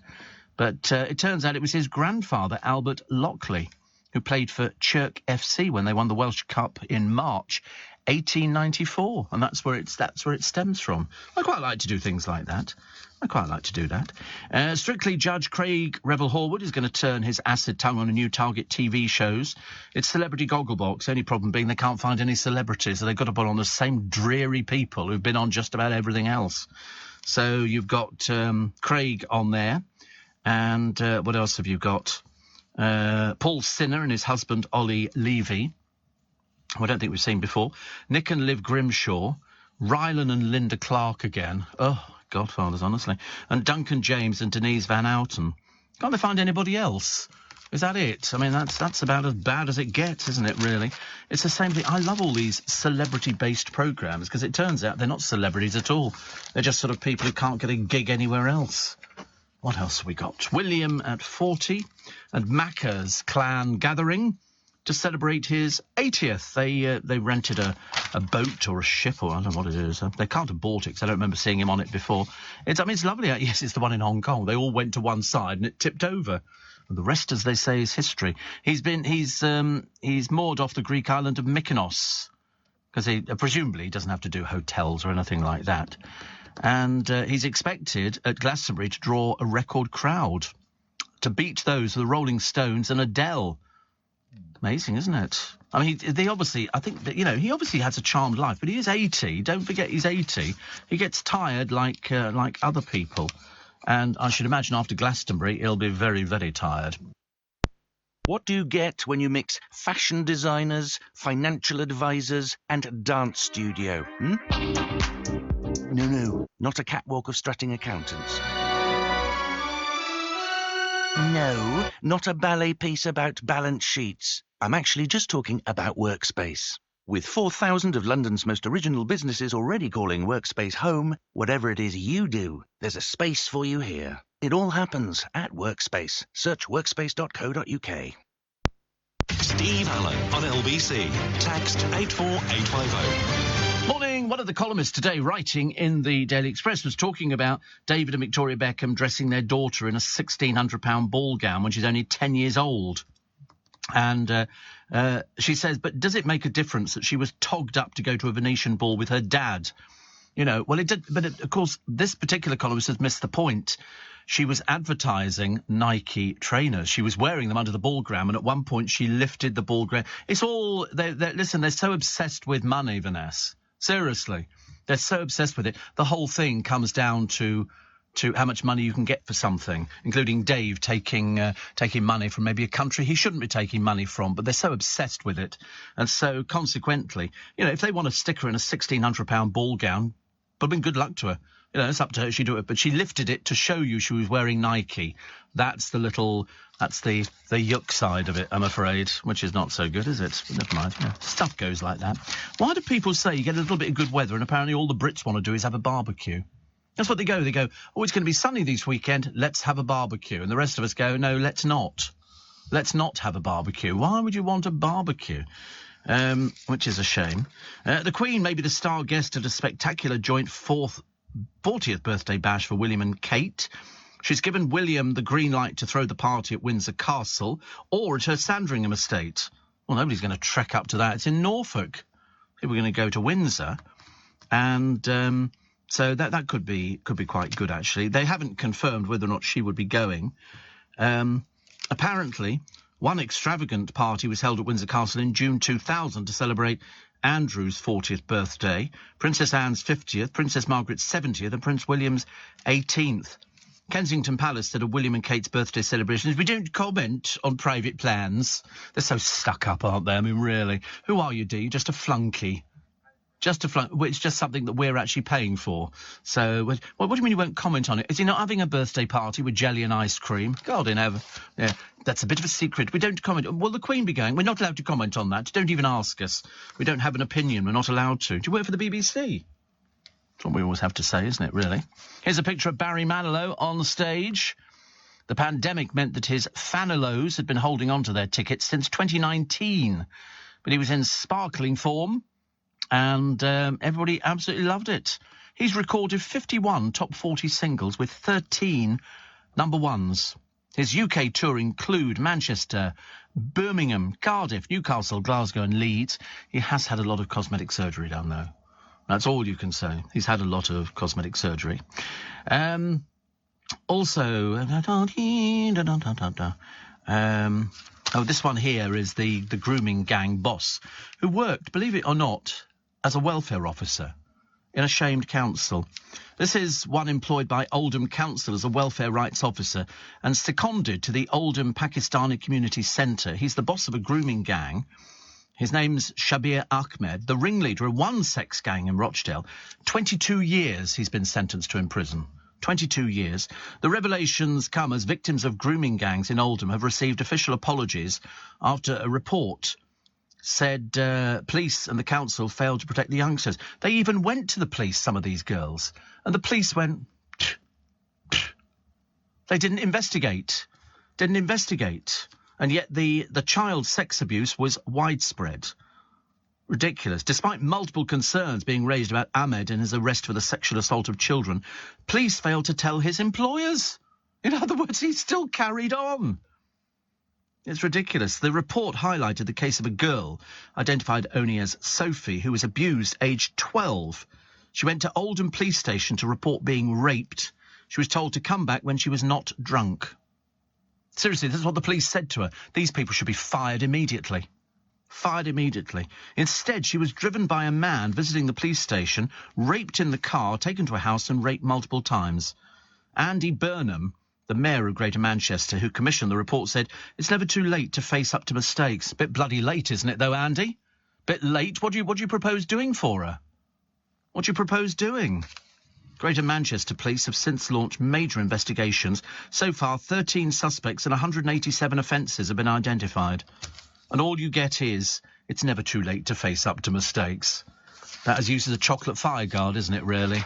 Absolutely disgraceful. Absolutely. Jeff says, when are you going on I'm a Celebrity? It'd be great to see you on that. No, we don't do. I'm really, sadly, not that naff.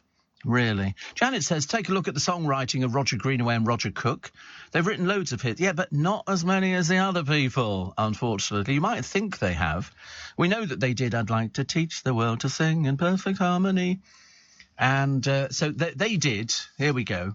The Fortunes, You've Got Your Troubles. I Was Kaiser Bill's Batman. Wait a minute, you're going way too... I haven't even finished reading the bloody thing yet. Well, I know all the other ones. Back. Softly Whispering I Love You by David and Jonathan. I Was Kaiser Bill's Batman. Lovers of the World Unite. Green Grass, This Golden Ring, Gary Lewis and the Playboys. I've Got You on My Mind, Dorian Gray. All hits. Family Dog, A Way of Life. Conversations, and It's Only Conversations. Melting Pot by Blue Mink. Hallelujah by Deep Purple. My Baby Loves Loving, White Plains. It was the same person singing on all of these. Gene Pitney, A Street Called Hope in a Town Named Freedom. Loving You Baby, Gasoline Alley Bread. Home Loving Man by Andy Williams, one of my favourite songs. Great song. Blame It on the Pony Express, Johnny Johnson and the Bandwagon. Sunny Honey Girl by Cliff. Something Old, Something New. Fantastics. Here Comes That Rainy Day Feeling Again. The Hollies with Hey Willie. Don't make me do it. Banner Man by Blue Mink. We Got a Dream, Ocean, Freedom Come, Freedom Go. Cilla Black with Something to... All of these are hits. So they did a lot. Something tells me something's going to happen tonight by Cilla Black. Got to number 3 in the charts. But we were talking about those who topped the Billboard charts. But they've got a special award. Roger Greenaway, the only English person who's in the Nashville County Hall of Fame. He's also written a lot of the famous country songs of all time. They're prolific songwriters still going. But Janet, it's not... They've got to have number ones. Got to have number ones. And also, I'd Like to Teach the World to Sing. Then was used for Coca-Cola, wasn't it? And they had It's the Real Thing. And they just sort of adapted it. But they've done that with loads of singles. They've taken a single and they've then adapted it to go with a particular product. You know, and because it saved them having to write anything new. They just took a single. And loads of people benefited. I mean, you know, you must be a very fortunate person if they go, listen, we've got sort of an advert for whatever it happens to be. We want to use your record. Yes, please. Yes, please. Please do that. Do that. You can use as many as you like. I love it. I love it. Bobby's statue is bigger than life size. It's the first time I've ever looked up to him. This is Bobby Ball's widow, Yvonne, who got a sneaky peek before its unveiling and joked that it's 1.5 times his actual size. He died aged 76. He caught COVID. And they've got this statue in his hometown of Lytham. And I thought he was very funny. They went through a very bad phase, him and the other one. They fell out, which happens with a lot of people. And they also, if you remember, they both discovered religion a little bit later in life. And unfortunately, and he can probably tell you the same story, but Biggins was doing panto with them down in Southampton, and they sent their dresser in to alter his costumes. They thought they were too short and things like that. They thought they were, you know, not right. And I remember, because I went down there with my friend Andrew, and we stayed with Biggins. There was like a whole group of us, went to see the pantomime and all the rest of it. And they touched his costumes, which is verboten. It is absolutely verboten. You don't touch another artist's clothes or anything like that. But they then went over to Vegas, didn't they? They did a show with, I think, was Sue Pollard over there and Bobby Crush and loads of different people.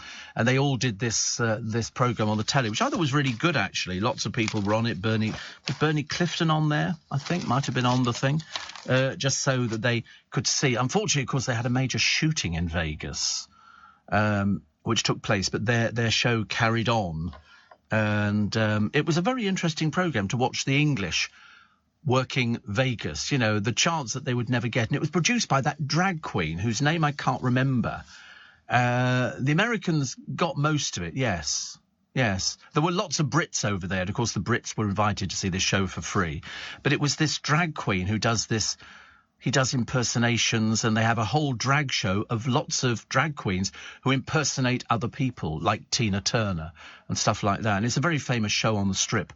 But he was producing. He wears this sort of wig and all the rest of it. The rest normally wears a wig. But it's very good. Burt Bacharach is a fantastic songwriter. He wrote for many people, says Kathy. Dionne Warwick, Elvis Costello. Went to see him in Nottingham a few years ago. A legend, yes. Not with us anymore, is he? I don't think, but Bacharach. But there's loads of these people. Once you hit on a winning formula, you know, you look at what these people turned out, and they were absolutely brilliant. I don't know if he's still alive, Burt Bacharach. I have a feeling he's not. I don't know why. Oh, you think he is? Oh, of course you would think he is, isn't you? Here we go. It's where the producer has to go. Yes, he's still alive. There you go. He's bloody hell. Oh, sorry. How old do you think Burt Bacharach is? He's 94. He's 94. Honestly, some people. And amazing, actually. An American composer, songwriter, record producer and pianist, composed hundreds of pop songs, many in collaboration with the lyricist Hal David. Hal David. So they had a whole raft of hit singles. Amazing, isn't it, when you sort of tell her these things. The best advert ever is What Is the Gorilla Doing? An impression of Phil Collins on the drums for Dairy Milk. Oh, I heard somebody the other day on the television. It was on BBC. They're so precious down there, and so... They had a thing, and she said, oh, on my Apple phone. And he said, other phones are available. And I thought, my God, honestly, it's like Blue Peter. Cover up the box of cornflakes and the copy decks. People get very upset about it. They'll think you're on a freebie. Gets away with it on other programmes, but there you go. Steve, it was called Last Laugh in Vegas, says Dean in Swansea. Last Laugh in Vegas. And it had Bernie Clifton, Mick Miller, Bobby Crush, Kenny Lynch, Jess Conrad, Tommy Cannon. And it was 2018, my goodness me. But who is it produced by? Who was it produced by? That's what I want to know. Because it was this his name was Frank somebody. There you go. I told you, actually. There's Sue Pollard. She was on it as well. Anita Harris, Frank Marino. Have you ever seen... Ross King. Oh, no, just a voiceover. He married a friend of mine, actually, years and years ago. Go down, Frank Marino. And he has a big show in Vegas. He's the producer of this programme. Have you never seen him? Oh, my God, he's amazing. You get up pictures of Frank Marino. He's a drag queen in the Strip. He's been doing drag on there for ages, and they have this show called... I can't remember. But, no, that's the Canadian guitarist. The female impersonator, look. I think the show is called Divas. He was dubbed Miss Las Vegas. He's got the drag review, which is called Frank Marino's Divas Las Vegas. And it's amazing, really, because it's big business, drag shows. People want to go to see drag shows.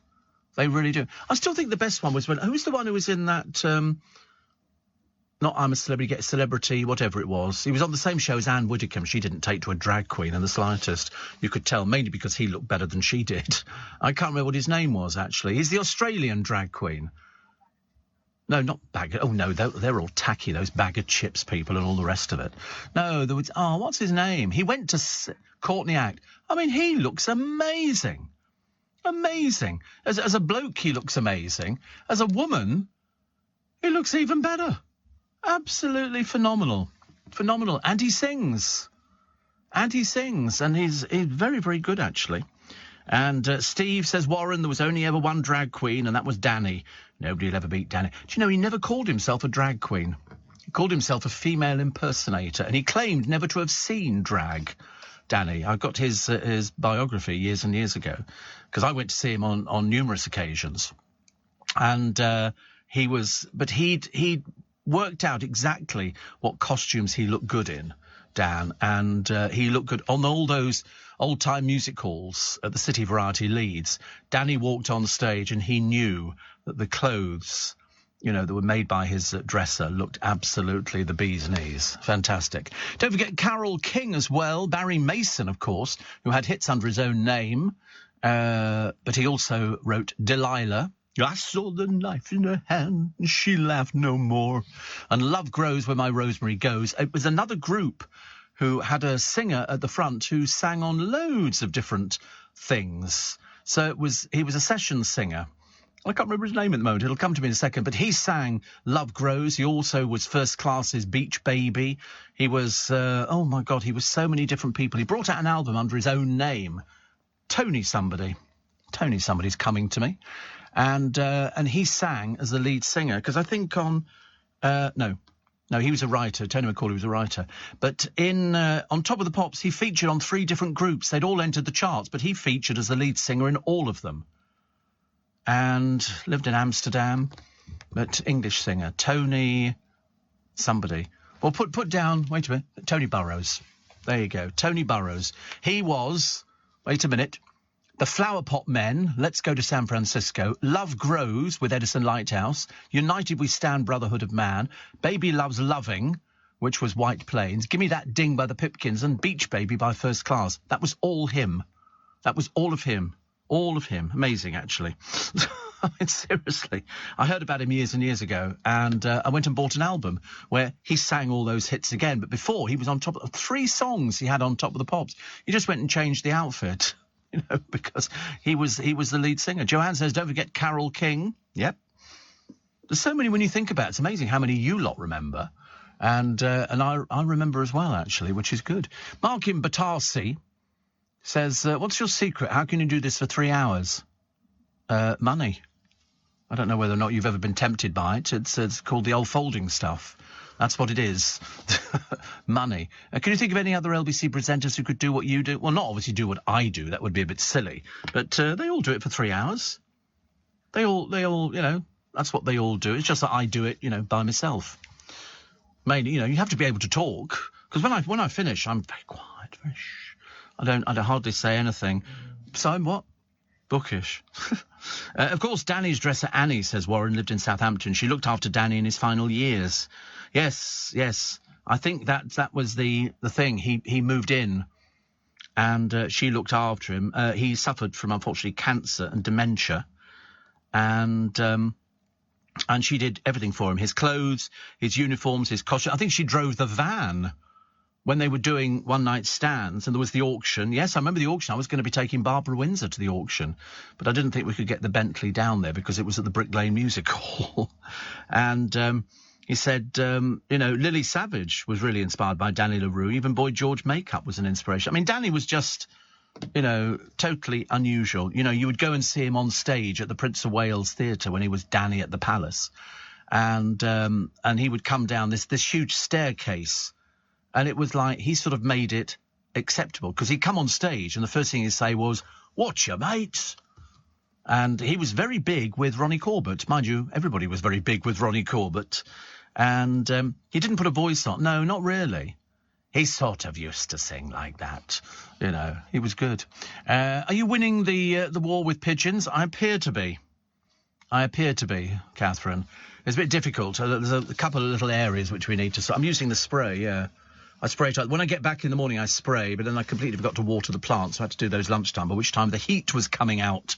And I decided, this is Danny there at the Palace, and he comes on, he rises up, he's brought up on a ramp at the back of this thing, and what he's got is the campest set of dancers you've never seen in your life, but he's got this huge train which went behind him, and it runs the full length of the staircase, because he brought glamour. It was glamorous. I mean, drag has always been very big, and it's sort of glamorous. Now it's people called bag of chips and all that kind of stuff. They wouldn't have stood a cat in hell's chance of surviving in the early days because he did it. He was the one who made it onto television. He made it respectable. Definitely. What do we got here? Misery for Millions. No, it's not. You can get there. You'll do it. If you don't want to go to work, don't go to work, but just remember to tell people. Otherwise, they'll be going, where is she? Where is he? People don't know.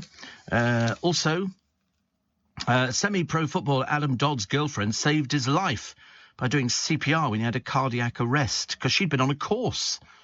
Thank goodness for that. We did CPR, I think. When did we do that? We might have done it for something else, actually. So you learnt how to pump, and then sort of blow into somebody's mouth. I don't think I could do it now. I'd need to be sort of, given a little quick crash course in it. But he's making good recovery, so that's good news. Dave, publicity hungry, Beckham and Vic, publicity hungry, please buy my dresses, have been granted permission to build a log store at their Cotswold home despite eco-opposition. They want to add the shed to their mansion. It's just a barn conversion. OK, don't get too excited over it. So that they can have cosy nights in front of a roaring fire. Apparently the Beckhams were accused of flying in the face of the government's clean air strategy. Oh, you don't think they care about that, do you? The Beckhams, they don't care about that. Dave will take money from just about anywhere. And George Michael's piano, to be auctioned to help a leading music therapy charity supported by the late singer. It's a Bechstein. Is it a Bechstein? I think so. There's so many different... But this is for Nordhoff Robbins. And it goes under the hammer. What it's going to fetch, I've got no idea, actually. It doesn't even give an estimate here. He won the Silver Clef Award in '89 for a contribution to UK music. Nordhoff Robbins chief Sandra Shembury said George's legacy is huge, not only in terms of his contribution to music, but also his kindness and generosity. I would think that would have to be quite a bit of money. But there's no estimate on it at all. Isn't that funny? Normally they sort of put down it's going to, help. It's been donated by his estate, and he had this instrument, because every time you move them, they've got to be retuned again. They're very fine instruments. And it was in Highgate. It goes under the hammer very shortly. But what it's going to go for, I don't know, 150,000? 250,000? Could be anything, couldn't it, really? I wonder if I'm going to get an invite to Kate and to celebrate William's party. I mean, who else is he going to invite? I bet you anything. Shall I tell you who won't be there? Harry and Andrew. Absolutely not. Not within a 3 million miles, will they ever be invited there. But will he be inviting Andrew's children? I mean, Sarah Ferguson doesn't get invited to anything. They really don't. She's not in that sort of set at the moment, which is all very peculiar, isn't it? I like the story, though, of the friends who wanted to get Nige to Glastonbury. Nige is Nigel Stonehouse. He's been given weeks to live because he's got terminal cancer. He's going to be flown to the festival, to Glastonbury, at a cost of over £12,000. They've raised £15,000 in 48 hours. To get him there, so £12,000 for the flight, and he's an inpatient. They're now booking a helicopter. Hope it gets him there on Sunday for Diana Ross's performance. And isn't that cute? I like that. I like that idea. So he's only got weeks to live because the cancer's spreading. So they're going to get him to Glastonbury. Good for him. Well done to the friends. Well done to the friends. I think that's about as good as it gets. Mike says Lord Nelson was 5'3". The statue of him on the column in Trafalgar Square is actually 15'9".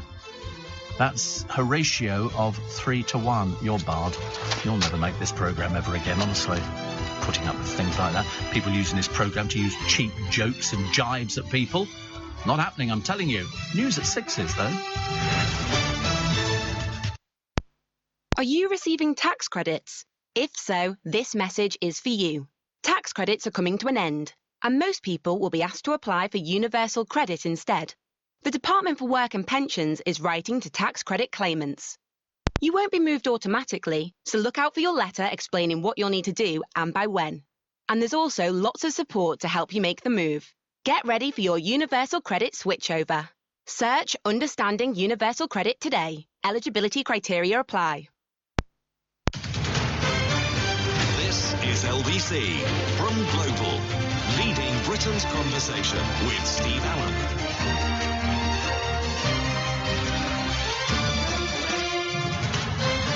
Morning, nice to have your company. Welcome to Tuesday. Welcome to June the 21st. As I say, it's a date you'll probably put in your diary as the date we struggle to get into work, but we can manage it. With our help, we can help you get all the way through. Don't worry, we've got a whole list of things for you. But I'd advise you to sort of check before you go anywhere, just in case you go somewhere hoping to get to your destination and it turns out they've been cancelled at the last minute. There is a timetable. How strictly they adhere to it, I'm not sure, but with the help of LBC's excellent travel department, we shall get you there in one piece, which is good news, actually. Very good news. The Ukraine war has hit supplies of what, do you think? How I would have seen this one come, I wouldn't have get this one in a million years. Honey. The Ukraine war hits supplies of UK honey, and Britain could face a honey shortage. Apparently, other countries that we can buy from are stockpiling it, leading to a higher demand and soaring costs. But we produce it ourselves. We've got a Twickenham Beekeepers Society. They produce tons of honey. Why would the supply? Well, they say farmers are reducing how much of the crop they grow due to the conflict, according to the grocer. Though the honey trade depends on sunflowers, which also produce cooking oil. So the honey trade comes from those as well. Well, we've got loads of honey round the country. How ridiculous. In fact, some beekeepers at the moment have got so much honey, they don't know what to do with it. We don't have any. We even sell it in a charity shop in Twickenham. We've got so much honey. It's all over the place. I don't really see how the war there. I mean, that just sounds like a feeble excuse, doesn't it? But apparently Russia and Ukraine produce 80% of the world's sunflower exports. And the ongoing war between the two nations has restricted supplies, but has also led farmers to reduce the amount of crops they're growing too.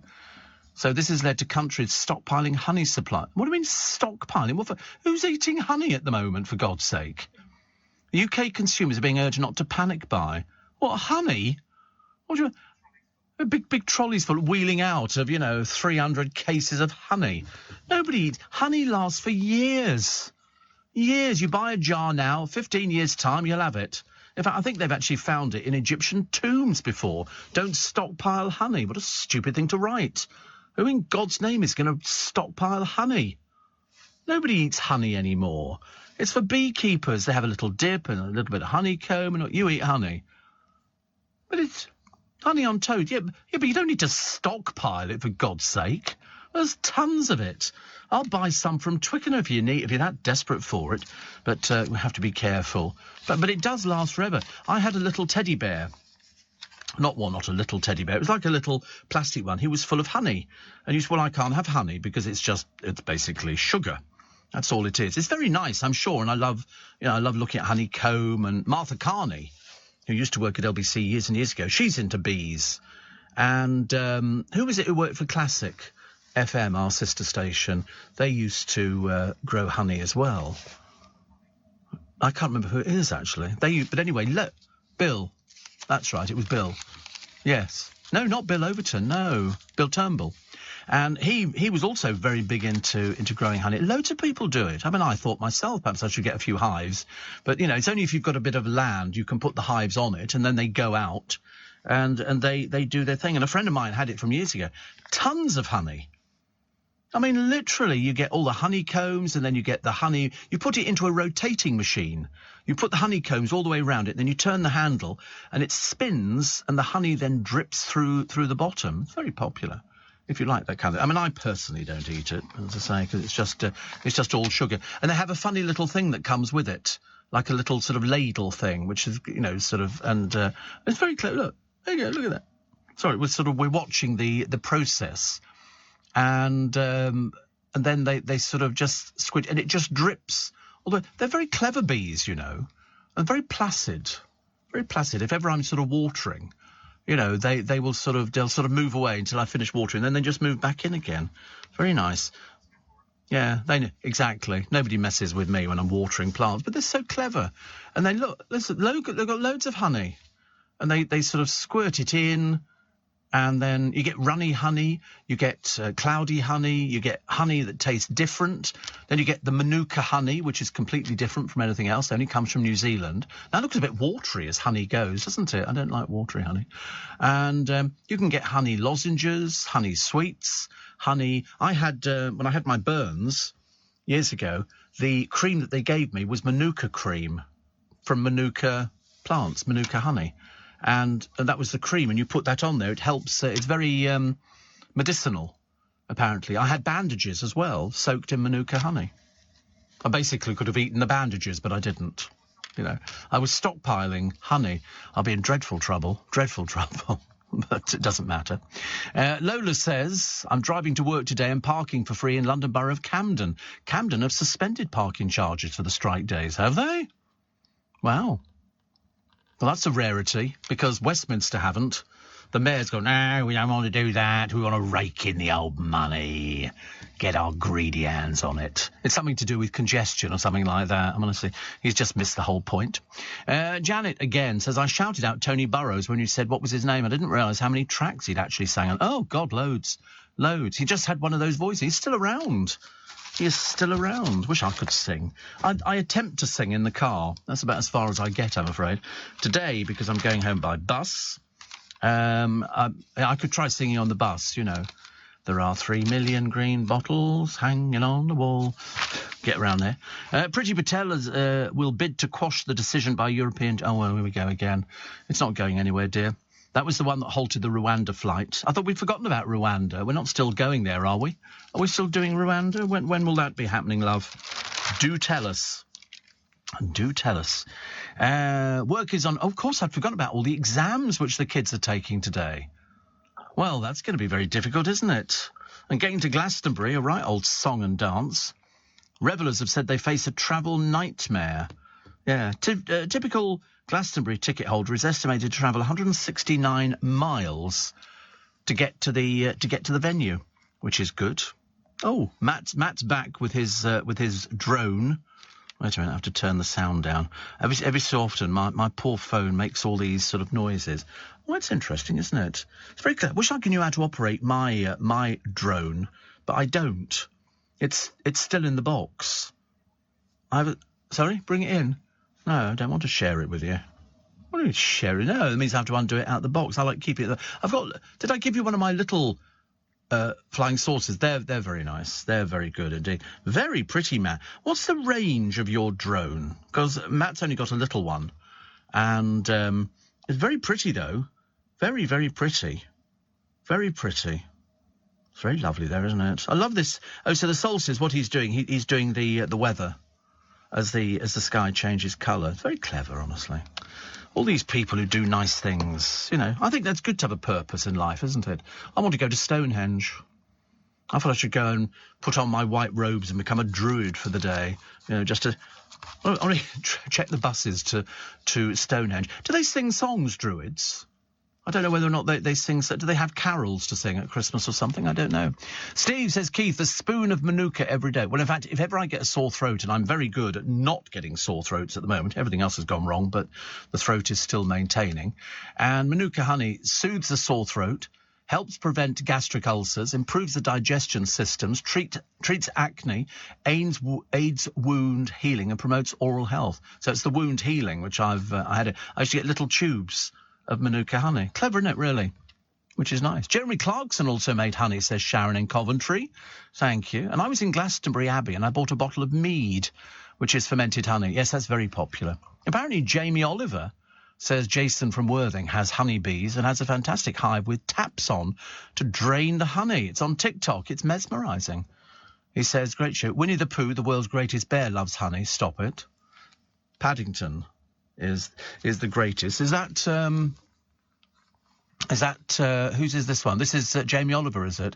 Good Lord above, look at that, all this different honey. They're very clever bees, but they don't do anything, do they? They just make honey. They're very important, I realise, in the ecosystem, but they don't do anything. They don't, literally, they go out, they rub their bottom in plants, then they come back, then they start they chat to their friends, have a little bit of a holiday. But they don't go to sleep. I've never seen bees sleeping. I mean, I just wonder whether they sort of have little duvets they pull up over their little tummies or something like that. But as far as I know, they don't do anything. Oh, they sleep between 5 to 8 hours a day. Good Lord above. Do they just sort of give up in the hive then? It's very clever, isn't it? I knew Jamie. Do they open their eyes? Well, that's lovely, isn't it? So Jamie Oliver's got honeybees, and they apparently their head and tail sort of tuck in and the wings rest on the body. Female solitary bees sleep in their nests, but male solitary bees sleep outside, resting in places like grass stalks or in flowers. So be careful if you're walking through a field. You don't want to upset them, do you? Fancy not telling people things like that. Ridiculous. So here it is. Guess which paper? We have to say guess which paper every time. What's the train driver's average pay? Train driver's average pay is £59,000. Rail workers' average pay, £44,000. Real term pay rise since 2011, 17 to 20%. 17 to 20%. What the rail industry received in emergency COVID support, £16 billion. What ministers will spend on expanding the rail network over the next 3 years, £35 billion. The pay rise, Network Rail offer to workers, along with a further 1% later in the year, 2%. Pay rise, the union is demanding 7.1%. No chance. And the train cancellations last year, 223,125. I merely give you the facts. You can mull them over and do whatever. And the public sector have been told, don't expect your pay to keep up with inflation. And here's a picture of little Michael Lynch on his way to work outside the union headquarters. Yeah, brothers and sisters. Off we go on that one. Passenger misery continues in backlog Britain. These are the people at Heathrow's Terminal 2 the other day. That's another nightmare. I mean, places you need to avoid. Just about everywhere, I think, today. Just about everywhere. Morning, nice to have your company. So let's just bring you up to date. You'll be getting it from Joanne. You'll get it throughout the day. Passengers are being advised not to travel unless it's essential. There are trains out there, but there are very few staff working. So the strikes will be today, Thursday, Saturday. Tomorrow, of course, there'll be no service between 8 o'clock for the tubes, mainly because the trains are in the wrong place.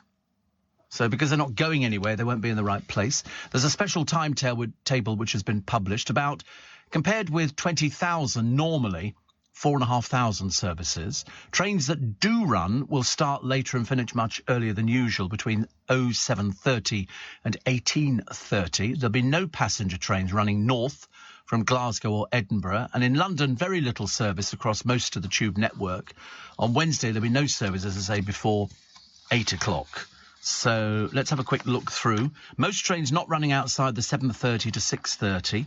Avanti West Coast, they expect to run one train an hour from London Euston to each of Manchester, Liverpool, Birmingham and Preston, with a limited service to Glasgow. Chiltern, 2 trains an hour from London Marylebone, only running as far north as Banbury. East Midlands Railway, 1 fast train an hour between Nottingham, Sheffield, Corby and London, 1 an hour on routes between Derby, Matlock, Nottingham, Leicester and Sheffield. The other lines are closed. And the Great Anglia service, only running on the main lines into London, Liverpool Street, 1 train an hour from Cambridge and Norwich and 2 from Stansted. I don't know if anybody can answer me this question, because I only just thought about it a minute ago. If this is an all-out train strike, why are all these trains running? Are these people who are not supporting the strike action, or are these people who are sort of just walking past the pickets going, we're taking the trains out? Because I don't quite understand why all these ones are running. All right, admitted a limited service, but does that mean that the strike's not totally, solid? Because otherwise we wouldn't have any trains running at all. There would be 0, but in fact there are trains running. On ScotRail, 1 or 2 trains an hour on routes between Glasgow and Edinburgh. No service north of Falkirk. South Eastern, only services into London Bridge as far as Dartford and Orpington, and between St Pancras and Ashford via Ebbsfleet on the high-speed line. TransPennine, very limited service, roughly 1 train an hour between Manchester and York. Transport for London, avoid travel on Tuesday when the tube strike will close the underground. Tube services disrupted early Wednesday. London Overground and outer sections of the Bakerloo District and Elizabeth lines will be affected and curtailed on certain national strike days. Transport for Wales not directly in dispute, but nonetheless all services will be suspended, bar some of the core Valley Line routes around Cardiff. And Eurostar cross-channel service staff are not striking, but early morning and evening trains will be cancelled. So there's a fair number of little bits working. So does that mean that this strike isn't as rock solid as old Michael Lynch thinks? Perhaps he thought that everybody was coming out, but quite clearly not everybody is coming out. So 9 in 10 union members voted to strike, but obviously and that's a fair few, because if they're running these trains, do you have to be in the union or do you not have to be in the union? That's what I'm not sure. I mean, we don't know if all the railway workers are union members. Because, I mean, I don't know if it's a closed shop for that. In which case, then you can, if you want to go into work, you get paid. Could be a very lonely existence out there, but that's the way it currently is looking to me. Any railway workers, let me know. How does it work? Is it everybody part of the RMT, or is it only RMT members who are coming out? Anybody else is just going, well, we don't want to lose money, so we're actually going into work. At least we've made the effort. So do let me know, actually. A cup of coffee before heading to the shops is probably best avoided by those looking to save their cash. Have you seen how much a cup of coffee is nowadays? I can't believe it. They're like £3.50 for a cup of coffee. It's like so terribly, terribly expensive. Terribly expensive. And what have we got here? Moscow warning on Lithuania's blockade. And there's... blimey, actually. I'm trying to find different things. It's that they were talking the other day, we were talking about Sharon Davis, because she says at least common sense has won in the swimming. Now, every sport must stand up for women. And what they were saying was they don't want trans women competing in swimming. Put them on a separate thing. There's no problem with it.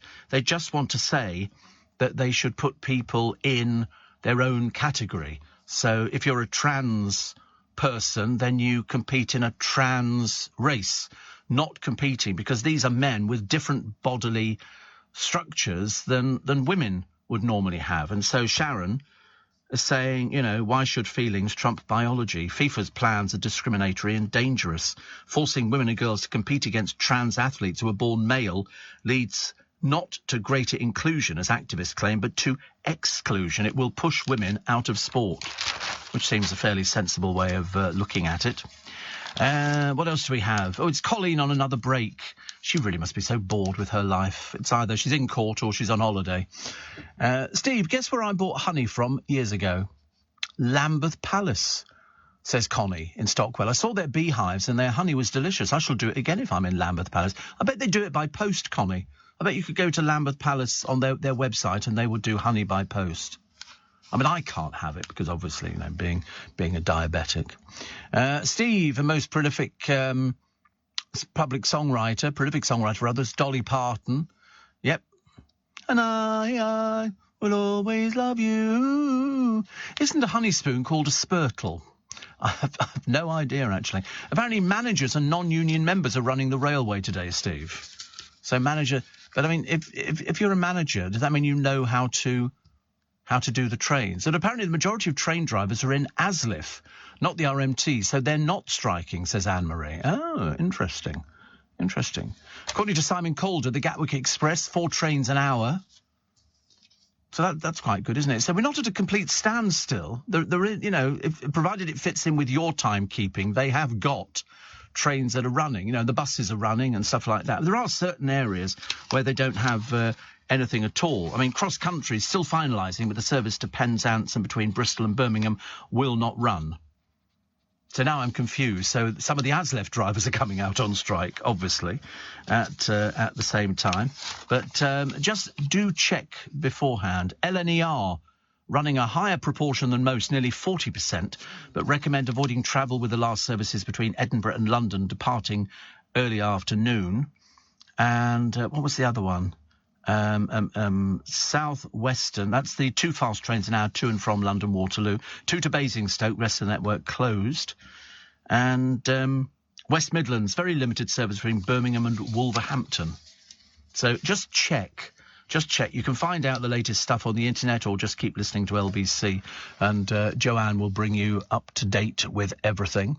Apparently, trains running are operated by non-union members and train management. Oh, right. So it's not a closed shop. You don't have to be in the union to actually drive a train, which is interesting. I didn't know that. So now we know. So they're operated by non-union. Steve, RMT are striking. Drivers are ASLEF. ASLEF members are not striking. So some devices are running with management doing some of the jobs striking staff would be doing. Right. Well, the management are capable of doing these things, are they? I'm always surprised.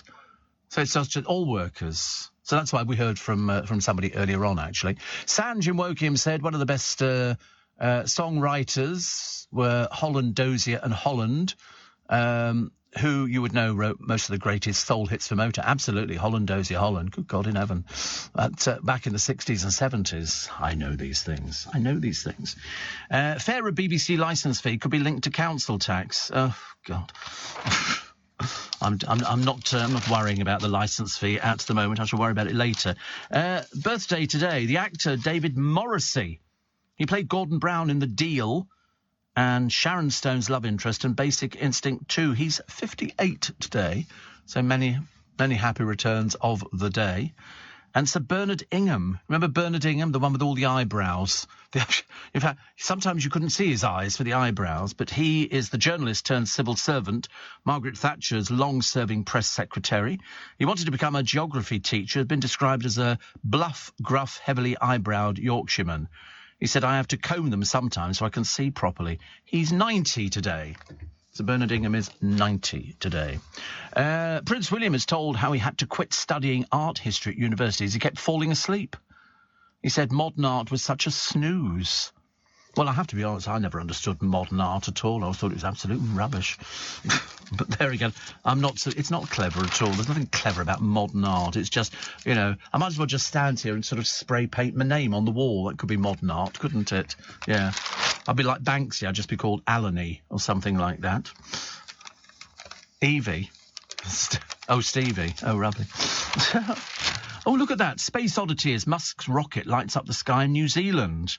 Are we still sending up rockets? Still sending up rockets, which is quite nice. And could sleeping in an oxygen tent help you slim? Well, it seemed to work for Michael Jackson. He slept in an oxygen tent, didn't he? I think that was to keep his skin thing. But they say the study is set to test the effects on diabetics. Whoopee! Something else. I never get those. You know, if I should put my name forward and go, I could sleep in an oxygen tent. I wonder if that would make any... Well, I mean, you know, is it going to take away your diabetes? I don't know. Kim from Plumstead says, Steve, I just got to work by bus as the roads are empty.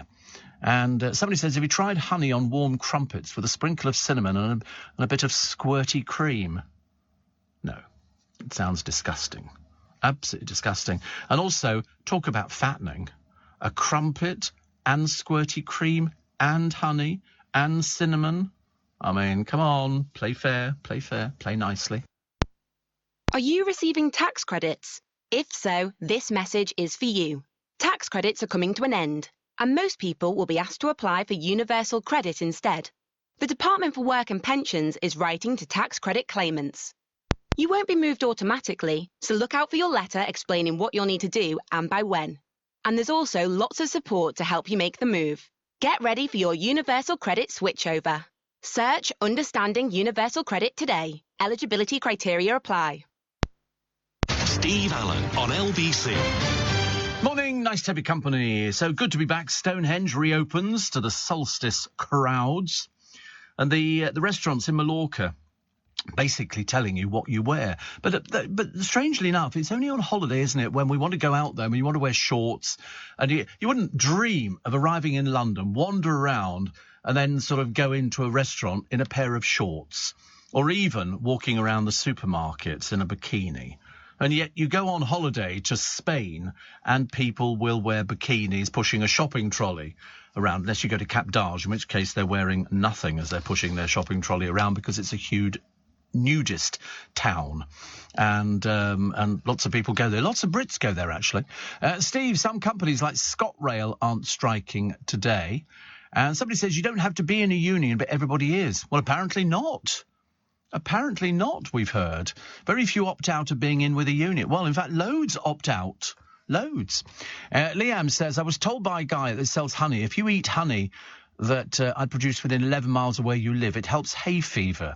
Easy to do if you live in the countryside, or not so easy if you live in Twickenham. No, there's loads of places around here. All the fields around Ham, absolutely swarming. There's loads of places. Leah, I mean, seriously, we have more green spaces, and you could, I mean, I reckon they must even have bees hives at Hampton Court Palace. There's huge grassland. I mean, you haven't seen Richmond Park, obviously. It's only, I forget how many acres Richmond Park is, the producer will find out. And that's where the bees go. They go to Richmond Park, they go to we've got so many parks. I mean, there's 2,500 acres. It's the largest royal park in London. What do you think, 1B? Oh, loads of them. Look at it. You have to look at it. The place is absolutely covered, absolutely ideal for bees. Beverley reckons closed shops were made illegal in the 1990s. Oh, well, there you go. I know, I used to be in one, but I didn't remember that they were made illegal. Did we have a strike? I personally didn't have a strike, no, but because we were in the union, we were brought out on many an occasion. You didn't have any choice, actually. It was a lot of cases of bullying, of saying, listen, everybody's coming out, it would be a good idea to come out. There wasn't any choice. But I don't think that every single presenter at LBC was ever in the union. I seem to remember there were a few who weren't, which was quite interesting. But no, I told you yesterday, if somebody came out on strike in Barnsley or something like that, we came out in sympathy. Never quite understood how it worked. Never quite understood.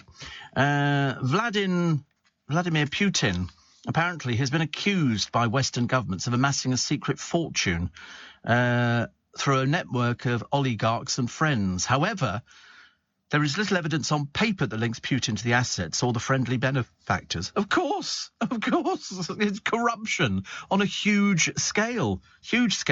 They reckon that one possible connection has now emerged. An investigation by the Organised Crime and Corruption Reporting Project and the news website Mendoza has identified a group of 86 apparently unconnected companies that appear to hold more than $4.5 billion worth of assets, where the common private email address appears to be in use.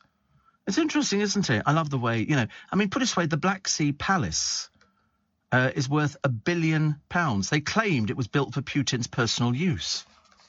I mean, he's not going to have corruption written on his bank statements, is he? It's really not. And yet, how do you think he amasses money like this? It's through corruption and the backhanders and all the rest of it. Oh, dear Lord above. Don't ever go to Russia on holiday. You won't come back. It's not worth it. What else do we have? What else do we have in the papers today? How a Nottingham prison became Britain's worst. They were doing something the other day. There was a story on prisons, and I can't remember what it was. I think this one here, the worst prison in Britain, they'd say it's descended basically into absolute chaos. Absolute chaos. And Norman Cook, talking in the paper today, The Guardian, about DJing. They seem to go forever, these DJs, don't they? Norman Cook, of course, is married to Zoe, and was, yes, and they have a son who is bisexual, I think, Woody, called Woody. But he talks about his mental health and audiences and everything else. I've never been to any of these things. Any of these sort of DJs who earn, $50,000 a night, $100,000 a night. It's amazing. He's 58, is he? Lord above. And you can still be a DJ at 58. Well, good for him, I suppose. Very good. 84850 steve@lbc.co.uk. Apparently a charity caretaker has successfully claimed that long COVID is a disability. And so a tribunal judge has ruled that Terence Burke can proceed with his case for disability discrimination. He was signed off sick from his job at a homeless charity. His daughter, who's CEO of Glasgow Disability Alliance, said he was left fatigued. He was sacked after 9 months, and the judge says, I consider that the relevant tests are met to meet the definition of disability. So, obviously, after 9 months and they were still paying, they decided they didn't want to pay, and the judge has kind of overruled that. Interesting. So the barristers out on strike. Head teachers are worried about a teaching shortage next year because there is a chance that they might want to go out. The dustmen might want to go out, and thank you. You're very welcome. Thank you. Who else is going out? Postmen want to go out as well. Everybody. But that's what, and also bin men. Yeah, bin men. But as I said before, if they let the unions get away with it and they pay them, they've offered 3%, 2% now and 1% later on. If they offer the 7%, every single union is going to be dragging its members out, knowing that they're going to get the same result. So there's going to be no chance that this is ever going to happen at 7%. It just really isn't. But they can try. They can try. What do we got here? Oh, so, the former keyboard player of Fleetwood Mac, Brett Tuggle, has died aged 70. He'd been battling cancer.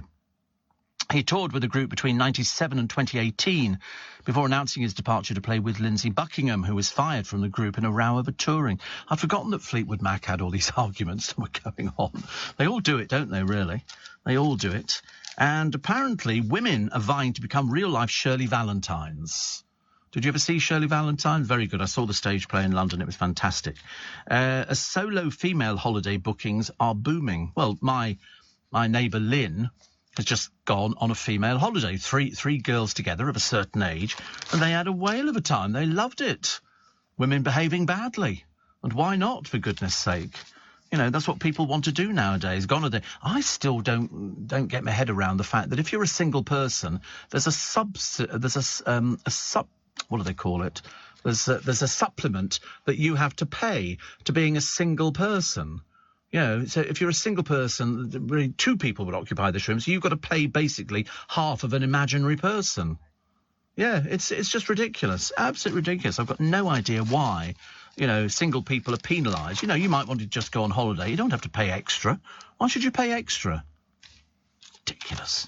Love Island's Ekinsu Kalalu, somebody, has been branded a fake.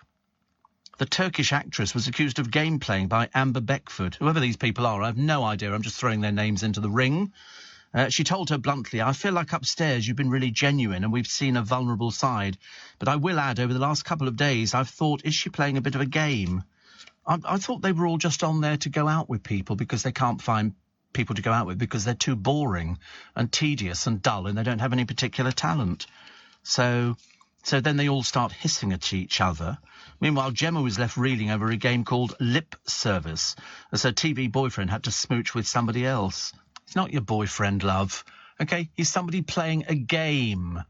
OK? He wants to win the game, so he's pretending he's interested in you. He's not your boyfriend. Try and get it through your thick heads. It's ridiculous, isn't it? Do you know animals stealing food? Animals stealing food is one of cat and dog owners' top pet peeves. Howling in the night and walking across the kitchen counters are among the most annoying pet traits. Helen Skelton, she turned up the other day. I often wonder what happened to her after the boyfriend disappeared off with somebody else, whose father happened to be a multimillionaire, says that pets have strong personalities. They come up with the most staggering things, don't they? Well done, Helen. She says, my dogs have kept me on my toes since day one. Riveting. Unbelievable. She's speaking because she's paid by an insurer. That's why. That's what they do nowadays. That's what they do. And here's Cristiano Ronaldo. I'm not sure about Cristiano Ronaldo. They keep having pictures taken with his shirt off. I don't think that's all that impressive. You know, something called a six-pack. You know, what's all that about? You know, I could show him a thing or two because he's pushing his body to the limit. I do this daily. Daily, I shall push my body to the limit walking to Trafalgar Square later, you know, to get on the bus. Unless the bus driver pushes that button, it goes tss, and it takes, you know, because I'm not climbing onto it. It's like doing rock climbing.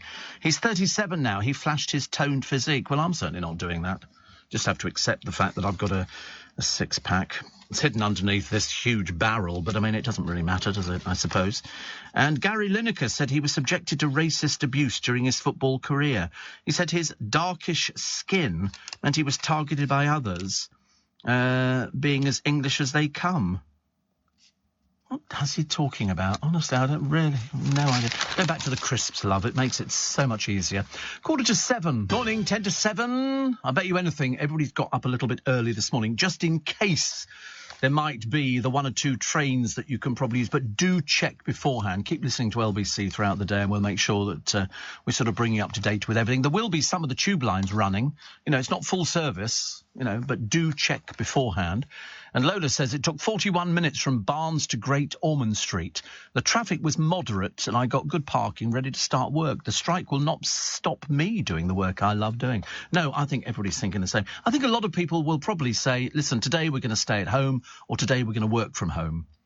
I think that's, you know, for those people who've never done anything like that before, it makes it a lot easier. Trying to get cars, I told you I tried to book a car before and I couldn't till 10 o'clock this evening. Fat lot of use that's going to be, isn't it, really? So... you know, it's a way of sort of getting through, and we can help you. We can help you. I mean, today is the first of the 3 national rail strikes, so 2 more planned, Thursday and Saturday. So that's going to affect the people going to Glastonbury. It's also going to affect the people going to the airports. It's going to affect the people, you know, trying to get to hospital. It's going to affect kids trying to get to school so they can take their exams and stuff like that. But they don't really care about you. They really are not interested. And talking to people in hospital, COVID patients, the rates have risen 24%. Believe it or not, data published yesterday by NHS England show 5,726 coronavirus patients, up from 4,602 last Monday. So it's a new variant of the virus, just in case you hadn't heard about it. There's another variant. So, you know, just take care out there because, you know, some of the buses might be a little bit later on rammed, and the few trains which are, you know, sort of... You'll tell, won't you? You'll go to Waterloo Station, and I'm quite sure that we'll have reporters all over the place. And you'll all of a sudden, people stand there looking at the boards. It's quite funny. It's like a scene out of a movie. And all of a sudden, the entire crowd all rush for the barriers to try and get onto the platforms as quick as possible. I've done it myself. Today I'm not doing it. Guess what's going to make a re-emergence on the streets of London? I'm not in favour of it, because I thought they were highly dangerous beforehand. Penny farthings. There is a modern version of the penny farthing. Some companies brought them out. This is the big wheel, which was the penny, and the farthing is the little wheel at the back. And there are penny farthing clubs, people driving original ones, riding original ones in London. I'd be so frightened about falling off. Did you see poor old Joe Biden the other day? He's got no sense of balance whatsoever. There wasn't a penny farthing. He was just riding, and then he just got there and just fell over. Very funny. Very funny. But, it's interesting to look at these people here. They are being taught how to ride a penny farthing. The bicycle was very popular in the 1870s, and we're bringing it back again. But the trouble is, there wasn't that much traffic in the 1870s on the streets of London. It can't have been as bad as it is now. I think it's a bit bad, actually. Really a bit bad. What else do we have? I was trying to find, actually, we had some birthdays earlier on. I've now completely forgotten who they were. I found another list of birthday people. Looking at Al-Fayed's wife crying foul over the crematorium because it's half a mile away from their home. But it doesn't make any difference. They're all really nice, actually. Crematoriums and the grounds that they're in are absolutely lovely. Absolutely lovely. Oh, look at that. That's interesting. There's a picture of a Staffordshire Bull Terrier chasing bubbles. But they're not just any old bubbles. These are bacon-flavoured bubbles. Have you ever heard of such a thing? They are dog-friendly. This was at Tate Modern, my least favourite museum, I have to tell you. But bacon-flavoured bubbles. I didn't know there was such a thing. I must get one for my machine. I think that's a very, very good... They haven't arrived yet. I'm still waiting. I have been known to wait quite a long time at the moment. What else we got here?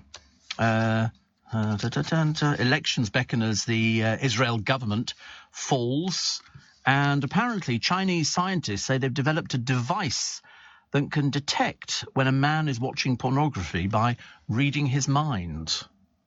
That's a bit of a worry, isn't it? For those of you who sort of do this. Researchers in Beijing subjected a test group of men to a series of graphic images, which are, of course, illegal in China, and then sent their brainwave patterns to a deep learning artificial intelligence program for analysis. So they can tell. I didn't actually even know that pornography was illegal in China. It's an odd thing to sort of, bring up at this time of the morning, isn't it, really? Also, the job with no pay, but glorious sunsets. It involves keeping up lawns and trails on a small rocky island off the coast of Massachusetts, amid the cawing of gulls and the occasional boom of a foghorn. So they're looking somebody to man the lighthouse, which I've often thought would be a brilliant thing to do, looking after a lighthouse. But as I say, there isn't any money in this. They have actually put a new sort of camping ground in there and things like that. It does come with a boat, so that you can go to the mainland, and you've got the sunsets. And for some people, that would be enough. They don't need anything else, and it's quite an idyllic life. They all say, there used to be, I remember John Warrington telling me about a boat years ago. It was a banana boat. And all it did, it took bananas around the coast or wherever it happened to be. I cannot remember exactly where it was. And this was a holiday. You could book a holiday on this boat, but it was delivering bananas. They say ideal for somebody who just wanted to get away from it. You had a cabin and you got your food cooked and all the rest of it. But it was just a case of, there were no luxuries on this thing. It was a banana boat cruise, and you just kept going round and round and round as it was delivering bananas. And I thought, no, it's not that banana. That's an inflatable banana. That's for young people in places like Magaluf and stuff like that. But the banana boat, it's like you can do another one here, and it's the trip of all the lighthouses run by Trinity Lighthouse. And you go around and visit all the lighthouses in the country, which I thought but the banana boat kind of appealed to me, because I like bananas, and I thought you could sort of eat the stock as you were going along. I think that's quite a good idea, isn't it? Don't you think so? I think it's a good one. Pint-sized potty mouth got plod in the nether regions. Jessie told... This is Jessie Wallace. She told a policeman to... Basically, she was a bit tiddled, I'm afraid. In fact, to say the least, she was obviously quite tiddled, and so she got arrested. The headline is "You're under arrest." It's very clever, isn't it? Very, very clever. Yeah. How do they do it? I've got no idea. Somebody did come forward to claim the 55 million. That's a nice day for them, isn't it? If you claim 55 million, and Wayne and Colleen Rooney putting their stresses and strains behind them as they partied on a luxury yacht. They don't do anything, do they, apart from just sort of holiday which is quite... And they do whatever they like. I couldn't care less, but don't make out it's hard work or anything like that. This helicopter which crashed in a field, ironically, we were talking about helicopters the other day. Isn't it typical? I was saying, there's something about them. I was sort of desperate not to fly in a helicopter, which is, you know, one of those sort of things. And Power Women of the 90s, they're doing, and today they're looking at lovely Lisa Snowdon. I love Lisa Snowdon. She used to wave to me every morning. Do you know it was her 50th birthday in January. 50th birthday. She pops up on my television on a regular basis, and we like seeing her there. And also, what was the other one? Oh, there's a new children's play park, closed for almost 2 years, while it awaits a health and safety inspection. How long does it take them to do these things? 2 years. Absolutely ridiculous. And a male sergeant in the Coldstream Guards repeatedly grabbed a female sergeant's bottom after introducing himself as Vera Duckworth. It's all going on in the world, I tell you. It makes your and my life seem very dull, doesn't it, really? Well, listen, I hope that you get through today. I hope everything works out for you. Just remember, if you keep listening to LBC, we'll make sure that we've got all the information at our fingertips. And then tomorrow, just remember, because the tube trains are not in the right place, it might open a little bit later than usual. So no good turning up at 6:30 hoping there's going to be one, because you'll be there for an hour and a half, if not a little bit longer. Thank you for your company this morning. Thank you for all your texts and emails. And everybody filling us in on, you know, what they're doing and how they're getting there, which is fantastic. And we'll wait and see. Tomorrow we'll start analysing again. Stick with LBC today if you want to get the information with the trains and the tube. Morning. Well, there you go. The good news is we made it back through. It wasn't difficult. Got on a bus. I was talking to actually one of the boys out on the news desk, Adam, and he walked to Victoria Station, got on a train, got home. He said quicker than he's ever normally got home. He said thought there were going to be problems with signals and all the rest of it. I mean, Southern Railways weren't striking, so he got home really easily. I just walked from here to Trafalgar Square and got on a number 9 bus, got all the way to Hammersmith, get the 267, got home. Unbelievable. You know, it was so simple. So you can stay out on strike as long as you want. You know, it really isn't difficult to actually do it. Admittedly, the buses were a bit busy, but there again, I'm used to sort of pressing up against people on buses. But all sorts of bit. Nobody wearing masks. There was only 2 of us on the whole bus wearing masks. You know what the driver does? They keep pushing their little thing, you know, which is move further down inside the bus. We couldn't have moved further down inside the bus. It was bloody busy. They do come up with stupid things. And then she spent most of her time hooting. Beep, beep, beep. I don't know why. Cyclists, and there was one bloke stood in front of a bus because they wouldn't open the doors to let him on because they were too overcrowded. A real idiot, a real numbskull, poor little soul, but nevertheless. So today, remember, no good going to the tube station at your normal time. It's going to take them till at least 8 o'clock to get the tube trains back in where they're supposed to be. The reason being that there were no staff working overnights. So they weren't able to do anything. So, although we heard that there were quite a few tube staff who had actually bothered to go in, you know, they're not in favour of sort of messing around. There are some people who aren't particularly motivated by money. They just want to go in and do their job, you know. And there are other people who quite clearly just think that everybody owes them a living. But as Nick Ferrari said the other day, if you don't like it, go work somewhere else. Go and do something else. But no, we didn't have any trouble at all yesterday. It was just sort of although the producer did have a slight altercation where he sort of walked to the bus stop, and the bus came along and it was really busy. So he thought, I'll walk to the next one. You know what you do? You do that. You go, right, I'll walk to the next bus stop, because then gradually it will get better and better. And it didn't. So he sort of started looking out for a black cab. And then he found a black cab, light on. So he hailed it. Woman pulls in. Very rare these days. I know we do have women black cab drivers. Anyway, so he said, he gave her where he was going to, and she went, I'm not going in that direction. She literally broke the law by turning down a fare. It's illegal, if you've got your light on, to pull into the side of the road and then say to somebody, I'm not going in that direction. That's illegal. He could have actually taken her number, reported her, and because apparently she was going to the station, obviously looking for easier pickings, as opposed to some piddly little job here. She was looking for sort of somebody going from, you know, the station to the airport. That's what she was looking for. But she should have been reported, because that's illegal. Adrian says, I've been tuning in for about a year now, and it gets my mojo going. I lie. I've never touched your mojo. I've got no idea how we get you going. He says, don't go on strike. I've never been on strike, actually. I've never, even though LBC over the years has been on strike, I've never been on strike. You know, we had a situation whereby, you know, the ACTT, which was the union for the engineers, but in any of my other jobs, there was no union at all. There was no union in any of the other jobs. Not that I ever remember, actually. I could have been a member of USDOR and things like that, but we didn't have it in my day. We just came into work. We had a job and we did it. Other people, you know, I remember, you know, I was on LBC when the miners' strike was on, and little old Arthur Scargill, honestly, little firebrand he was with that shredded wheat stuck on his head, and he turned up on one of the picket lines the other day. Arthur Scargill, he's 84 now. He's still got the same baseball hat on. He looks as though he's a relic from another distant past. Was that Michael Lynch? Can't remember anyway. All these little people out there sort of doing it, saying, oh, it was really successful, and they got some Labour MPs on the picket line. That's why I was quite surprised when somebody said, where was Keir Starmer? Well, I don't know, probably burying his head in the sand, I should imagine. And most of the MPs steer well clear of it. Keir Starmer's got to steer well clear, because, of course, you know, that's what keeps the Labour Party going, the affiliation with the unions. That's why it works. That's why they managed to find a few Labour MPs to go and stand on the picket lines. Admittedly, nobody you'd ever heard of. Nobody you'd ever heard of. I think there was a picture of Diane Abbott, but difficult to tell what she's doing on any picket line nowadays. And Keir Starmer, as I say, they couldn't find him anywhere. They didn't know where perhaps he was, I don't know, shopping or something. I don't know, out with sort of somebody doing something. Perhaps he was stuck on a train somewhere.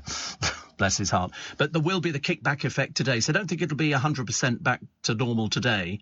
And then by the time you get through today, it'll kick in again tomorrow. But it doesn't matter, because you've now learned how to get through it.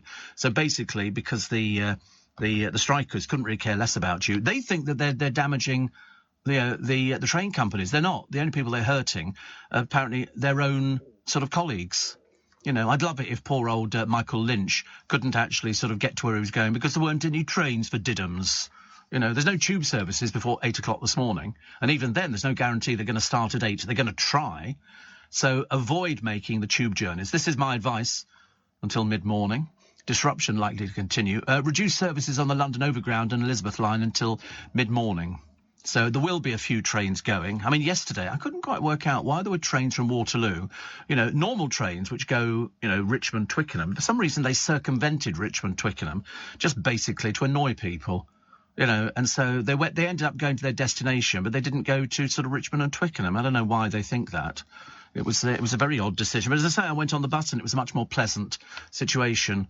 You know, I mean, if they go in the other direction, they actually call it more stations. Yeah, well, you can get the quick running trains that come in through Twickenham and Richmond, which will go Richmond, Clapham Junction, Waterloo, or you can get the one where you might as well stop off, go and get a meal, do some wallpapering, you know, a bit of shopping, then get back on the train and go to the next stop, 28 stops later.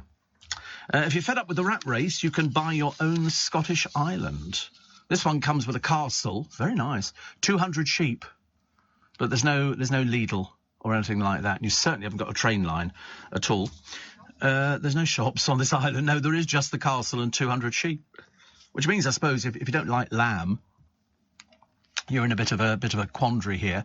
You've got a 17th century mansion, a watchtower, a caretaker's house and a farmhouse, which is on sale for the same price as a semi-detached house in Islington. I mean, it's very nice. It's called Vela, and it's on sale for 1.75. It's got rugged cliffs, caves, pebble beaches, the whole thing. It's accessible with a 10-minute boat journey from mainland Shetland. And it's lovely. 750 acres, 6.5 miles of coastline, 142 acres of grazing land. There are 200 Shetland ewes for company and 518 acres of wild heathland to the south of the island. Looks lovely, doesn't it? Except a bit of a trek, I think, from where you dump the boat. So, you know, you have to sort of set off, you know, to sort of see what's going on. But you get all the sheep. If you don't like lamb or anything like that, or you're vegan, it's a bit of a waste of time for you. But you do get 200 of them. Private beaches, acres of space. People would pay for that privilege, wouldn't they? I mean, you look at the house. Blooming lovely. Blooming lovely. And also they've got what you can catch from Vela's shores, clear sheltered waters, which attract orcas. For that, read killer whales, dolphins, otters and birds, and there's cod, mackerel, halibut, crabs and lobsters. It's lovely. 6 bedrooms and 4... I knew there'd be a catch. Only 6 bedrooms. Only 6 bedrooms and 4 reception rooms. I'd want at least 8 bedrooms. And it was originally a laird's estate. Laird's estate. I mean, to be honest with you, I bet it's lovely, but I bet it's blooming freezing. I don't know how you get your electricity. Is it sort of piped over or something? Or you got your own... There's 2 hamster on a wheel. I love it. I love it. It sounds fantastic. And it does look very, very nice. Very, very nice. And as I say, if I win the lottery, I should be there. Did I? I don't know. I don't think I did win, actually. I don't think anybody wins, actually. I don't feel like cooking lunch, says Shane. I might go to Kentucky Fried Chicken. I'll be listening to you on the way. It's only up the road. I looked at KFC the other day. Oh, no, should I get KFC? And then in the end, I decided not to. Bit of a mistake. Stephen Sunderland says, try not to get put to sleep when you go into hospital. You should have someone to pick you up as you can't drive. Oh, I won't go to sleep. It's only 3 hours. They're only sticking a tube down your throat. I'm not exactly in a worry. And I wouldn't drive anyway. I never drive to the hospital because there's limited parking. I get the bus. I get the bus from Twickenham to Kingston bus station, get off at the bus station, walk 4 paces, and then you get the bus to Kingston Hospital. It pulls you into the hospital. So you're very lucky you can actually get onto a ward. But no, it drives you straight to the hospital. You get off, they've got their own bus stops inside the hospital, which is very nice. Bigger and sweeter raspberries this year. They're a bit bland, raspberries. Have you not thought? I think they're very bland. You know, it's sort of a case of, they look lovely and you stick them on things. People go, aren't they lovely? If you've got them growing in the garden or you find them wild, that's actually quite nice. You can sort of pick them as you go. But to be honest with you, I don't think they're that exciting. Really, I'm not really that bothered. Blueberries are bland as well, but people like to go, you know, have those on porridge, Steve. Yeah, it's a superfood, and you think, I don't really need it. I really don't. My friend Chris Moyles phoned me yesterday. I was in the car, and I haven't fathomed out how to answer the phone in the car yet. It's ridiculous, isn't it? So I looked at it, and I was driving. I spent most of the afternoon driving, but I didn't, so I have to see him today, because I don't know what he wanted. He's probably going to tell me something exciting, you know, like we must do lunch again or something like that. Because I looked at it, and it comes up on my dashboard. It goes, you know, Chris Moyles, because I've got all these people's phone numbers. I've got Princess Anne's phone number as well, but I haven't phoned her yet. And the only reason I have it is because I found it years and years ago. Because what people used to do, because LBC had so many reporters, they used to have books of all the phone numbers of everybody. So every time you did somebody important, an MP or whatever, you got their phone number. So you could just phone them up. And for some reason, somebody had it. So every time a reporter left to go to ITV or the BBC, they would photocopy the book in the newsroom. It was about 100 pages, all full of all your contacts, because a good reporter is only as good as their contacts. And so I got loads of people. Mark Phillips, everybody like that. You got all sorts of different people. I didn't get the Queen, but I suspect if I just call Buckingham Palace, I'll pry and... yeah, she's definitely got my number. Definitely. Definitely. So after the EastEnders star Jessie Wallace had a bit of a mental breakdown after her booze, bosses at EastEnders have just given her a warning. She kicked a policeman and his little objects, and all she gets is a warning. So, you know, join the BBC, kick a policeman. Fantastic. We love it. The Damned have glitched Glastonbury. COVID. I didn't even know they were still going. I mean, they must be about 90 by now, mustn't they, really? And all the pictures from the summer solstice, which is very nice. We got some good pictures yesterday. Energy bills to hit £3,000. And Delia Smith, full of admiration for Mary Berry, but says she's a bit too old for touring. That's Delia, not Mary Berry. She said, no, I'm a little bit past all of that at the moment. The Queen goes without a stick when she meets the Archbishop of Canterbury. And the Old Bailey judge who tells the jurors, you may need to get taxis to get you to court. That's how people were sort of working it. To be honest with you, I mean, they don't provide coaches, do they? So that's the way it goes. All your texts and emails, 84850 steve@lbc.co.uk. Why? Because we're feeling in such a good mood today. 4:15. Morning. Every time you sort of sit down and you watch Love Island, and to be quite honest with you, I mean, it really is watching the saddest bunch of no-hopers you've ever seen in your entire life. They always say, and we're getting rid of somebody, and then they bring somebody in again. You know, so now they brought in a sexy Cypriot. Apparently she's a singer. I've never heard of her. Never heard of her at all. But as I say, she's obviously desperate to sort of get her bikini on and show off her assets, which involve, please God, she doesn't sing. That was your worst nightmare, wasn't it, with Peter Andre in the jungle? Please don't get the guitar out. Do it go. No, please. We've had enough of that. Thank you very much indeed. And then we got, you know, We got Jordan attempting to sing. She's got a bit quiet recently, hasn't she? She must be having surgery somewhere. That's generally when she goes a little bit quiet, and then she'll come back and tell everybody she's had surgery, and you look at her and go, you really have got some horrible addiction going on. What else? Nearly 20,000 family doctors could leave in the next 5 years. Well, that's all right. I'm not expecting to live much longer than the next 5 years. Elton John gets booed for mentioning a gig in a rival city. He was in Sunderland, I believe, and the crowd booed him. What sort of buffoons go to an Elton John concert and sort of he mentions somewhere else that he's gigging and go, boo, boo. Saddos. Obviously, people who've got a drink addiction. And then the other one was Joe Lycett. Somebody complained. They went to a Joe Lycett show and he told a joke about a donkey's willy. And this person complained to the police. What sort of thicko is that? I mean, honestly, you can't really believe you. But then you can, actually, because some of these people vote. And so they complained about it. So the police, of course, investigated because they've got absolutely nothing else to do with their time. And they went, no, we're not taking it any further. You can imagine how disappointed that poor old reprobate is. They go to a Joe Lycett gig and they complain about a Willie gig. A Willie joke about a donkey. I mean, seriously, these sort of people, I mean, really, probably breathing is a little bit of a problem for them. What was the other one I quite... Oh, the Harvesters are ditching the all-you-can-eat salad. Now, that was an achievement, because years ago you would go to the Harvester and you would load up your salad bowl, which was about £4 or something, and there was an art to doing it. No good putting tomatoes in the bottom, because you can't get everything in, so you start with all the flat stuff. Lettuce, I don't know why, lettuce, the most boring thing in a Harvester. And it's due to the cost of living. So the restaurant chain, they'll still offer the option with the meals, but diners are banned from loading up the bowls themselves. They'll do it for you. So I was just having some cold water. But, which is a bit of a shame, isn't it, really? So it feels like the death of a great British institution, says Naomi Johnson of Peacehaven. She says, we always love going to Harvester as a family, but it's made us think again. Well, you'll find the same everywhere, love. I can't believe that you're that tragic. You go, we shall have to go somewhere else. I feel like having to point out and ask for my scoops of coleslaw, sweet corn and Thousand Island sauce. I mean, you know, why don't you do yourself a favour and everybody else, love? Why don't you stay at home and cook it yourself? Can't be that difficult to make a salad. I mean, for nearly 40 years, Harvester has boasted of having the nation's favourite salad bar, stating, pile your bowl high and take as many trips as you like. So they originally removed the salad tongs due to COVID. Seems fair enough, doesn't it? But I mean, imagine going, well, we're not going to be going there ever again. It's like saying Kentucky Fried Chicken have ditched drumsticks. Well, we shan't be going to Kentucky ever again. And you think to yourself, well, he wouldn't actually if they ditched drumsticks. But I mean, in fact, just because of the salad, you know, give the kids salad at home. The only time you get salad in your gut is when you go to a Harvester. Your life needs looking at properly. Mm. Do you know, I love our taps in this building. I can't get excited more over taps that dispense cold water. I love cold water.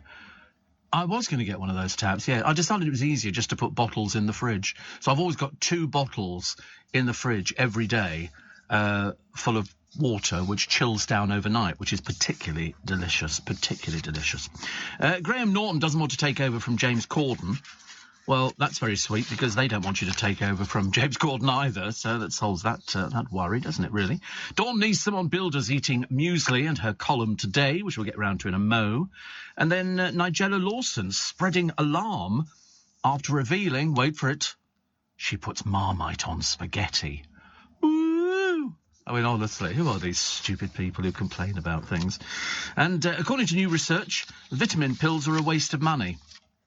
But 46% of you take a vitamin pill every day. Every single day. I mean, I take pills. I don't necessarily do a vitamin pill, but I do take a lot of pills every day. In the course of the week, I do 90 tablets. 90. Although before I go into hospital for this tube down the throat, I've got to take out certain tablets. I don't know why. And stop the insulin or something. I've got to read the book. It's like a book that comes with it. It's so complicated. It really is. Kim says, cyclists on pavements are my bugbear at the moment. That's twice I've been cut up with them, and once one of the boys, my greyhound lads, got his back left paw clipped. The guy on the bike was very apologetic, but come on, guys. I did see about the Dorset boxes at Boots. Yes, they're not going to do that anymore, are they? So they no longer have the blister pack boxes. Well, actually, I've never called those Dorset. I've got the hard plastic boxes with a sliding lid. These are sort of, you know, it's very good. And so I don't know why they're not doing them. The NHS say the boxes are not always available for free on the NHS. No, I buy my boxes every so often, but then loads of other people do, so they're constantly recirculating. So sometimes you get somebody else's boxes. But pharmacists put the tablets in the trays, each one indicating when they should be taken. I'm going to sneeze. Thank you. Dorset boxes. In fact, actually, I've got 2 Dorset boxes left, and then you go in there and you just say, well, in fact, I phone them up and say, can I get the new tablets? And if I need insulin, I ask for insulin or a box of needles or something like that. Always makes me feel like some junkie when you go into the chemist and you go, there's always a little few people in there, you go, I think I might need some more needles, and you could see people basically moving away from you. I love it, I love it. So could you pass the one-legged 10-second health test? We might try it again, well, not again, but we might try it first of all, a little bit later on for you, just to find out whether you're going to live very much longer. I did a thing the other day. I love watching all these programmes on the television. And they sort of seem to be based in hospitals. Oh, there was a bloke the other... I never got around to telling you. He was one of those blokes who basically doesn't really have a brain cell. He fell off his little moped, bless his heart, and he's on there, and he's needle phobic. I don't want a needle. I don't want a needle. He's only young. He's about 17, I should imagine. Mental playing age, probably about 3. But he was sort of saying, I don't want a needle. And they said, well, we need to take your blood. We need to see what's sort of going on. He's all cut up and bleeding and all the rest of it. No, what did he want to do? Well, before anything happens, I want to go to McDonald's. Sorry? I want to go to McDonald's. So they allowed him to go to McDonald's to go and get a milkshake and some fries and everything else. And then the nurse goes in there basically to tell him he's a bit of a wuss and they're going to be taking his blood whether he likes it or not. Otherwise, he might as well just go home. And so they just want to find a vein, and they put a little needle in, about a foot, and then they draw off the blood. No, I mean, I don't mind having it taken. I always look away for it because I don't like watching needles going into my veins, which is a bit odd, isn't it, really? Yeah, it's where you try not to look, and then she puts the finger over it to sort of make it easier. But anyway, and so you then go, like that, and I'm laughing. Because I'm thinking, you big girl. Steve, I know you love a kitchen gadget. I purchased one of those instant hot water taps, lifetime guarantee, but you pay 250 quid a year for a filter change. Not impressed at all. Well, we have them here. It's like a cooler unit that it goes through. It fits under the sink. And I think it's brilliant. So we can get boiling hot water and we can get ice cold water, which is filtered. And delicious, absolutely delicious, and it's very nice. But of course, you have to pay for filter changes. I mean, it'd be a bit pointless if you didn't. And the actual tap, they say, it costs £99, but then there's so much for fitting it, and then you pay the rental. Otherwise, they're not going to make any money, are they? So that's how they do it. Lovely here in Suffolk this morning, doing a paper round shortly, and you're coming with me, says Viv. Thank you. Jenny says you sound tempted by the Scottish Island. Me as well. But they say if you're tired of London, you're tired of life. I was talking to my driver, Daniel, this morning. And when I get in the car, he sort of said, because he was early, which is good. I love it when they're early. Love it. And so Daniel's, we were sort of chatting about, the traffic and whether they're busy and all the rest of it. And then he went, it's Steve Allen. So I get the usual sort of thing. So I go, yes, yeah. He said, I saw the name. He said, I was going to go home. He said, and I thought, no, I have to see what you look like. He said, so he came round. He lives in Charlton. I can tell you that. He comes from Ghana. And he used to work in Amsterdam. Then he came over here and he worked at the Prince of Wales Theatre. And he said, we were sort of talking about different stories and all the rest of it. He had more stories than I did, so it made him more interesting. And yeah, that's true. And so the manager of the theatre said to him, listen, Andrew Lloyd Webber is coming this evening. So when he arrives, can you just bring him straight through? He was meeting, I think, Cameron Mackintosh in the theatre. I can't remember why. Anyway, and so, of course, he's standing there on the pavement. He doesn't really know what Andrew Lloyd Webber looks like. He has no idea. But he's expecting a Rolls-Royce or a Bentley to turn up with Andrew Lloyd Webber in it, and he will know if this car pulls up outside, that will be Andrew Lloyd Webber. So he's standing there, and he's looking, and he's looking, and he's looking, and then the manager comes out, and he says, he's in. And he goes, where? And he says, he's inside the theatre.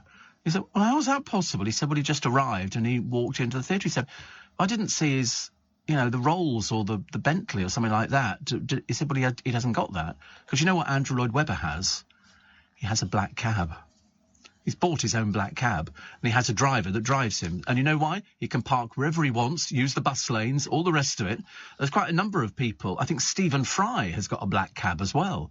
And so Andrew Lloyd Webber's is done up with leather seats and all the rest of it.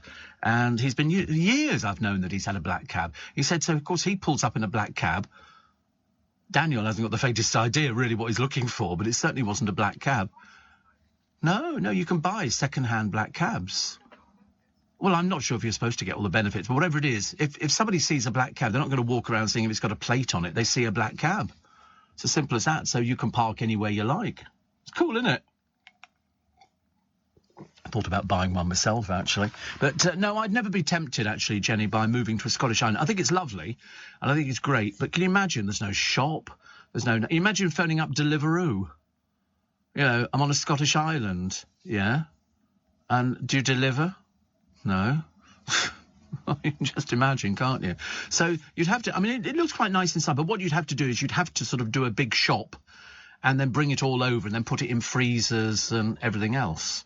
That's it. I mean, I can't see how you'd survive.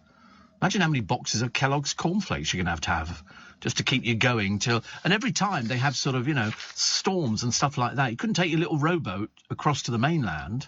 So, effectively, it's very nice, but only for somebody who is self-sufficient. I mean, I suppose you could grow stuff. You could grow a garden, couldn't you? And you could sort of grow all the herbs and the spices and potatoes and stuff like that. You'd probably find it's really healthy. But on second thoughts, I really don't know, actually. To keep my business ahead of the game, I knew I needed some fresh ideas. And fast. That's why I decided to host a young person on a T-level industry placement. My student has already brought loads of new skills into the workplace. Plus, we're getting first pick of new talent coming into the construction industry right here in the Northwest. It's been a total win-win. Go next level with T-levels. Search Skills Revolution.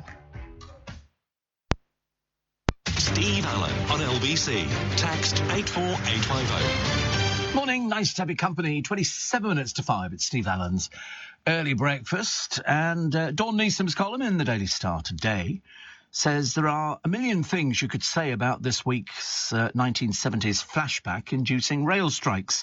Firstly and most importantly is that everybody has the right to strike. This is as it should be. But union boss Mick Lynch claiming his RMT walkout this week is for the workers is misleading at best. Full-on, eat-the-rich government hating at the worst. It's causing abject misery to millions of the ordinary working-class people the unions profess to protect. Which, of course, are a load of old cobblers, isn't it? Because they're not interested in the working-class people. They're more champagne socialists. I mean, I just imagine you no more see Michael Lynch with a pint in his hand than a bottle of Prosecco. So he earns, incidentally, $124,000 a year. And it's a shame, really, that, the RMT walkout... it's very nice, but all this baloney that they give you about working class people the unions are protecting, and they're not protecting you at all. Not protecting you at all. There's also, if this is the case, why is Mr. Lynch happy to see my incredibly hard-working, dedicated mate potentially lose her £24,000 job because she can't get to it thanks to his political grandstanding? She can't afford to drive. She relies on trains. If she doesn't work, she doesn't get paid. She received no furlough money during the pandemic, unlike many average salary 48,000 RMT workers, and risked her life. She works in a care home. Or rather, she probably did work in care home if the promised summer of discontent continues. Like me, she's old enough to remember the 1979 winter of discontent. It was grim. This was no romantic working-class hero dream. It was mounds of uncollected rubbish and bodies awaiting burial. It stank. Politics stank. And who suffered? Us. And here we are again. Make no mistake, the RMT are demanding an inflation-matching pay rise for their members. Inflation set to hit 11%. The industry was bailed out to the tune of $16 billion during the pandemic. Train use is only back to 75% of what it once was. It has to cut its cloth. Everybody has to. Even the people who are running it saying it's not running, not everybody takes trains. But, of course, the fat cat Tories and their backers have questions to answer. But how is the fact the unions are making other ordinary workers' kids sit, exams, patients struggling to get to long-delayed hospital appointments suffer really sorting that issue out. They're not remotely interested. They couldn't care less. Leicester Square in 1979, the rubbish piled up, rats were openly climbing over the top of it. It was absolutely... I remember being in Leicester Square and walking through it. The stench was absolutely unbelievable. And rats, I mean, we see rats most days round here. Go up into Chinatown, you can't move for rats running in the daylight. Not even, death of night or anything like that. And if you look at the rubbish piling up, it just went on and on and on and on. It's a bit of a shame, really, actually, that poor old firebrand Michael Lynch is so far stuck up the rear end of the 1970s that he can't see the wood for the trees. A bit of a shame, really. But anyway, I'm sure he knows what he's doing. Perhaps he's desperate to be famous. Perhaps that's what it is. Perhaps it's an insecurity. Perhaps nobody's really bothered with this bald-headed old man before. Like when you look at the pictures of Arthur Scargill in the papers today, you will feel a pang of sorrow for this poor old man whose life bypassed him completely. He was up against Thatcher. She wiped the floor with him. And old Arthur was out there trying to sort of dredge up this stuff from the Dark Ages. But never mind. Other stuff that Dawn Neeson covers today is Snowflake uni students who've been warned the story of St George could leave them upset and offended. Apparently the University of East Anglia has slapped a trigger warning on the legend for their English literature students, offering them meetings with tutors if a medieval poem about George's daring deeds disturbs them. Couple of things, she says. One, if they seriously get upset by this, they're not fit to be at uni. Two, it's about a dragon. They're not actually real. OK, I just thought we'd mention that, actually, I know. Unless you count the kind that come as middle-aged columnists, she says, obviously. And Glastonbury, she talks about that so many people with more money than sense choose to stand in a muddy field watching a group playing in a different postcode. It opens today, by the way, if you can manage to get there. Good luck. And Dame Kelly Holmes, she says exactly the same, Dawn Neeson, as I said the other day, which is brave, soldier, awesome athlete, inspirational, beautiful, great sense of humour, and gay. Only one of these shouldn't matter one jot. Incredibly sad that in 2022 it still does. Kelly, always a hero, she says. I said exactly the same thing. Why should it really give a jot that she's gay, and yet they make a big deal about it? I mean, for God's sake, it's not like she's only just discovered it. She's known for 34 years. It's like, oh, big surprise.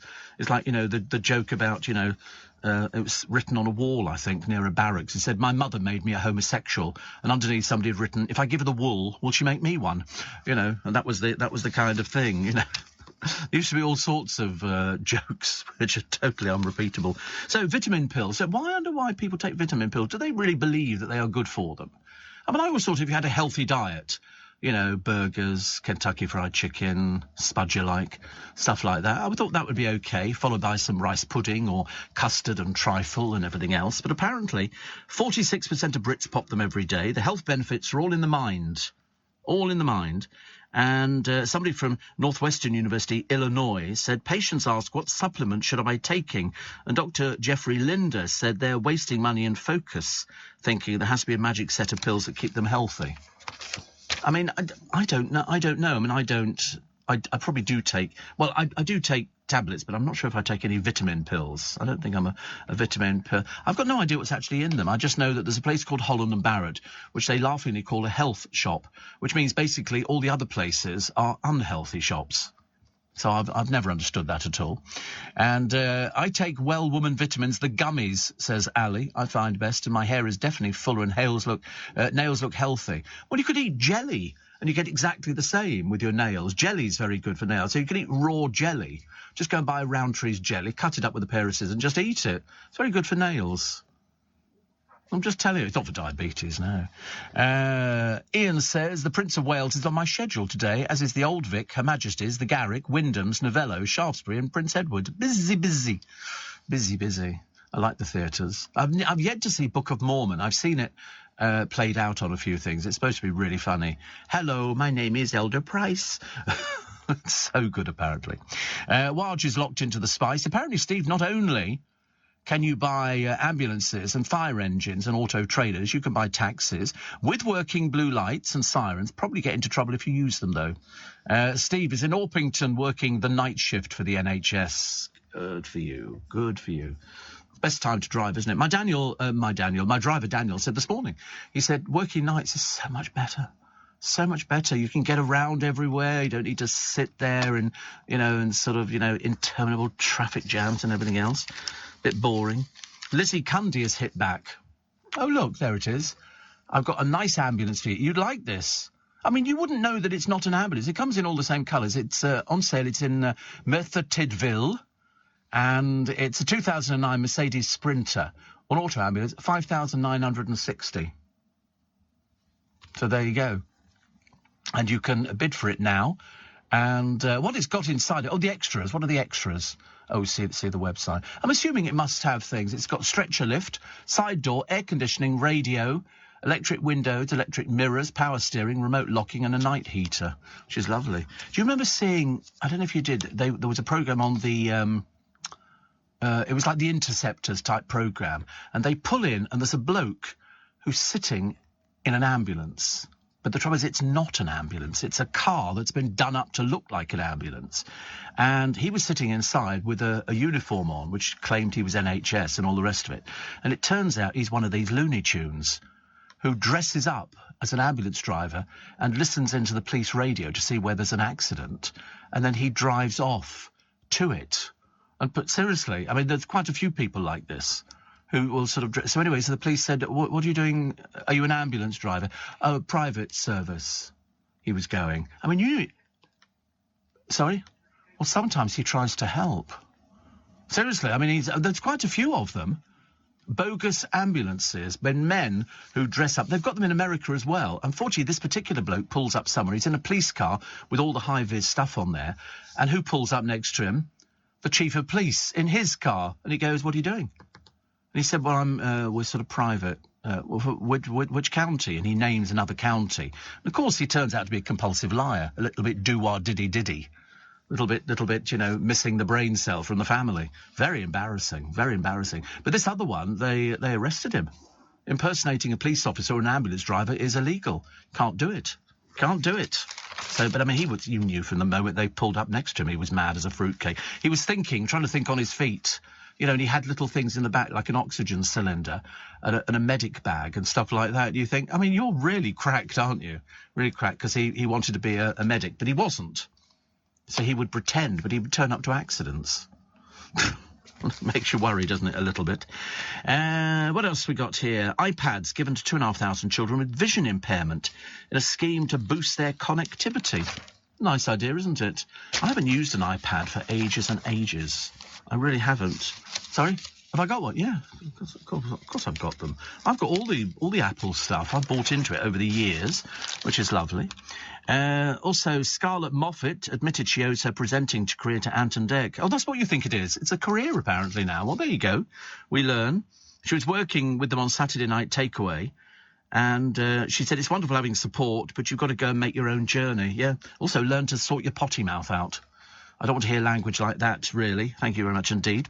And reality TV favourites here. These are people who are going to rub shoulders with proper Hollywood legends. And Chloe Ferry. Oh? I don't no idea who she is. Bethan Kershaw. Sorry, Popsykins, no idea. Nathan Henry. Not a clue.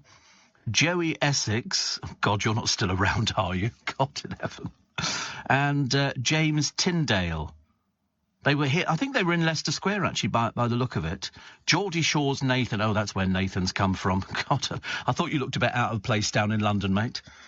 He says, it was so amazing. There were so many big names with her. Yeah, but they're not interested in people like you, dear. You're just people from reality shows. I mean, to be honest with you, Chloe Ferry. I don't know. Are you sort of trying to stand as though you're about to fall over, or somebody told you this is what models look like? Well, they were just in Leicester Square to launch the new service Paramount Plus in London. I mean, really, there were other people here as well who were proper celebrities. These were the sort of the cheaper end of the market, I'm afraid. I mean, to pay Joey Essex to turn up to anything nowadays, he's past his sell-by. You know, it finished a long time ago. You can't tell the time, can't do this, couldn't do anything. He's what? Great teeth. Oh, yeah, absolutely great teeth. But then what does he do? And the answer is he doesn't do anything. He just turns up to something. That's the only gig he can get. It was a bit like the other day, wasn't it, with Gemma Collins. What can she get? Advertising crisps. I wouldn't have thought that was the best thing, but, you know, there you go. Morning, nice to have your company, nice on a Wednesday morning. So, you know, whilst little union man, you know, they've all got the same voices, you know, it's a case of got to bring down government. It's not working, though, is it, really? No, they're not all Northern, but it's just not they're from another era. They're a bit dated, you know, and the trains now, they're not running to capacity. They're running many empty. In fact, Adam out there, he said he got on his train at Victoria, he said it was empty. Empty. Mainly because I think a lot of people went, I tell you what we'll do, we'll work from home today. We're not going to be pushed around by some of these sort of people who are very intimidating. Very nice of the Labour MPs to turn up. As I say, I'd never heard of most of them, but it doesn't really matter. And you get all the newspapers, and then you sort of don't get anything from Keir Starmer. And, of course, you know why, because he's had to bend over and take the golden shilling, because without the unions, the Labour Party collapses. Although, to be honest, they've not been in power for how many years now? 12? 12 years? Something like that? Frightening, isn't it, really? I mean, do you think they stand a chance of ever getting in again? I don't think so. I seriously don't think so. In fact, there was somebody on LBC the other day talking to one of our presenters. I can't remember who it was, actually, now. Was it Andrew Marr? And somebody was saying, Labour are never going to get in again. They're just not. Mainly because, and it's not because they don't seem to have the right leadership, it's a case of nobody knows what his policies are. He's a bit too wishy-washy. He's a bit too beige. And so, you know, you've got to have policies. That was the one thing that was in Thatcher's favour. She took on the unions, you know, and they would go, well, I can't have that, it's a woman. You know, I remember that picture of Margaret Thatcher in a tank. Have you ever seen her in the tank with the Falklands thing? You know, she took on the Falklands and she won. It's as simple as that. Nowadays, the unions who've been inactive for a long, long time, I understand how it works. But unfortunately, they picked on the wrong people here. One of the papers, The Mirror, obviously have talked about how much the bloke who runs the railways earns. And you think, how much does the editor of The Mirror earn? That's what I'd like to know. You know, they're all a little bit champagne socialists, aren't they? Kim says, I swear by the old vitamin D, Steve. Been taking one tablet for well over a year. I feel perkier. I don't think it's a coincidence. Ashley says Waterloo Station is still closed. Well, it would be. It would be. I mean, it's not officially a strike day, but only 60% of trains are going to be running today, mainly because of that delay in the start of the services, like the signallers, control room staff who didn't do the overnight shifts. In London, no tubes will run before 8 o'clock. Might be a few, but they've got to get them back to where they're supposed to be. So they say don't take tube journey. The big people who, luckily, you know, are going to be hearing this programme and won't go down there, but there will be other people, the misguided ones, who won't have heard LBC and will not know, and they'll be standing down there by the Embankment Tube and all the other tube stations waiting for them to open at 6 o'clock or 6:30, whatever. And, of course, nothing really will run until about mid-morning.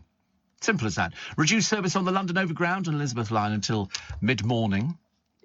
And no signs of life, says Ashley at Water. Well, there wouldn't be at 4:30. There's no trains. Yeah, well, normally there would be, but, I mean, not today. In fact, we told you about this yesterday. And the day before, and the day before. Because we said that, you know, it just doesn't have a strike, and then the next day it's all back to normal again, because nobody's worked overnight, so they've got to get the trains to the places where they're supposed to go to. I'm not envisaging any problem at all for myself, because I've got so many different trains that run in my direction.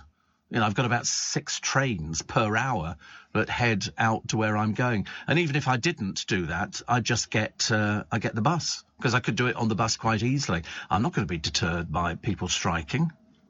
You know, it'd just be absolutely ridiculous. Steve, Andrew and Ben are en route down to Glastonbury on the M5. Blimey. Well, actually, you've probably done it at the right time. I mean, I wouldn't like to sort of recommend everybody gets up at this time of the morning, but the earlier you do it, the better. Can you park there? Is there parking at Glastonbury? Oh, there is.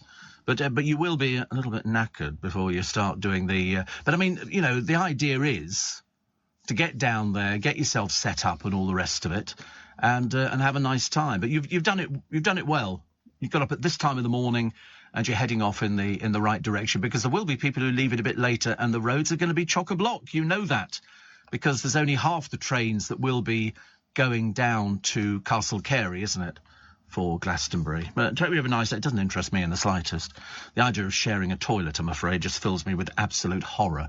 I can't think of anything worse than sort of porter. Although, when I went to Marylebone Market the other day, they had their sort of open day, and they had sort of the public toilets, which are a little bit grubby. And then they had two lovely toilets, which were just two. One was for ladies, one was for gentlemen. And it just had one cubicle, but a nice wash hand basin. About the cleanest toilet I've ever been in. Seriously, really very good. I was very, very impressed. But Andrew and Ben, I mean, you just have to prepare yourself for the fact you're not going to be having a shower for the next few days. Because you just really wouldn't want to. I mean, I'm looking at all the... Are these the toilets? Or are these... They're showers, are they? Oh, God. Oh, they're the men's toilets. Oh, dear Lord above. Oh, I couldn't... I've no more could I go there than fly, I'm afraid. Absolutely not. Sawdust in the dry flush. Oh, dear me. That is the most disgusting thing I've ever seen in my time. Oh, no. Somebody's taken pictures and everything of sort of these sort of open-air toilets. Some people are just disgusting. I couldn't go there.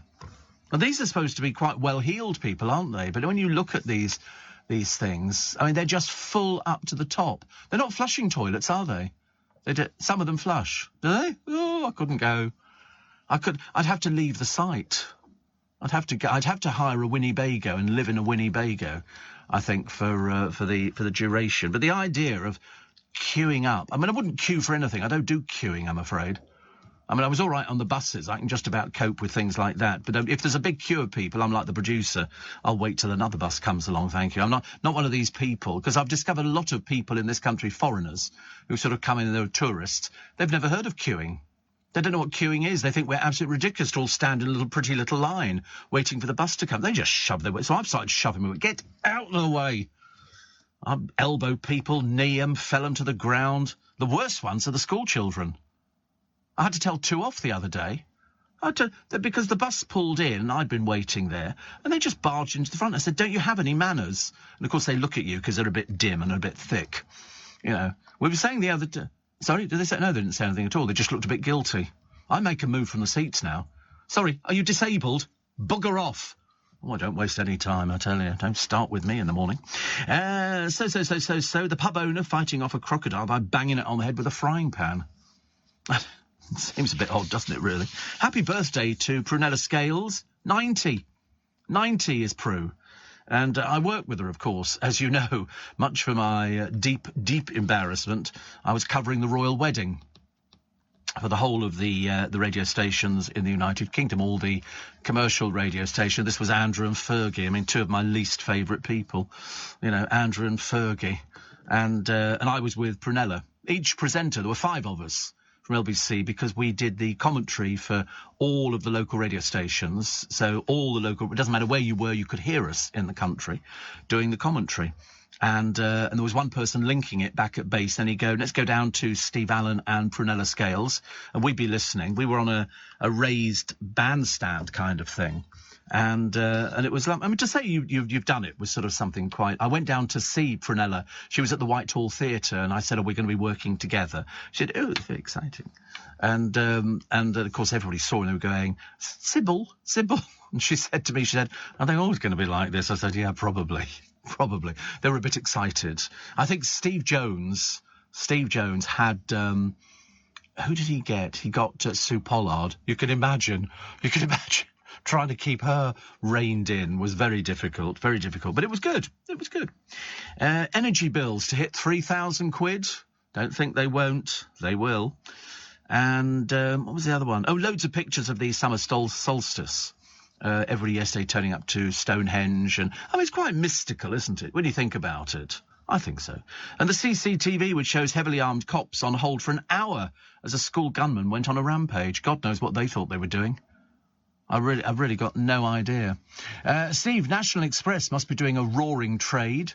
Yeah, very difficult to get to get sort of seats on them. It was like yesterday. I mean, I went home by bus because I couldn't order a car. Andy on the M3 says, I'm driving to London from Somerset. I've seen scores of coaches heading for Glastonbury. Well, there's going to be 200,000 people. How many people do you get on a coach? 70, 73, something like that. Although they're a bit more luxurious now, aren't they? They've got toilets. Although, as I say, who wants to be on an enclosed box with 73 people all wanting to go to the toilet? No, thank you. I'd rather wee out the window. Paul says, just off to the Tower Bridge run and an hour of you to brighten my day. Well, there you go. That's quite nice. An hour. There's a Tower Bridge run, is there, today? I was going to put the producer up for that. If I'd known about it in advance, we could have had him sort of jogging along. He's getting National Express. He's decided he's not going to do it. I quite like I couldn't do anything like that. I couldn't. I mean, there's no point in lying to you and saying I'm a super fitness freak. I'm not. I've just got a radio programme. Have I ever been on a run? No. No. Of course not. I mean, only at school, yes. At school I went on, and we used to do paper chases, and we used to do... Do you ever see paper chases? You'd have two people. They did it in the Railway Children as well, where you'd have kids who would go off with a satchel full of cut-up bits of paper, and they would drop them on the ground, and you would run behind them. It was like the horse... It was like the hounds and the other bits. And you'd follow these bits of paper. But there was a big hill where we lived to get to... Nothing like Hansel and Gretel at all, no. Nothing like Hansel and Gretel. Ridiculous thing to say. Why would you think of Hansel and Gretel? They lived in a gingerbread house, didn't they? Yes. Are you thinking of somebody else, maybe? They dropped breadcrumbs, did they really? Yeah. Again, he's been drinking. I don't want to make a big deal about it. It's a little bit of a problem we're trying to cope with. But, yeah, we did that. It was the sort of, sort of the chasing of them. And I was quite good at that. It was like cross-country running. That was okay. But, I mean, to be honest with you, I thought, I don't know. I mean, I wouldn't do it now. I don't even run for the bus. If I see the bus there, I remember going down with one of my former producers. Let's run. We're going to catch the bus. Catch the bus. I said, listen, you go running. You catch me running. Thank you very much indeed. So I'm going to go and get myself a cup of tea. You can carry on with your journeys to Glastonbury, sitting on the coach, doing all sorts of things. Have a little smile to yourself. Why not? And if you're off on the Tower Bridge run, good luck. Not for me, I'm afraid. So we'll take the news at 5, OK? It's LBC. I'm Steve Allen. Are you receiving tax credits? If so, this message is for you. Tax credits are coming to an end, and most people will be asked to apply for universal credit instead. The Department for Work and Pensions is writing to tax credit claimants. You won't be moved automatically, so look out for your letter explaining what you'll need to do and by when. And there's also lots of support to help you make the move. Get ready for your universal credit switchover. Search Understanding Universal Credit today. Eligibility criteria apply. This is LBC from Global, leading Britain's conversation with Steve Allen.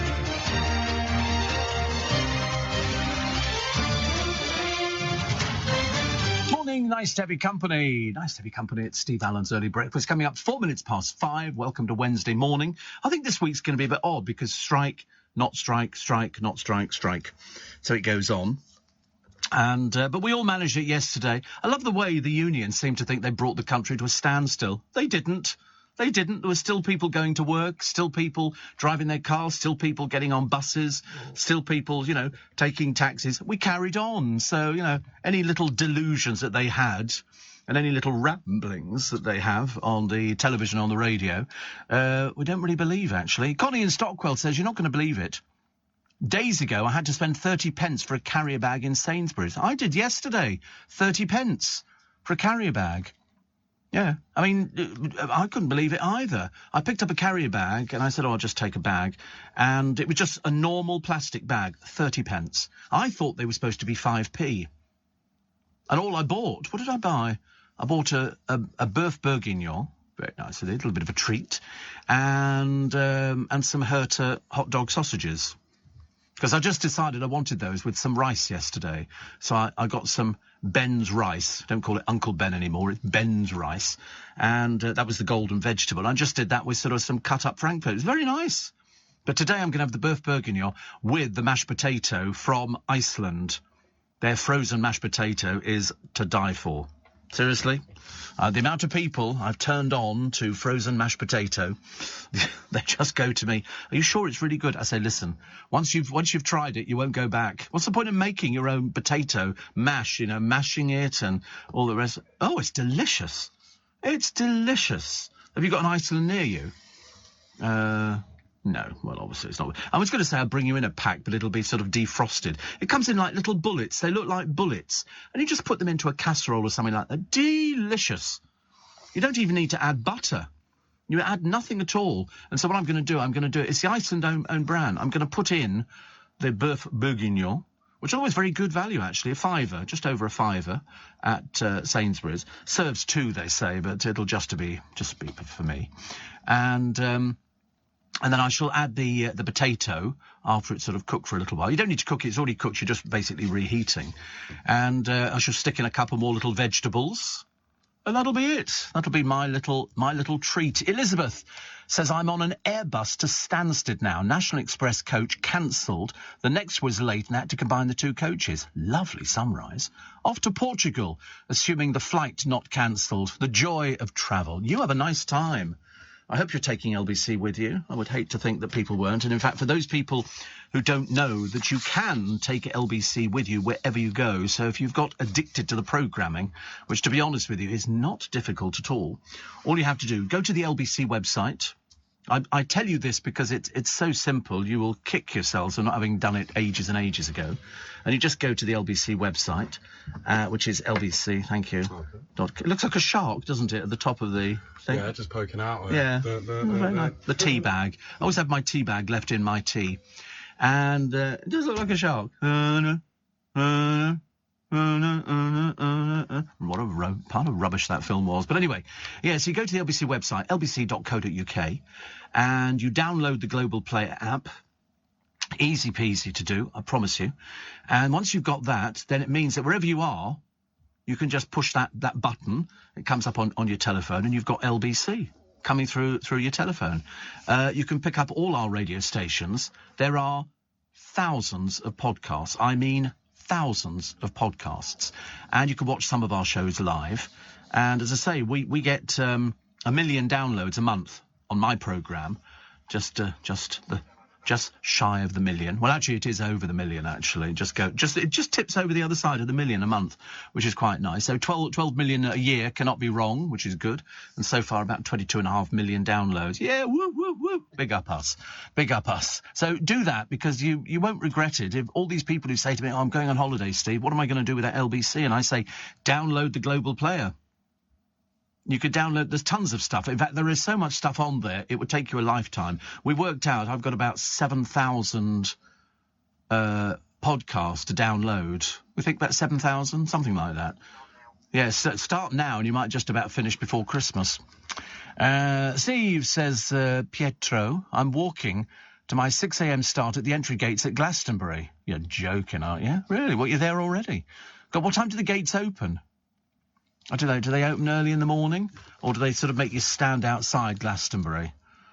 Do you think all the people are cooking food at this time of the morning? I'd love to have the wagon that was cooking the burgers and the bacon burgers and the sausages and everything else. Glorious weather today, some rain on Saturday, can't wait for Macca. But with the early shifts, I've become an early morning spiker. Normally only listen on catch-up. Oh, you've got to wait ages, Petro. The gates don't open till 8 a.m. Oh, he's working the gate. Oh, he could be walking to his... Oh, because he says walking to my 6 a.m. start. Oh, perhaps he's working there. Yeah. That's a good way, isn't it, sort of getting in to actually watch the acts work? Well, I think so, yes. Oh, yes, I would think so. Mind you, of course, you're going to be way at the back, aren't you? You're not going to get to the front. Oh, I don't know, you might do. You might do. Which would be quite nice. Excuse me, having a little slurp of my hot cup of tea, which is very nice indeed. Oh, well, good luck. I mean, that's actually done. You've done very well, actually. And if you're going on holiday today, please make sure you set off in plenty of time. I don't want to have to sort of be the prophet of doom and tell you that some flights may not be running. It's not a case of they may not be running, but your luggage may not be running. Your travel cases, they're sort of up to their gunnels in travel cases at the moment, and there's no end in sight. So eventually they might sort of get round to it. We're in a terrible way at the moment, aren't we? But, you know, we soldier on. We soldier on. Listen, if you sort of started going, oh, I don't feel so good and all the rest of it, you're going to be sort of in a state of depression for ages and ages. So we've got to be upbeat about it. You can beat the strikers. You don't have to worry about them. If they get their money, good luck, but I don't think they will. I think they'll end up having to do a compromise. And then and then we finally might have seen the back of little Michael Lynch. Kim says, I listened to you whilst I was in Turkey. I was able to listen to the whole programme because of the time difference. Set me up for the day. Do you know what I could eat now? I could eat a scoop of vanilla ice cream. Just a scoop. Well, just one scoop, but with a wafer. I like wafers, but it's got to be one of those, looks like a fan wafer. You can buy them in Iceland. They do all of the accoutrements that go with the ice cream, and it's a fan-shaped wafer. I buy the other ones as well, but of course I neither have the fan-shaped wafers here or the vanilla ice cream. So another depressing start to my day. But it doesn't matter. I don't care. Would you be interested in a Heinz Means cooked breakfast being delivered? As Heinz have launched a door-to-door service. It's called the Heinz Brekkies service. And it's been cooked up after a survey of 2,000 adults revealed 6 in 10 younger Brits want more breakfast options. I mean, they're obviously bone idle, these people, because if you seriously can't open a tin of beans, there's something the matter with you. So you can get this stuff. It's on Uber Eats, okay, and what it is, they've partnered up with Lean Kitchen Network to launch the first ever virtual breakfast. So you can get these things here, and you can get the classic one, a breakfast bun. This is a toasted bun filled with your choice of bacon, sausage or veggie sausage, a fried egg, American cheese, your choice of Heinz tomato ketchup or HP sauce, and the option to add plain or cheesy Heinz beans. Then there's the hot one, which is a breakfast bun, a buttery bun complete with fried egg, American cheese, jalapenos, Heinz firecracker sauce, a choice of bacon, sausage or veggie sausage, and the option to add plain or cheesy Heinz beans. Or the truffle hash brown dippers. Mini hash browns, cheese sauce, truffle mayonnaise, everything bagel, seasoning, roasted mushrooms and chives, with the option of adding plain or cheesy Heinz beans. That'd be me, actually, wouldn't it? That'd be me. The producer just said that'd be you, Steve. They don't tell you how much it is. Do we know how much this stuff costs? We're going to investigate it, because I'd be quite curious to know whether we could get it delivered here. Get the boys from downstairs to sort of run it upstairs. But I don't want anything cold. It'd be quite nice, wouldn't it? We could have a Heinz beans breakfast this morning. I'll still go to the canteen. Which is very nice. Steve, Iceland frozen mash is excellent. You put us onto it a few years ago, and we thank you, says Yvette from Great Missenden. It's delicious.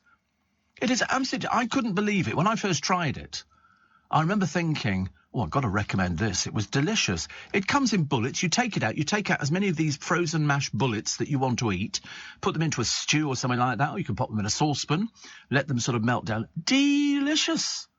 Seriously. Absolutely. We can't get Heinz here, can't we? What do you mean we can't get Heinz here? Where is it available then? We're in London. I'm sorry, have they found another capital of the country or something? Or maybe it's not open yet. Let's err on the side of caution and say that it's not open yet, because who wants to eat that at 13 minutes past 5 in the morning, apart from us? Fancy not being open. It should be 24 hours. This is London, the city that never sleeps. So what can we get? Londis on Park Lane. They've got a £1.79 delivery fee, 20 to 30 minutes. It's only coming from Park Lane. My God, they must be... What are they doing? Pushing the bikes? Can't believe it. South Lambeth Food and Wine, 15 to 25 minutes, £3.79 delivery. Beeston Camden. How much are these? The average, Shell Southwark Bridge, £2.29 delivery fee, 20 to 30 minutes. It's interesting, isn't it, how much the things vary? I mean, Londis in Park Lane is the cheapest at £1.79. That's the closer, closer and cheap. Yeah, but it still takes them 15 to 25 minutes. I suppose it's not too bad. Go down a bit further. Crystals Express, £2.79. All the others are, closed, open at 10 a.m. We've got a Burger King in Twickenham. I don't think it's ever open. We've got Iceland Express, Lower Marsh, opens at 8:30, and Mickey's Fish and Chips opens at 11 a.m. Rather go for that, actually. Kennedy's opens at 11. Yeah, but our one in Twickenham, the Burger King, It doesn't open till really late, as though with no point, is there? What a waste of time. Mind you, I don't believe I still maintain they don't cook these burgers on the premises. I think they come in frozen because they're all put into microwaves. I've never seen anybody cooking anything apart from the hash browns and the chips and things like that. I've never seen anything else happening. So I think it's cooked off-site and then brought in. And we sort of wait, yeah. I could eat one now, actually. I could eat the hash browns now. They were the easiest thing to eat. Burger King, Glastonbury's looking a bit busy already. I think this must be 2019's. Yeah. The stage is enormous, isn't it? Have you noticed on the stage, whenever they show you people on Glastonbury on the stage, there's all people hanging off round the side of the stage. You know, perhaps they're crew members or family or something like that. What do you do if you want a wee and you're stuck at the middle? You just go in a bottle. You know, you go, I wouldn't use the toilets there. I seriously wouldn't use it. I can't think of anything worse. That really just looked absolutely awful. I think you can go glamping there, can't you? I'll have to investigate whether or not you can glamp. You can glamp at Chris Evans's Carfest thing, and that's very nice. That's well worth doing. Well worth doing. But I don't think Glastonbury, unless they've got sort of Winnebagos you can rent. Because I'd want to be able to shut the door and lock it. I don't want anybody knocking on my door later in the evening. Thank you very much indeed. Private toilet time. It's all very nice, you know. If you're going to Glastonbury, good luck. Take your own toilet paper. And we found some teepees.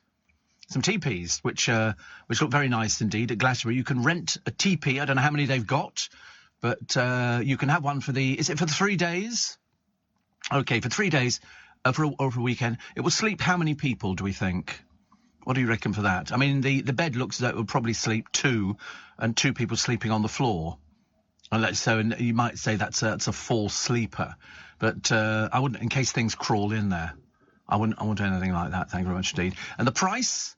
£1,150. So if there's 4 of you, that might, you know, if you could get 4 in that, difficult to tell how big the bed is.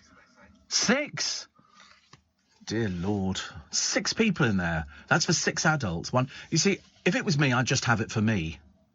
I wouldn't want to share my bed, thank you very much indeed. But £1,150. And, yeah, I mean, it looks okay, doesn't it? Looks okay. And we've also got a luxury yurt at Glastonbury, which is very nice indeed. Would you fancy boys, if you're thinking of Glastonbury, here it is. You won't be disappointed by this one. This is the Pop-Up Hotel Company, and very nice. They've got 2 adults, 2 additional guests. It's £299 per adult, £99 per child, and they've got a 10-foot traditional yurt. People seem to like yurts, and that one is £2,294. Comes complete with a duvet and all the bits and pieces, which is very nice. So I'm looking for something really... Oh, that's a super yurt. This is 16 foot, £3,145. I've got a 14-foot for you. Oh, Gypsy Caravans.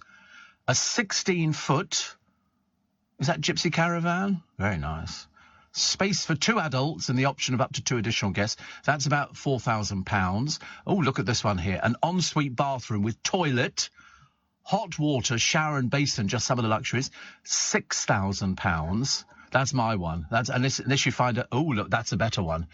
Is that the American style? Very nice. Very nice. I can see myself sitting there toasting my marshmallows. Or failing that, for those who just can't camp, there's a cottage. It's called the Tent House Suite. It's £14,000. And it'll take you... You have to take your muddy boots off. It's very nice. And it's got two couches, or something like a pop-up beach hut. My God, there's no end to the accommodation, isn't there? Who the heck wants to take their own tent? There's all this accommodation down there. And let's face it, as Mumsy and Dadsy are probably paying for it in the first place, why not take it full advantage? Because it always makes me laugh. You see all the people at the station with their backpacks up. There's a woman the other day, a girl... And she had her coloured wellies on. She had the biggest backpack, nearly as big as her, with water bottles shoved in it. She had a billy can. Seriously, I thought she was going to do the Outback. It was amazing. Steve, says Conrad, I've used the Global Player for years in GB, Brazil, Portugal and Spain, listening to LBC and various heart radio stations. Thank you. And Jean in Ealing says Tesco also sell the frozen bullet mash. We've never looked back. It's delicious and creamy. Oh, it is. It's delicious. If only I could bring some in frozen for the producer and then he could try it. He'd be so impressed. Waz says, I've just had a chicken leg end after a night shift and now I'm in my bed. My legs feel like jelly and need a good squeeze. Steve, how can that be? If there was a train strike yesterday, all the trains were in the wrong places. Well, the late start is due because of the delay to the start of services, because the signallers and the control room staff are not doing overnight shifts. So what they did, they just sort of left the trains and they came off, so they hadn't gone back to where they were. So that's why the trains are in the wrong... It's not a case of they're in the wrong places, they're not in the right places. Because overnight, they would move the trains about, and then you would know exactly what was going to be where. But, of course, because they weren't working overnight, that's the problem. They've got to get the trains into the right places. So there you go. Steve, you're talking about nothing is cooked on site at a certain establishment. I knew of someone who was a chef in Wetherspoons. Apparently even the poached eggs came in already cooked. Oh, well, most of the stuff comes in like that now. They did a big programme on Wetherspoons and their breakfasts and their curries, which look delicious. And again, a lot of it comes in frozen. And they just heat it up. That's why they can afford to do them at the prices they can afford to do them. You know, if you were cooking everything fresh, we'd be there forever and a day. Ridiculous. Mike says the Burger King in Stratford's closed too. The boat will be unbearably hot this afternoon, which means Goldilocks will be moaning. Call him Goldilocks because it can't be too hot or too cold, but just right. But lots of places use microwaves. Loads of them. Even posh restaurants. They shove stuff in there. That's why when they come out, they go, oh, the plate's hot. Of course it is. It's just come out of the microwave. But I've never seen anybody cooking the burgers in Burger King. Even when I used to stand there, right in front of them, the woman at the microwave, somebody would order whatever it was, and it pinged up on the board. She would take it, put it, it was already wrapped in the paper, put it in the microwave, shut the door, and then it would come out and go into the slidey thing, which kept them hot. I've never seen anybody cooking burgers or anything down there. I've often wanted to find out. Yeah, but I think they probably are grilled. It's just that they send them over. And they send them over. Because the only things that they ever seem to cook are if they're doing chicken nuggets. You have to do in the deep fat fryers and stuff like that. But the rest of it, I'd love to get a job there, just to sort of find out, just out of curiosity. Matthew says, I paid 50p for a carrier bag in Waitrose. Oh, it's quite a nice quality one, though, isn't it? I pay 50p for theirs. In fact, I've got one with me now. They're quite strong, and they do a canvas type bag as well. Yeah, well, they say bag for life, but I use them as rubbish bags. I take it home. I put all the rubbish in, then throw them away. Throw them away. Yeah, I bet the Queen does the same because they're stamped on there that apparently the Queen goes to Waitrose. Well, I'm telling you, I've never seen her in there. Never. And I've been on every single aisle that you can think of, including the Prosecco aisle, you know. Do you think she goes to Richmond? I've been in Richmond one. I don't like it as much as our one. Richmond's okay, but what's the point of travelling when you've got one on the doorstep? And the bus stop's right outside. How clever is that? Quite nice, isn't it? So 50p, Matthew, I think that's quite reasonable. They're nice quality. The handles are good. Oh, well, put it this way, I can hold a giant bottle of Prosecco in one of those and put a few items in on the top, which is very good. What else we got? Oh, yes, try standing on one leg. People over 50. I'm not doing it. But fancy that'll depress my programme. People over 50 who are unable to stand on one leg for 10 seconds are at double the risk of dying in the next decade. It's called the Flamingo test. The Flamingo test. You've got to be over 50, though. And they tested people. They were from Brazil.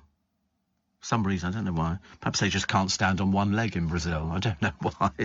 But so that's what it is. So you've got to stand on one leg for 10 seconds, and it's rapid feedback for the patient and the health experts. So, because I've had all sorts of things. When I've been in hospital, I mean, I'm like a guinea pig, ladies and gentlemen. That's about the size I shrink to. And, it's really, pulled, pummeled, everything. Things inserted, things not inserted. It just goes on forever and a day. I'm convinced that they just laugh. They just laugh at me. But it doesn't matter. I don't mind. Ukraine. We keep forgetting about Ukraine, and I keep sort of remonstrating with myself. They're bracing for a wave of deadly cruise missile strikes that could reach Kyiv as 6 Russian warships are in the Black Sea poised to launch an attack. Oh, Putin, he doesn't give up, does he? He doesn't give up. He just keeps, going on.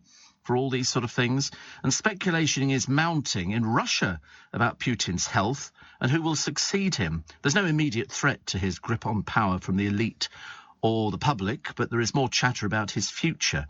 Well, what they'll do, they'll find somebody else who has the same thoughts. One of the contacts said President Putin did look tired and a bit old, but he's dragged his country back 40 years in 4 months.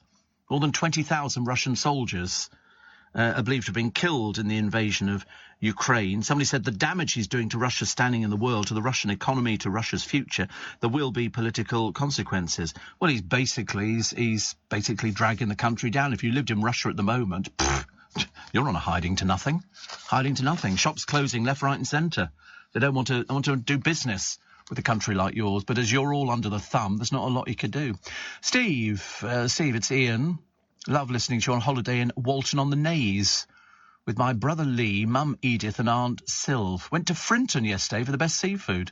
Oh, I like Frinton. We've always said I quite like it. It was Steve Campen and Chris Lowry's favourite place, Frinton, and I wouldn't mind living there. Loads of beach huts.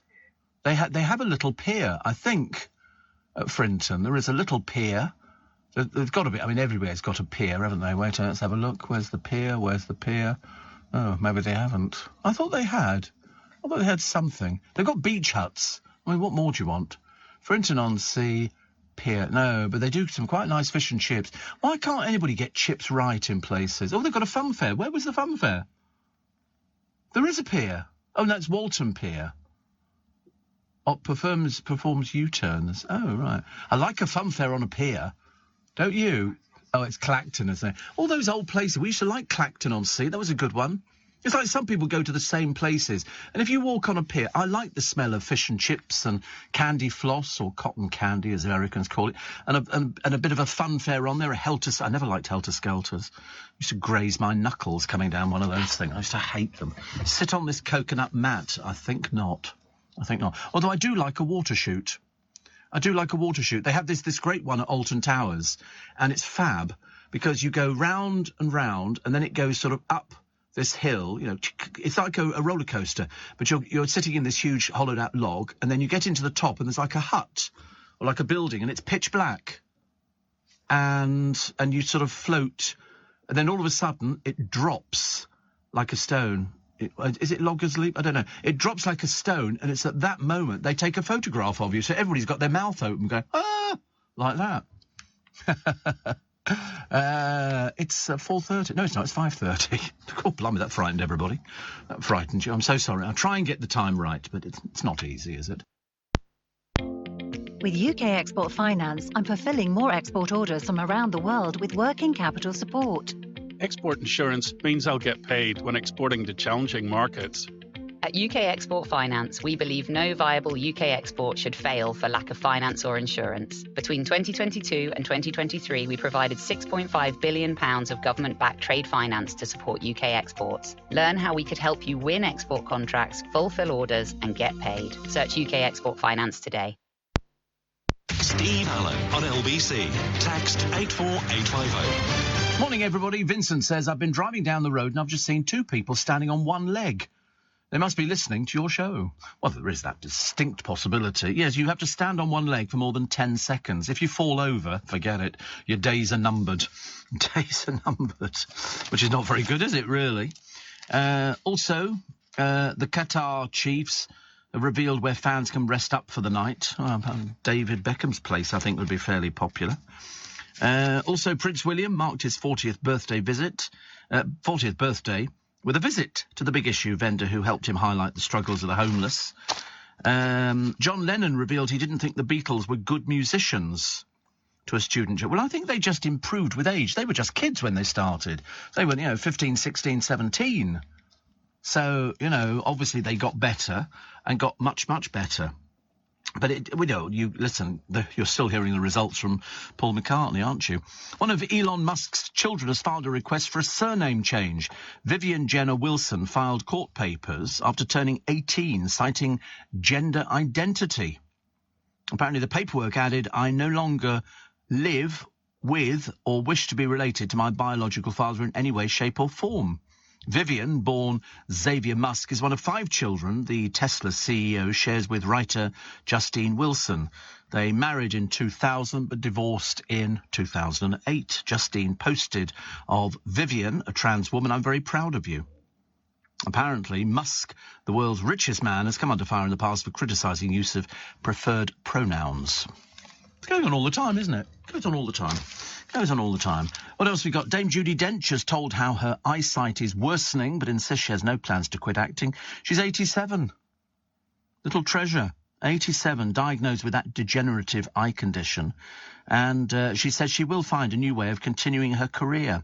And she uses her photographic memory to learn lines. She now finds it a bit difficult to read and see. She said, "Retirement, not in my vocabulary." You see, that's what people say nowadays. You know, people don't retire. They're not interested in retiring, because if you like doing something, and it doesn't matter whether you're driving a car, driving a train, hang gliding, in a circus, working a fun fair, all sorts of it makes no difference at all. If you like doing something, you do it. Jim says, "One of the joys of national radio is I can listen to you wherever I am in the country. Not so with television. Having lived in London and moved back to Scotland, how I miss your beautiful friend Faye Barker, a woman whose smile would melt the coldest of hearts." Yes, I think you would be right. I think you would be right. Dan Walker, God, he's not still going around. He's turning into a bit creepy now. They keep popping him on television going, "Oh, he's going to be this big saving grace for Channel 5. I don't think so. I really don't think so. And how many of the, because they've got UB40 are doing one of these cruises, and you go on this cruise and it's for like 4 nights, and then you get the cabaret with them. And I know is it Ali, who's the lead singer of UB40? Is this the original UB40 or is this another band? Because I can't remember where we are with UB40. I lost track of it. So it was sort of Ali. I think that they're now sort of, so UB40 have got, they've got a 6-date New Zealand tour from Birmingham. So the members, Ali Campbell, Astro, Duncan Campbell, Robin Campbell. Right. So are they still the same ones? I get a bit confused by this, actually. Matt Doyle would become the band's new vocalist because Duncan Campbell retired due to ill health. Travers died from cancer, and Astro died on the 6th of November 2020 following a short illness. Oh, gosh. So the members now, Jimmy Brown, Robin Campbell, Earl Faulkner, Norman Hassan and Matt Doyle. And I'm looking here. There's 1, 2, 3, 4, 5, 6, 7. There's 8 of them here. There's, on this photograph, 8 of them, an exclusive performance from UB40. Now, I don't think half of these were in the original group. I've got a bit confused. And then didn't Ali Campbell split from them for a while? Because now I think it's called Ali Campbell and UB40. So perhaps, well, he's definitely back with them because I'm looking at a picture of him here. But who are the other ones? Pointless me asking these things. Nobody knows, do they? And what else do we have? Drew Barrymore. So she's a Demolition Woman. Have you seen these programmes? There's 2 blokes on television at the moment in America. Wouldn't be in here. Don't want to get their fingernails dirty.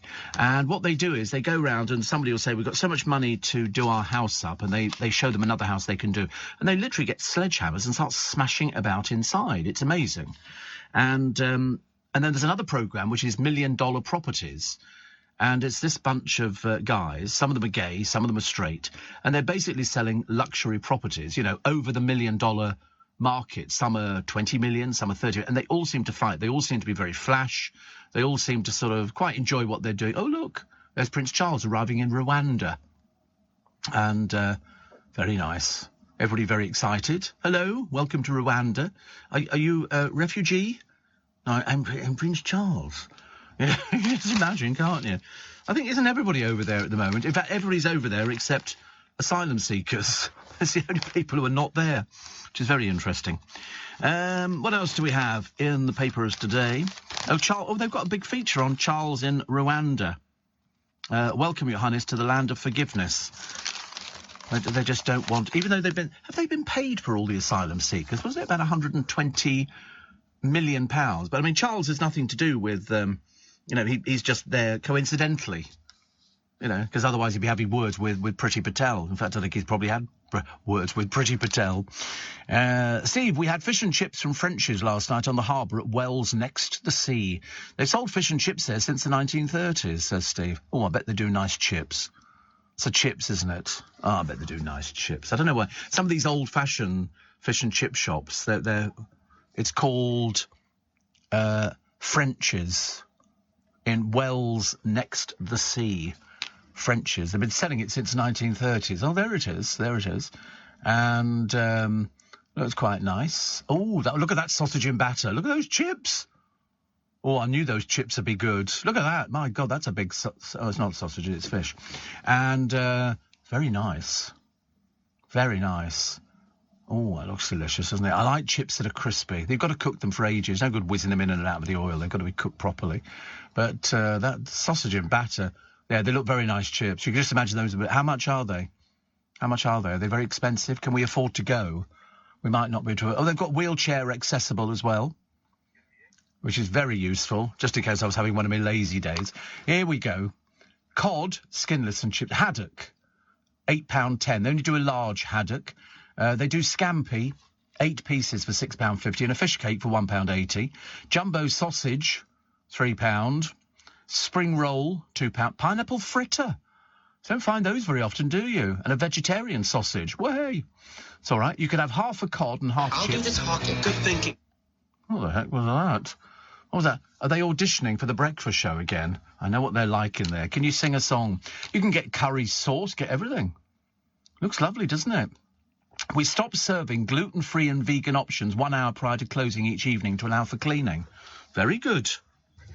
Yeah, very reasonable. It's a bit of a way for us to go, though, isn't it? They're open from 11:30 to 8:30 every day. Oh, I could just eat some chips now. Chips are £2.50, £3.20 or £4.50. I think I want a battered sausage for £1.80. Yeah, we want takeaway. We want takeaway, please. That'd be nice, wouldn't it? I hate it when people tell me about all these blasted fish and chip shops and everything else that's opened up. You know, only, meaning that we're sort of just sitting here waiting desperately for sort of chips to turn up. This is a huge stingray. They found it the other day. Cambodian villagers caught it in the Mekong River. More than a dozen people helping to land it. It weighs 47 stone. But when you see them in the water, they are so graceful. But this thing is absolutely huge. She's been tagged. She's been called Boromir, which means full moon. And they say what it really proves is that stretch of the Mekong is very healthy. And so this thing is enormous, because it wouldn't be there otherwise. And it's the largest fresh water that they've caught. It's 13 feet front to back. 13 feet. And they took this lovely... Yeah, I should imagine the sting is dreadful. That's what killed, what's-his-face, that Steve Irwin. But the previous record was 646-pound Mekong giant catfish discovered in Thailand. And the scientists arrived within hours. They say when you see a fish this size, especially in fresh water, it's hard to comprehend. And, or whatever. Wonders of the Mekong leader Zeb Hogan said. They were stunned. Beautiful, isn't it? Is that beautiful? Actually, now that it's been caught, they put it back in again, it's a case of it will now remember human beings. But it is huge. It's absolutely enormous. Mind you, I reckon if you drained all the oceans in the world, you would discover stuff that you've never seen in a million years, stuff that lives there. Do you remember they went down the Titanic first time and they put on the lights and there are fish down there that are blind? Because it's pitch black. Makes no difference whether they've got light or anything. They can't see anything. And yet they still seem to sort of tiddle around everywhere. So there you go. Ian in Somerset. Sorry. I always do it, I'm afraid. Scientists figure there are still over 5 million species waiting to be found. I know. We're still trying to work out where the producers come from. I think seriously, from way, way under the ocean. So the Southwest is the place to be this weekend. We're going to see Elton John tonight in Bristol. We've got Sunday tickets for Glastonbury and then Diana Ross at Longleat next Friday. My God, she's working hard, isn't she? She can't need the money. Who needs London? Everybody needs London. Everybody needs London. There are 2 breakwaters in Frinton that look like small piers, says David. Thank you. And Steve in Turkey now found a great restaurant called Ricky's Chippy. Best fish and chips I've had, all cooked fresh, and the steak pies are homemade. Very, very cheap too. I'm not looking up another blooming restaurant. We're only doing one a day, I've decided. And Gemma Owen, yawn, boring, has been tipped to win Love Island by former Islanders. And because we got rid of two the other day, Amber Beckford and Ikenna Ekwana. But apparently lots of people have said, oh, you know, Gemma's been tipped to win Love Island. What for? She demonstrated no ability to do anything in there. But anyway, she claims to ride dressage, but she hasn't ridden a horse in there. So what's the point? And she's got a famous father, so she doesn't basically need to do anything at all. What talent would that be? The answer is the talent of people who don't have any talent. Morning. Nice to have your company. So, as you've heard from Joanne Webb, there's still going to be problems today in the aftermath of the strike yesterday, or the semi-strike, because there were still things running. People could still get from A to B. It wasn't quite as bad. You could do it. I realise in certain parts of the country there were sort of problems, but here in London, people were getting on the bus. Admittedly, the buses were rammed to pieces, but it didn't matter because we still got there, and we put up with things like that. I've been to the sales at Harrods. I know what it's like to be crushed by loads and loads of people trying to buy a bit of china. Steve, the Chariot in Loughton was the place to go for fish or chicken and chips in the 70s. It's interesting, actually, when you say how many people go to a fish and chip shop and buy chicken and chips now, and yet it was very popular. You could buy half a chicken and chips or a quarter of chicken, and they would deep fry it, exactly the same. And if you go to certain places in, different countries, Thailand, they do crispy chicken on the street markets. You see them cooking this stuff in the morning, and it looks absolutely delicious. And it's chicken with bone. Yeah, you buy chicken, they deep fry it, take it out, and it was very popular for those people, I suppose, who didn't really want to eat fish. You know, not everybody likes fish. I mean, if I was going to have anything in a fish and chip shop, it would be scampi, because I absolutely love scampi, which is quite nice. What else we got here? We've got the PM stay the course in the face of unnecessary aggravation, and little Michael Lynch talking at Euston. Talking at Euston, very exciting. And also the businesses left battered by the cost of the rail walkout. But you don't think little Michael cares about that? He's not interested in that. He thinks he's hurting the bosses of the railway, but he's not. He's hurting the working class people the unions claim to look after. I mean, there's another one here. Hospitality, one bar boss fears a 25% plunge in sales because London was deserted. This morning, there were a few people out, but they couldn't get home. The theatres, the museums and the festivals, they rely on the rail network. 81%, I think, of London theatre goers use public transport. But they don't care. They're not bothered. Shops. There's somebody here, one of Scotland's leading wholesalers, Dunn's Food and Drink, said the strikes were another blow to the city centre outlets struggling to recover from the pandemic. And lastly, the rail walkout will likely see thousands of appointments and operations missed because people can't get there. But they don't care. They're not bothered about that. They just want their 11%, which they're not going to get. Somebody writing in one of the papers says, we cannot let the union bullies drag the nation back to the dark days. They seem to like the dark days because they're doing all right, Jack. The union bosses, they're earning really good money. 7% they wanted. They've been offered 3%. I think it's 2% now with 1% on top of that. And so they want 7%. But if they get it, and the company caves in to them, to their demands, everybody else will be doing exactly the same thing, because they'll go, all you've got to do is hold out and bring the country to a standstill. I mean, today, as you know, is not officially a strike day, but only 60% of trains will run. Most of them will be starting late.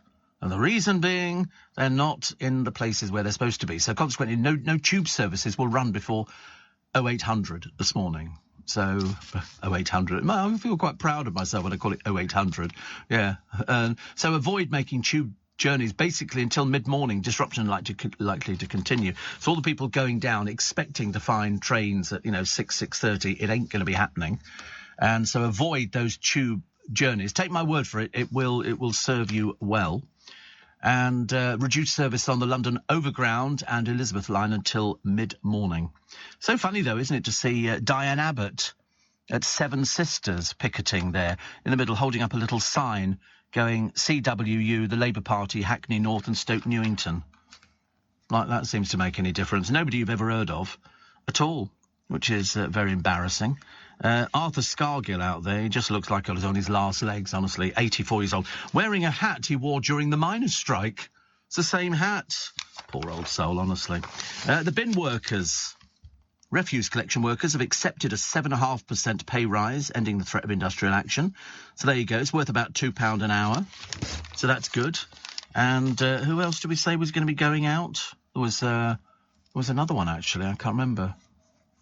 Well, somebody, anyway, it'll come to me because there just seemed to be a whole raft of people. Oh, barristers are out, yes. They want some more money. But strangely enough, there was an anti-strike march in 1979. Women was sort of basically saying we don't want to see people striking. And of course, Diane Abbott, I mean, otherwise known as Mrs. Doolally, I mean, I don't know if she knew where she was. Somebody just wheeled her out and sort of stuck her on there and said, go on, complain about it. You mentioned UB40s, Steve. I think a lot of these bands are hanging in there. I went to see Kool and the Gang in the mid-90s. I didn't recognise any of them, and they weren't that cool, says Pete the Poolman Simpson. Well, I remember going with Dale years ago to interview... He was going to interview the Drifters at Bailey's in Watford. I don't even know if it's still there, actually. Somebody said the log flume on Towers isn't there anymore, which is a bit of a shame, actually. But perhaps they've replaced it with something else. But we went to Bailey's in Watford to interview the Drifters. But I didn't know who any of them were. And it turns out they were sort of cousins or, you know, the son of somebody who was in the original Drifters. We got them on or another version. I think there's about 12 versions of the Drifters doing the round. We got one on a cruise ship. And they come on stage and they're doing all the bit with the suit, you know, there goes my first love, kissing in the back row. We've got the show here at the back. The show here at the back of this theatre at the Garrick, which is fantastic. And it was sort of good. But then they said, and here was a hit from us, Up on the Roof. And I thought, well, really, it wasn't you singing this. This was somebody else. I mean, Queen replaced Freddie Mercury. Well, they had to. He was dead. Of course you've got to replace him. Although Adam Lambert, I'm told by my brother and his wife, was excellent, absolutely excellent. He's got a fantastic voice. Whereas it was strange because I was watching back the other day. There was, forgotten his name, I'm having a breakdown now, thinking, used to be in Wham, George Michael, how to do photo association. And he also did Find Me Somebody to Love. But the trouble is, George wasn't a dancer. And Freddie Mercury just had this posturing on the stage, which just, you know, he could, you know, and the whole crowd were with him. When George Michael did it, it wasn't as good. But strangely enough, Adam Lambert was brilliant. He had the posturing, he had the campness that Freddie had, whereas George Michael didn't have that. He just had the voice and could sort of lean back and hold the microphone, but it just didn't quite work as well for me. It was like when I think George was singing with Elton John. And, you know, Freddie was very unique, very, very unique. And yet when you heard him being interviewed after shows, he was a very quiet man, very quiet, and we wanted to do this. And you think to yourself, my God, there's like two different people. Freddie on stage, who was this extrovert. I mean, he was pretty wild, yes. Well, I think in his sex life he was certainly pretty wild. Yes, he was party boy. He was definitely party boy. But, no, it was interesting. But you do get that, actually. So you're quite right, Pete. You know, Kool and the Gang, I mean, I wouldn't probably recognise half these people. Do you think if you saw Boney M, they'd be there? Although at the moment we haven't replaced anybody in Steps. Because if we had, the producer would go into sort of 3 weeks of mourning, I should imagine. Wouldn't you? You go in there, you know, tragedy, feeling comes, you can't get... I'm sure they're lovely if you're 7 years old, but they're not really for adults, are they? He loves them. Seriously, I'm not allowed to say that because he did go to one of the concerts, yeah. For his 10th birthday, and of course he's never stopped talking about it to the point of boredom. Seriously, because he got the thing that lit up and he held it up in the air and he knew all the dancers. Delia Smith is full of admiration for Dame Mary Berry being on our screens at 87. She says she feels a bit old to be on television. She's 81. She thinks that's too old to be on television. She said, if you've been through 50 years of the asparagus season, the 51st year, you're thinking, I don't know what else to do with it. It is true, actually. There's not a lot you can do with asparagus. You just sort of cut it up. And the British stuff's gone now. British stuff has gone. It's not as tasty, the Peruvian stuff. It's not. The British stuff's got more taste to it. It's a bit spindly. They had it on sale the other day in Sainsbury's. I picked it up because some bloke in front of me wedged his trolley in between my sort of groin and the asparagus. And, excuse I, and shoved it out of the way. And I picked up the asparagus. It looked a bit wilted. It didn't look as though it was as strong and erect as it should have been. And so I picked it up and I put it back down again. He picked up 3 packets, obviously of a very, very big, in the thing. Because I love it. I can't get enough asparagus. Steve, the CWU balloting for strike action next. And then it's the teachers, which the students will love, says Cass, who's an aspiring novice spiker and a history teacher. Oh, the kids will love it. The kids will absolutely love it. The teachers on strike? Blimey. Things don't get any better, do they? Ridiculous. Steve, did you hear Harry Styles was compared to Freddie Mercury after getting the crowd to sing along like Freddie did at Live Aid? Have you heard of anything more ridiculous? No. We like Harry, but he's certainly no Freddie Mercury. Just because you've got people to sing along. I mean, you've got people to sing along to the Teletubbies, or all that kind of stuff. Kim says, I went to see UB40 up in the Glasgow Barrowlands in 1986. Great night. I love them. Although, actually, when I talked to Ali, it wasn't one of my best interviews. I wasn't sure at the time. They were going through a bit of a problem with the group. They, people have differences. It's like different people. There was somebody the other day we were talking about from one of the groups, and they bust up because they didn't want to go touring. Some people don't want to go touring, where I would have thought that would have been fantastic. The touring bit's the best bit. You go on stage. I mean, I'm told by certain members of the Rolling Stones that when they go on tour, it's like a town. All the huge trucking vehicles take all the stuff. They set up all the kitchens for all the crew and everything else, and it's like one big family. And I thought that was a brilliant idea. I love stuff like that. What are we doing? Stockpiling tea? Yeah. I've now got 2 teas. What, you finished? I hadn't. I still had my other one. My apologies. I'm going to drown in tea. I can tell. Yeah. We'll take a short break, shall we? And then we'll talk about the Cambridge University students celebrating the end of their exams. They all go out there and they get drunk and people wear ball gowns and it's all very exciting. And they have fireworks as well. But apparently, this year's do cost for a double ticket £330. But that bash involved music, inspiring fireworks and enchanting cuisine, plus unlimited food and drink. It's not bad. Double ticket for 330 quid. Because you don't get your food if you go to Glastonbury. Mind you don't get an 80-year-old singer like Paul McCartney, do you? And why George Harrison's widow, Olivia, says her grief is still raw. That's more than 2 decades after the Beatle died. I'm Steve Allen. This is Early Breakfast. News at 6. To keep my business ahead of the game, I knew I needed some fresh ideas, and fast. That's why I decided to host a young person on a T-level industry placement. My student has already brought loads of new skills into the workplace. Plus, we're getting first pick of new talent coming into the construction industry right here in the Northwest. It's been a total win-win. Go next level with T-levels. Search Skills Revolution. Is LBC from Global, leading Britain's conversation with Steve Allen.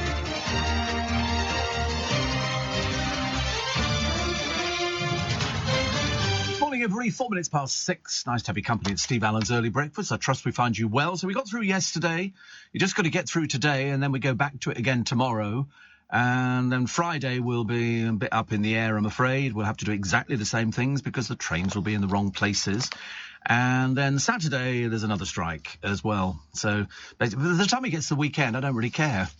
I always think a strike on a Saturday is a bit of a pointless exercise. It was like when you saw all these people marching for more money to Parliament last Saturday, when, of course, there's no MPs in there. Obviously, it's slightly misguided. More money, more money. I thought, who are you talking to? Some security man who's standing there going, what are they doing? Don't know, they're complaining to the MPs. We're not here. No, of course they weren't. They'd all gone home for the weekend. Kevin the Milkman says, with a lot of my office customers either closed this week because of the rail strike, with everybody working from home, and a lot more having a minimal delivery, I'll see my wages down about £200 this week. I know. And you're one of the workers that apparently the union are trying to sort of, get on board. But, of course, they're not. They basically screwed you over a barrel. It's that bad. But they don't care, Kev. He said, by the way, the best fish and chip shop is just up the road from me, called My Place. It's the amount. I'd love to find out how many fish and chip shops are called My Place. It's in Coppice Hatch, Harlow. former cue behind me. Thank you. And Steve, Tracy and I went to see Shalimar. They were brilliant. Jeffrey Daniel dancing brought back memories. Good God, that brings back memories from me. Was it A Night to Remember? So did I be a night to remember? I went to see Stargard years ago. They were supporting Rolls-Royce. You know, the one that went... Did you ever see Car Wash? The film? Oh, you didn't see the film? That's where it came from, Car Wash. At the car wash. It was great. It was about a group of guys in America. It's a proper film, but it was so lovely. There's always the one bit that everybody remembers from it. And people pulled into this car wash, and all of a sudden there's all these guys all over it cleaning it and dancing. It's a real 70s film. Real 70s film. And there's this woman, she pulls in, and she's got a beautiful car with white upholstery. And she pulls in, and her kid has been sick in the car. So if you clean it, I'm going off to this thing. And so they actually clean it. They've got a very prominent gay character in this film, Carl. It's such a good film. You must get it. It's really fantastic. They dance and they do all the rest of it. Anyway, it's so me, the film. It is so me. But this woman pulls in this flashy car, and they clean the car for her, and it's all cleaned out and all the rest of it. And she turns to her son as they're pulling out, and she goes to him, and don't ever do that again. And he looks at her and he goes... It's hilarious. Hilarious. Such a good film. It really is good. There's a girl there, but they dance and it's very indicative of the 70s. It really is. And I just thought the amount of people who haven't seen it and didn't know. It came out in 1976. It's had over 4 million views. 46 years old. Oh, God, 46 years old. Doesn't it make you feel old? I remember seeing a film years ago, and we were going to go and see some film at the cinema, and Dale came rushing into the foyer, fairly flamboyant. He said, "Oh, Steve, what? Can we go and see Norman, Is That You?" I'd never even heard of this film, and it introduced us to a guy called Waylon Flowers and Madame. And Waylon Flowers was sort of, if I described him as a ventriloquist, that would be wrong, because Madame was a rod puppet. And he spoke for her, but he didn't make any attempt to... He just used, talk normally. But she was very, very sort of colourful. And Waylon Flowers died, actually, some years ago. But did you ever see her? Oh, she had comment on everything, but it was him talking for her. She was just a flamboyant sort of puppet. It wasn't creepy. She was very... If you hear the voice, it goes along with it. And it was amazing. He died, actually, in 1988 in Los Angeles. But he was big. And he featured in this film, Norman, Is That You? Waylon Parrott Flowers. And he was an actor, comedian and puppeteer. But it was so unusual to see this kind of thing. Check him out on YouTube. Check him out. Got to check all these things out. It's nice to go reminiscing, isn't it, really? Bigger and sweeter... raspberries, the most boring fruit under the sun. They go off really quick, raspberries. I like them when they're a bit firm, a little bit, not al dente, but a little bit firm. Because otherwise, if they're soft and squidgy, they're not much use to anybody. But we've enjoyed the 5th warmest spring on record, notably high overnight temperatures. And apparently the raspberry varieties grown here are able to fruit for up to 5 months. So you can buy them from June to the end of October. If you really... I mean, to be honest with you, I just buy some double cream and slap it all over them, because they're sort of quite nice. They're not sort of so sugary as such. I mean, 65% more UK grown on shelves compared with June 2021. So we're growing more and more stuff. If only we could get round to sort of growing sunflowers. That'd be quite good. Then we can have our own sunflower oil without relying on anywhere else. Chairman of the British Berry Growers, Nick Marston, said the upcoming season looks great for consumers. I bet. And more than a third of us often wake feeling tired despite hitting the hay before 10 p.m. Want to come round here? We've got loads of hay round here. It's drifting in and out of doorways. Not even in the top 20 fruits in the UK, raspberries. Are they not? What are the top 20 fruits in the UK? So, guess what's number 1? Apples? No. Most popular. Strawberries? Strawberries. It's funny, isn't it? So, number 1, strawberries. Number 2, green grapes. We don't grow green grapes, do we? I don't think so. Red grapes, bananas. I like a banana, but they've got to be slightly green. I don't like a limp banana. I like to see a banana just there, Tangerines, yes. At the moment, it's nardicots, which are very popular. Pineapples. Haven't had pineapple for ages, but I like the idea that fish and chip shop earlier did pineapple fritters. Clementines. See, again, they haven't mentioned nardicots. Black grapes. Lemons. Who buys lemons? Unless you're putting them in your drinks. Pink Lady apples. They're Paul Cooper's shop. They must have about 15 varieties of apples. Russets and all sorts of things. Well, they seem to have them all year round. They seem to have a complete range of them. But Pink Ladies people like because they're crunchy and stuff like that. I mean, I do like a crunchy apple. Definitely. But lemons, I don't think I've ever bought. Plums, very popular, as you can imagine. Blueberries, I think I thought they'd be higher up the list. Nectarines, they're a bit hard at the moment. Mangoes, can't have them. Granny Smiths, watermelons, you can't move for watermelons, they're everywhere. Kiwi fruit, red delicious apples, which is 95% of people like those. Popularity 62%, red delicious, because you should eat apples, because apparently an apple a day keeps the doctor away. But nectarines. And also, I like those donut peaches. Have you seen those? I bought them in. They're really nice, actually. I like those. But just pick them when they're right. So no raspberries. Have you noticed no blackberries in that list either? That's very worrying, isn't it? I don't know whether you could make a smoothie out of raspberries. I don't know how many raspberries it would take to sort of make things like that. So George Harrison's widow, Olivia, says her grief is still raw. More than 2 decades after George died. She read from a poignant poem on Radio 4's Woman's Hour, which is part of a collection she's written to mark 20 years since his passing. She's 74 now, and she wanted to celebrate her husband's life and give fans a glimpse of the man and his humanity. I think she always sounded lovely, actually.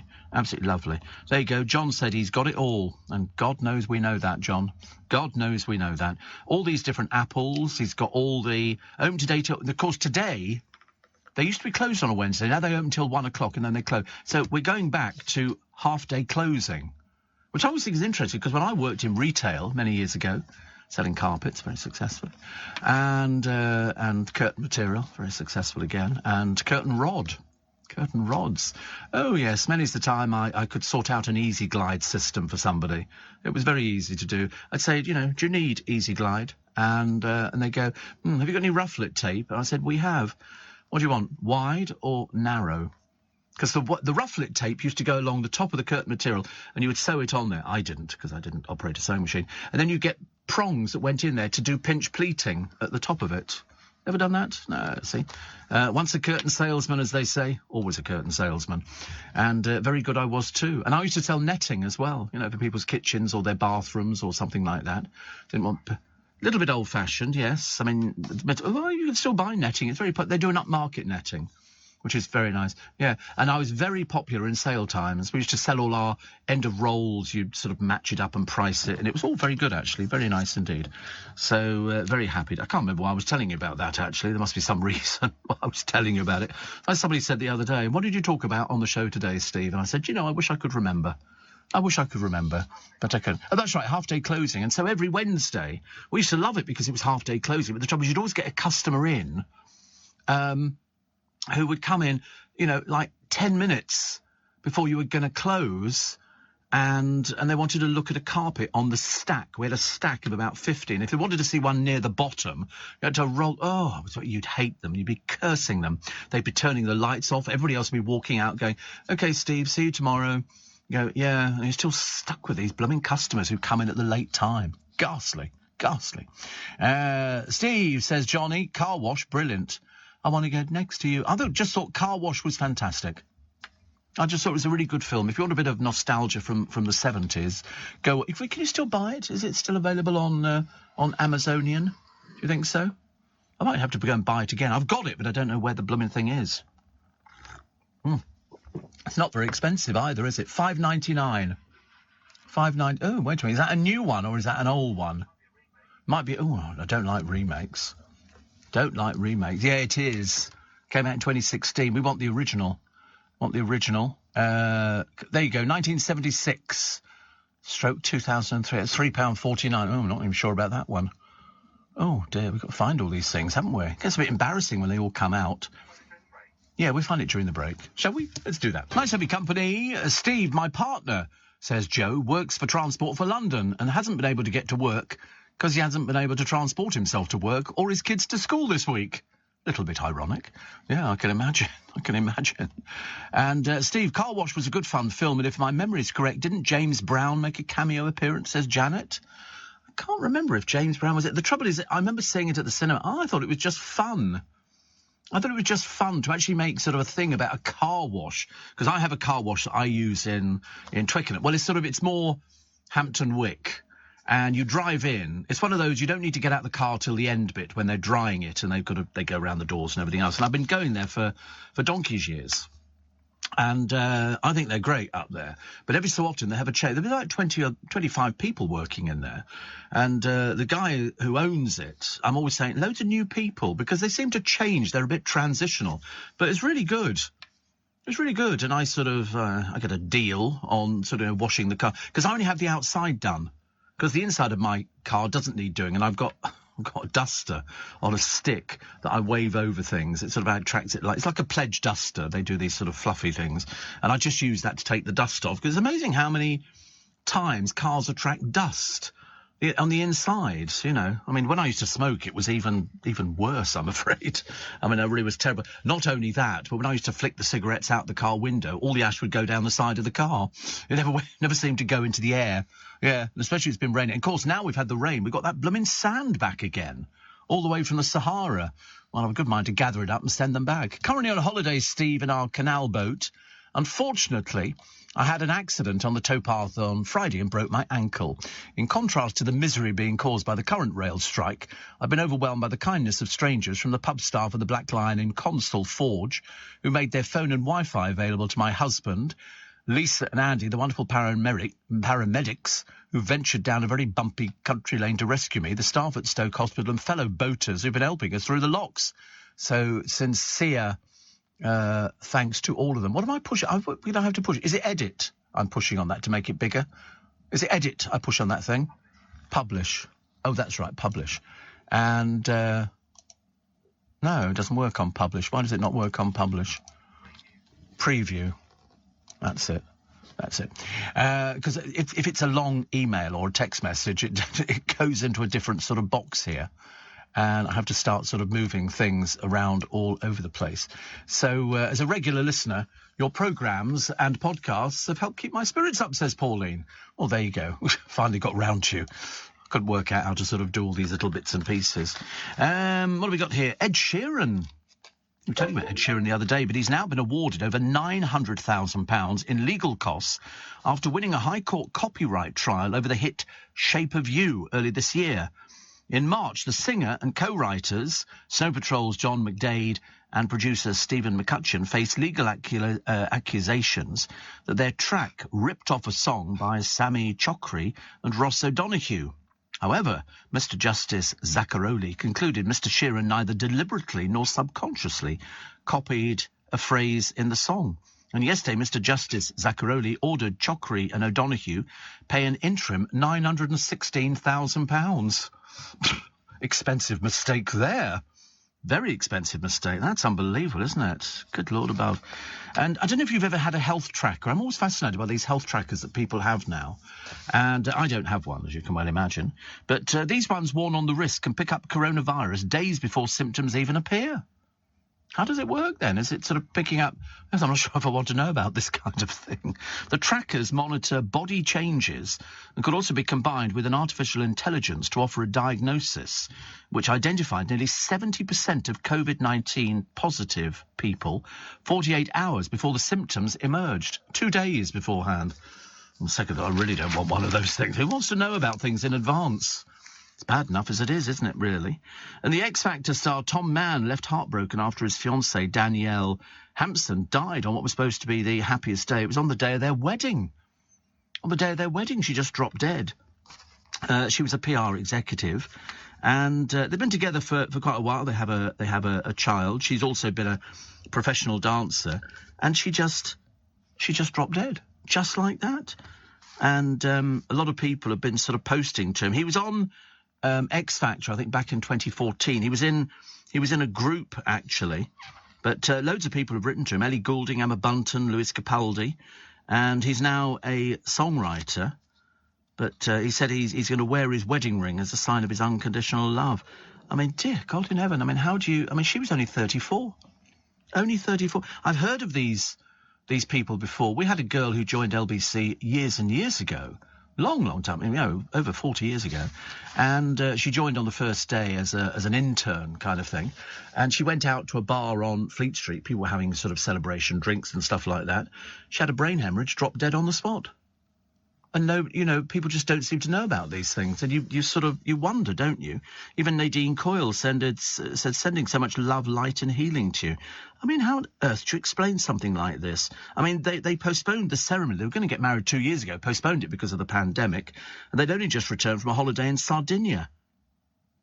So he says, I will not be a mark on the parent that you'd already become, but I promise I'll do my everything to raise Bowie the way we always wanted. He said, and I promise you he will know how amazing his mummy was. Isn't that awful? I mean, the 35, so young, so young. Eventually we shall probably find out, actually. Was James Brown in Car Wash? No, he wasn't. No, he wasn't.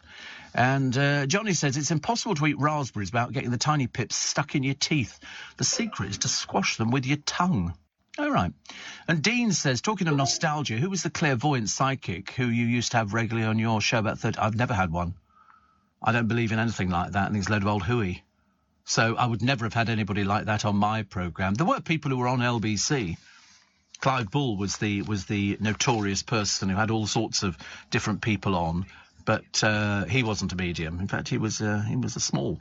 But no, I've never had anything like that. Never. I don't think so. Wait a minute, did I? No, other people had them. Other people had them. Ian says, I recall one of Madame's lines as she was flaunting her wealth. These are my summer diamonds. Summer diamonds? Summer not. It's a great character, though, but sadly not here. Karen says, I live in the Welsh Valley. I'm going to do it again, honestly. I don't know why I do this. I'm so sorry. I live in the Welsh Valleys, and locally there's a chip shop called A Fish Called Rhonda. Only down your neck of the woods.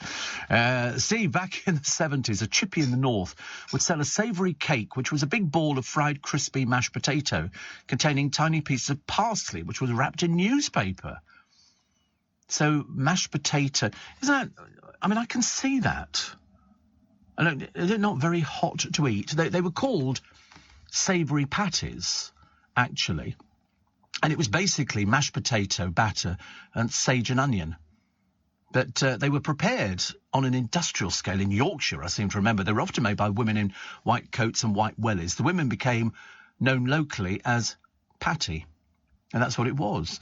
And the things that you get up there, they look quite nice, actually, don't they? Basically, it just looks like a fish cake. Although they did a meat patty, which was corned beef, and the cheese patty, which was cheese and onion. And they also did fish fritters. Fish fritters. How nice. So it's battered, deep-fried mashed potatoes seasoned with sage. Very popular in Hartlepool, Kingston upon Hull, Wirral, Liverpool, North Tyneside, Kirkwall and Thurso. It was basically a substitute for fish in a fish and chip meal. That's what it was, for people who couldn't afford to buy it. That was, you know, very nice. All my favourite places, honestly. The millionaire's playground of Kirkwall. I don't think. Mike says, our dear mutual friend, Master Golding, yesterday played me some music from Dame Vera Lynn from a record with a signed sleeve on a wind-up gramophone. It was the most beautiful sound I've ever heard. I used to have a wind-up gramophone. I picked it up in what we used to call... They weren't called car boot sales that we had in the local scout hut. People had tables with things in. I bought a wind-up gramophone for 2 and 6pence with a set of records as well. But they were the 78s, and if you dropped them, they smashed to pieces. They weren't like the flexible vinyl, which you had. And so I can well imagine, I hope that Master Golding is well. I do hope so. Thank you, Mike. Mick says, stop going on about curtains. Pull yourself together. Right, you're barred. And Mark says, I've just seen Waylon Flowers and Madame on YouTube. It was very good. I mean, died a long time ago. Long time ago. But it was still a good act. I used to like ventriloquists. I'm a big fan of ventriloquists. I know Steve Hewlett, who's very, very popular. And many are... Oh, God, absolutely, yes. Oh, yes, they're still working very well. Very well indeed. There used to be one who was very funny, actually, and it was a woman, and she, I can't remember her name, but she had a doll called Shorty Long, and she was very, very glamorous. Very glamorous, and she'd come on stage, she'd go, "Good evening, ladies and gentlemen, how lovely to be with you again." And the doll would let fly with a torrent of 4-letter words. You've never had anything like it. You would sit there, this was Terry Rogers, and Terry Rogers appeared on the Wheel Tappers and Shunters Club, which it wasn't quite as rude as some of the theatre gigs she did. And she was a magician as well, believe it or not. But it was this doll who was sort of, he'd turn around and go, he used every swear word under the sun, and she'd be going, "Well, that's not very nice, is it really?" He'd go, "Why don't you go?" And this doll was just unbelievable. Very good stuff, actually. With UK Export Finance, I'm fulfilling more export orders from around the world with working capital support.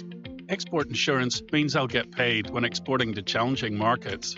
At UK Export Finance, we believe no viable UK export should fail for lack of finance or insurance. Between 2022 and 2023, we provided £6.5 billion of government-backed trade finance to support UK exports. Learn how we could help you win export contracts, fulfill orders, and get paid. Search UK Export Finance today. Steve Allen on LBC. Morning, nice to have your company. 25 to 7. I mean, for the sake of a few seconds, it doesn't really matter, does it, really? Thank you for cheering me up, says Johanna in Canary Wharf. Well, I mean, everybody needs a bit cheery. I don't want it to be miserable. Seriously, I don't. I mean, the producer was in a dreadful mood yesterday, trying to get home, and then the walking, and then the cab not taking him, and all the rest of it. He's feeling a bit better about life today, which is very good. Pete, the pool man, says, "I used to service Steve Mack's pool. Ed Sheeran's songwriter, who also wrote Flying Without Wings." Oh, right. It's quite a good thing. He's known professionally as Steve Mack, Steve McCutcheon, and he's at 13 number one singles in the UK singles charts. God, perhaps I should start writing singles. Perhaps that's what it should be, because it can't be that difficult. Because I think he had, Glad You Came for the Wanted, You Make Me Feel by Cobra Starship. That was recently, but he's written for the Wanted, Little Mix, The Saturdays, Susan Boyle, Il Divo, Boyzone, and Gareth Gates.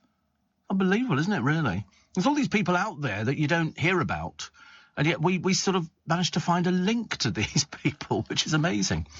And somebody trying to get on the bus to work as the tube stations are closed. They're not going to be opening till 8, and you'll be lucky to get a tube before about 11, I think. So it's not officially, I keep repeating this, I'm just trying to make sure that everybody knows, although today is not officially as a strike day, only 60% of trains are expected to run, and most of them will be starting late. So in London, no tube services running before 8 a.m, and the message is coming back: avoid making tube journeys until mid-morning. Disruption is likely to continue. Reduce service on the London Overground and Elizabeth line until mid-morning. So, and it's going to be exactly the same. So tomorrow we go back into the strike, and then Friday you'll have the same problem as we've got today. The tubes will not be running before 8 a.m.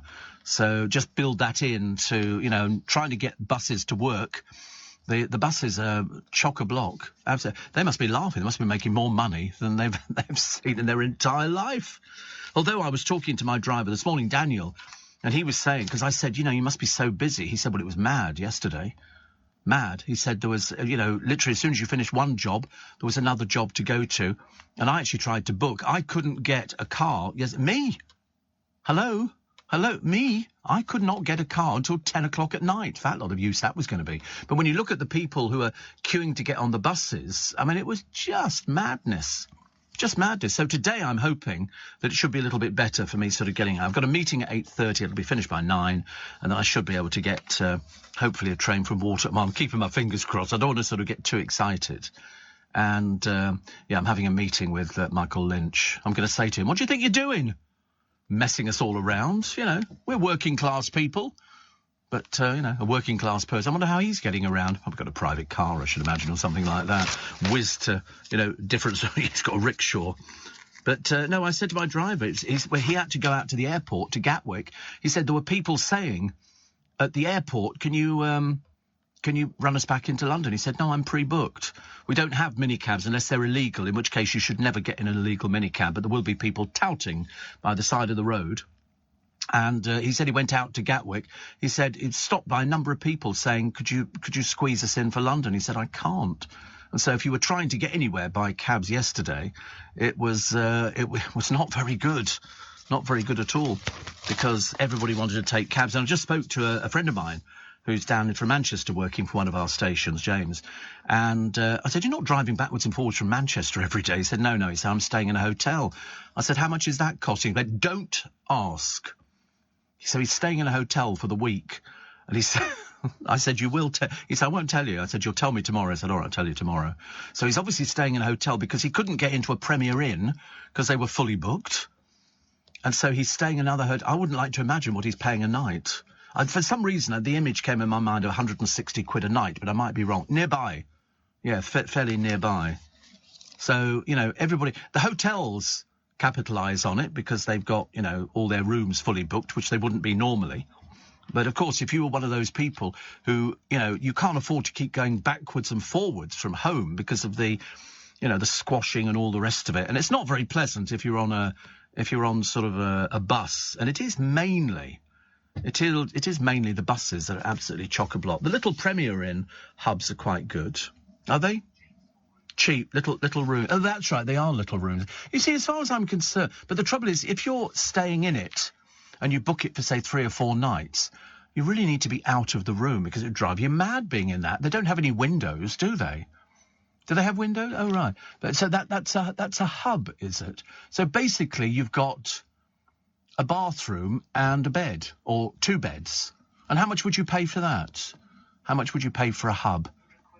100 quid a night. Seems a lot of money, doesn't it, really? But, I mean, to be honest with you, all you need in a bed is just somewhere to lay your head down. It does look very cosy, doesn't it? And so 2 of you, so that could be sort of 50 quid a night each, which is OK. Does that include breakfast? No. But at least, the showers look quite nice, don't they? And you've got a loo, you've got your own toilet. A little bit better than Glastonbury. And, in fact, actually, if this was Glastonbury, I'd be booking in immediately because it looks quite nice. So those little Premier Inn hubs. But the trouble is, because everybody wants to stay in them, that's what's going on. They don't, you know, people are just booking everything up now, all the cars. And now you're talking about the pilots going out on strike. What a miserable summer we're in for. Doesn't look very... I'm so glad I've not booked a holiday. Although, actually, I spoke to a friend of mine the other day, Lynn, and she's got her passport redone, and she took it into Snappy Snaps in Twickenham, and they took the photo, OK, and then they sent it off to the passport office for approval. This was all done while she was there, and they then give her a copy of the photos, because they've got to be approved by the passport office. You can't just have any old pictures taken. They've got to fit a certain criteria. At one point, she had to move her hair so they could see her eyebrows. So she had this picture taken. They then sent it off. They give her a little folder. Then she does it on the internet, and the passport will be there within 2 weeks. It's as simple as that. Because if you just go out and get pictures taken for passports, sometimes they send it back. It's got to fit the right... don't ask me why. It's got to fit the right criteria. And, of course, I need to do my passport, so I'm going to take it into there as well. So what you've got to do... You've got to face forwards, look straight at the camera, plain expression, mouth closed, eyes open and visible, not have hair in front of your eyes because that shows, you know, different things, not have a head covering unless it's for religious or medical reasons, not have anything covering your face, and not have any shadows on your face or behind you. Because if you send it off to them, they'll just send it back going, this is not approved. But if you go to some of the, you know, the Snappy Snaps and places like that, they will do it. You're also not allowed to wear glasses unless you have to do so. So if you must wear glasses, they can't be sunglasses or tinted, and because they don't want any glare or reflection or shadow. I mean, why would you wear sunglasses in a passport photo unless you're Stevie Wonder? I mean, I can't see any other point of it. I mean, it just doesn't make any sense. But there's so many stipulations. So plain, light-coloured background. You go to the places where they do it. Otherwise, you'll be wasting your money. No good getting somebody to take a picture. But then she's done it all on the internet. And they give you a code and you fill in the code and then they send you the passport. What a brilliant idea. Much, much better. Steve, have you heard Mark Owen's new song? You Only Want Me. Sounds like George Formby tribute act. Whose song were we listening to earlier on when we went to the kitchen? Was it Harry Styles? Did we like that? Yes, we liked Harry Styles' new record, which is very good, so thank you very much indeed. And to all the other people, not because we don't get to hear music very often. I only get to hear music, basically, when we're wandering between kitchens or something like that. As It Was is Harry's song. He's done so well, hasn't he? I mean, he really has done well, compared to all the other people in the group who are not doing as well as Harry's done. He's made a couple of films, 2 or 3 films, something like that. And, no, I think he's done tremendously well. But mind you, they did predict it, didn't they? They did say that he was going to do really, really well. The Daily Mail this morning, the day we went back to the 70s, Kelsa Breeze, as millions of ordinary Brits suffered in rail strike mayhem. I didn't think it was mayhem at all. I mean, I don't want to, I'm not going to over-egg the pudding. I don't think it was mayhem. We managed to get there. It might... little bit annoying, a little bit inconvenient, but there was no mayhem. 25, they say, left-wing MPs defy their party by joining picket lines. And where was Sir Keir? Hiding away all day like a coward. So the Labour Party in chaos over crippling rail strikes. Well, they were all out there. People from Liverpool, Walton, Leeds, Coventry, Liverpool, Wavertree. It's amazing. Liverpool got loads. Liverpool Riverside, Liverpool West Derby, Liverpool Wavertree. Why can't they just have Liverpool? There's loads of them. York Central, Gateshead, Salford and Eccles. Salford and Eccles, I love it. Oh, look, Emma Raducanu. What are you promoting at the moment, love? Anything? Tennis, maybe? One can only hazard a guess. And I was going to do a very interesting story at the very beginning of the programme, but I decided not to.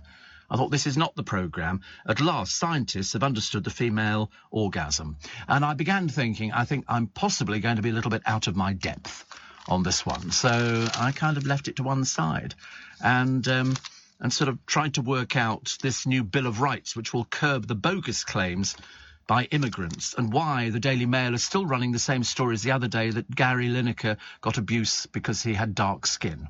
We did that yesterday, dears. For goodness sake, bring yourself up to speed.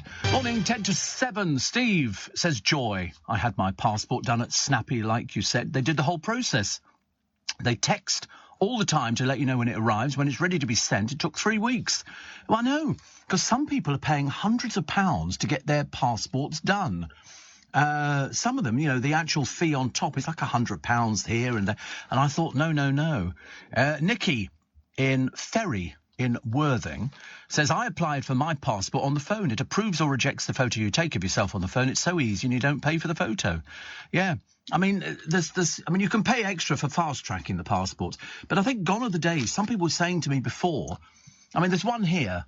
Here you go, get a passport urgently, a 1-week fast-track service, £142 for an adult. This is on top of all the other costs, isn't it? That's what you pay. Or £122 for a child passport. But the trouble is, I'm not actually going on holiday at the moment, but I mean, I thought I'd get the passport done because you get it for 10 years. As if I'm going to live 10 years. As if, what if you get a discount or you say, how about if I only live 6 years? Can I have a 6-year passport? Do you get a refund on it? No, you don't. It's like your car tax. When you sort of sell your car, you don't get the refund back of the car tax. The next person gets it. So it's all a little bit bizarre. But anyway, I'm sure it sorts itself out. Labour MPs on the real picket lines. And again, Diane Abbott, Hackney North and Stoke Newington. And they've got people, John McDonnell from Hayes and Harlington. But mainly it's northern places, Jarrow and a place called Wansbeck, Middlesbrough, Leeds Northwest, Stockport. There's obviously not sort of London-based Labour MPs. Norwich, Birmingham Hall. I mean, it's all sorts of people. But they're people I've never heard of. Mick Lynch was down at Euston. Don't think it makes any difference, actually. So what they've done, actually, they've printed a picture of loads of cars on the road. But, I mean, to be brutally honest with you, in the Daily Mail, you can see this picture any day of the week. We have something called the rush hour. Looks exactly the same as this, and people queuing for buses. And then they've got somebody standing at Euston Station with a blank board in front of them. I mean, London wasn't massively busier on the roads. I promise you, it really wasn't. I mean, I know because our bus didn't get held up all the time. It sailed through, and then they've got in Manchester, London, they've said Westminster unusually empty in the morning rush hour. Yeah, I mean, a lot of people decided to work from home. A lot of people decided they weren't going to come in. A lot of people, I mean, on this one here in Birmingham, on the plus side, there's no queue for Pret-a-Manger. And I wasn't even totally convinced that Pret a Manger were open at all. But the old warhorse, poor old Scargill, he's sort of supported the strikers in an identical hat he was wearing back, God knows, years ago when he was led away by police. But now he's just an old man. And he's sort of... in fact, if people hadn't told you who he was, you wouldn't have the faintest idea. Happy birthday to Wills. He celebrates being 40. God, honestly, happy days. Happy days. Just remembering when you were 40. And a lot of kids now are going off to summer camp. Now, I always thought summer camp was something that Americans did. We do here as well, do we? We never did summer camps when I was... oh, God, now what we're going. Is this exciting? What is it? What is it? What's that? Is it a yoghurt? It's an ice cream. Really? Have you got a spoon as well? Ben's brought us an ice cream. Trying to wheedle his way round us, I can imagine. Oh, look, I'm getting a spoon as well. You're obviously trying to fatten them up, Ben, aren't you? I can just tell. Have you had one? Have you had one of these things? Is he bringing one to me? Oh, how exciting. I haven't had an ice cream. I mentioned an ice cream earlier on, didn't I? I said I could have eaten an ice cream. Here we go. Let's see what we get. Is it an ice cream for me? Yeah. How exciting. Look at this. What? That's a spoon. Oh! I nearly threw the spoon on the floor. I'm so excited. Look at these. Haagen-Dazs. Oh, it's cold. Well, it would be, wouldn't it? It's an ice cream. I'm not going to eat two. Look at the size of me. No, you have that one. Okay. Go on, you. No, I can't. No, you take it. No, take it. It's part of your fitness regime. Go on, take it. And the spoon. And you take your... And the napkin? Want the napkin? Oh, you got the napkin, OK. A Haagen-Dazs Belgian chocolate ice cream. Thank you, Ben. Enjoy. Oh, too true. Too true. Look at this, I'll tell you. Oh, look, there's another spoon inside the lid. How exciting. And it's a very cold spoon. I wonder why we've got ice cream this morning. I'm very excited by this. Do you realise I can't get the paper off the top of the blooming thing. Oh, there. Come here. There you go. How exciting, honestly. There's a... God, it's rock hard. I think my spoon might break. Is it nice? Looks delicious. I bet you're all sitting there in a traffic jam this morning going, you're not seriously going to eat an ice cream, are you? Yep, we are. Oh, it's nice, isn't it? Anyway, something I was saying about the female orgasm.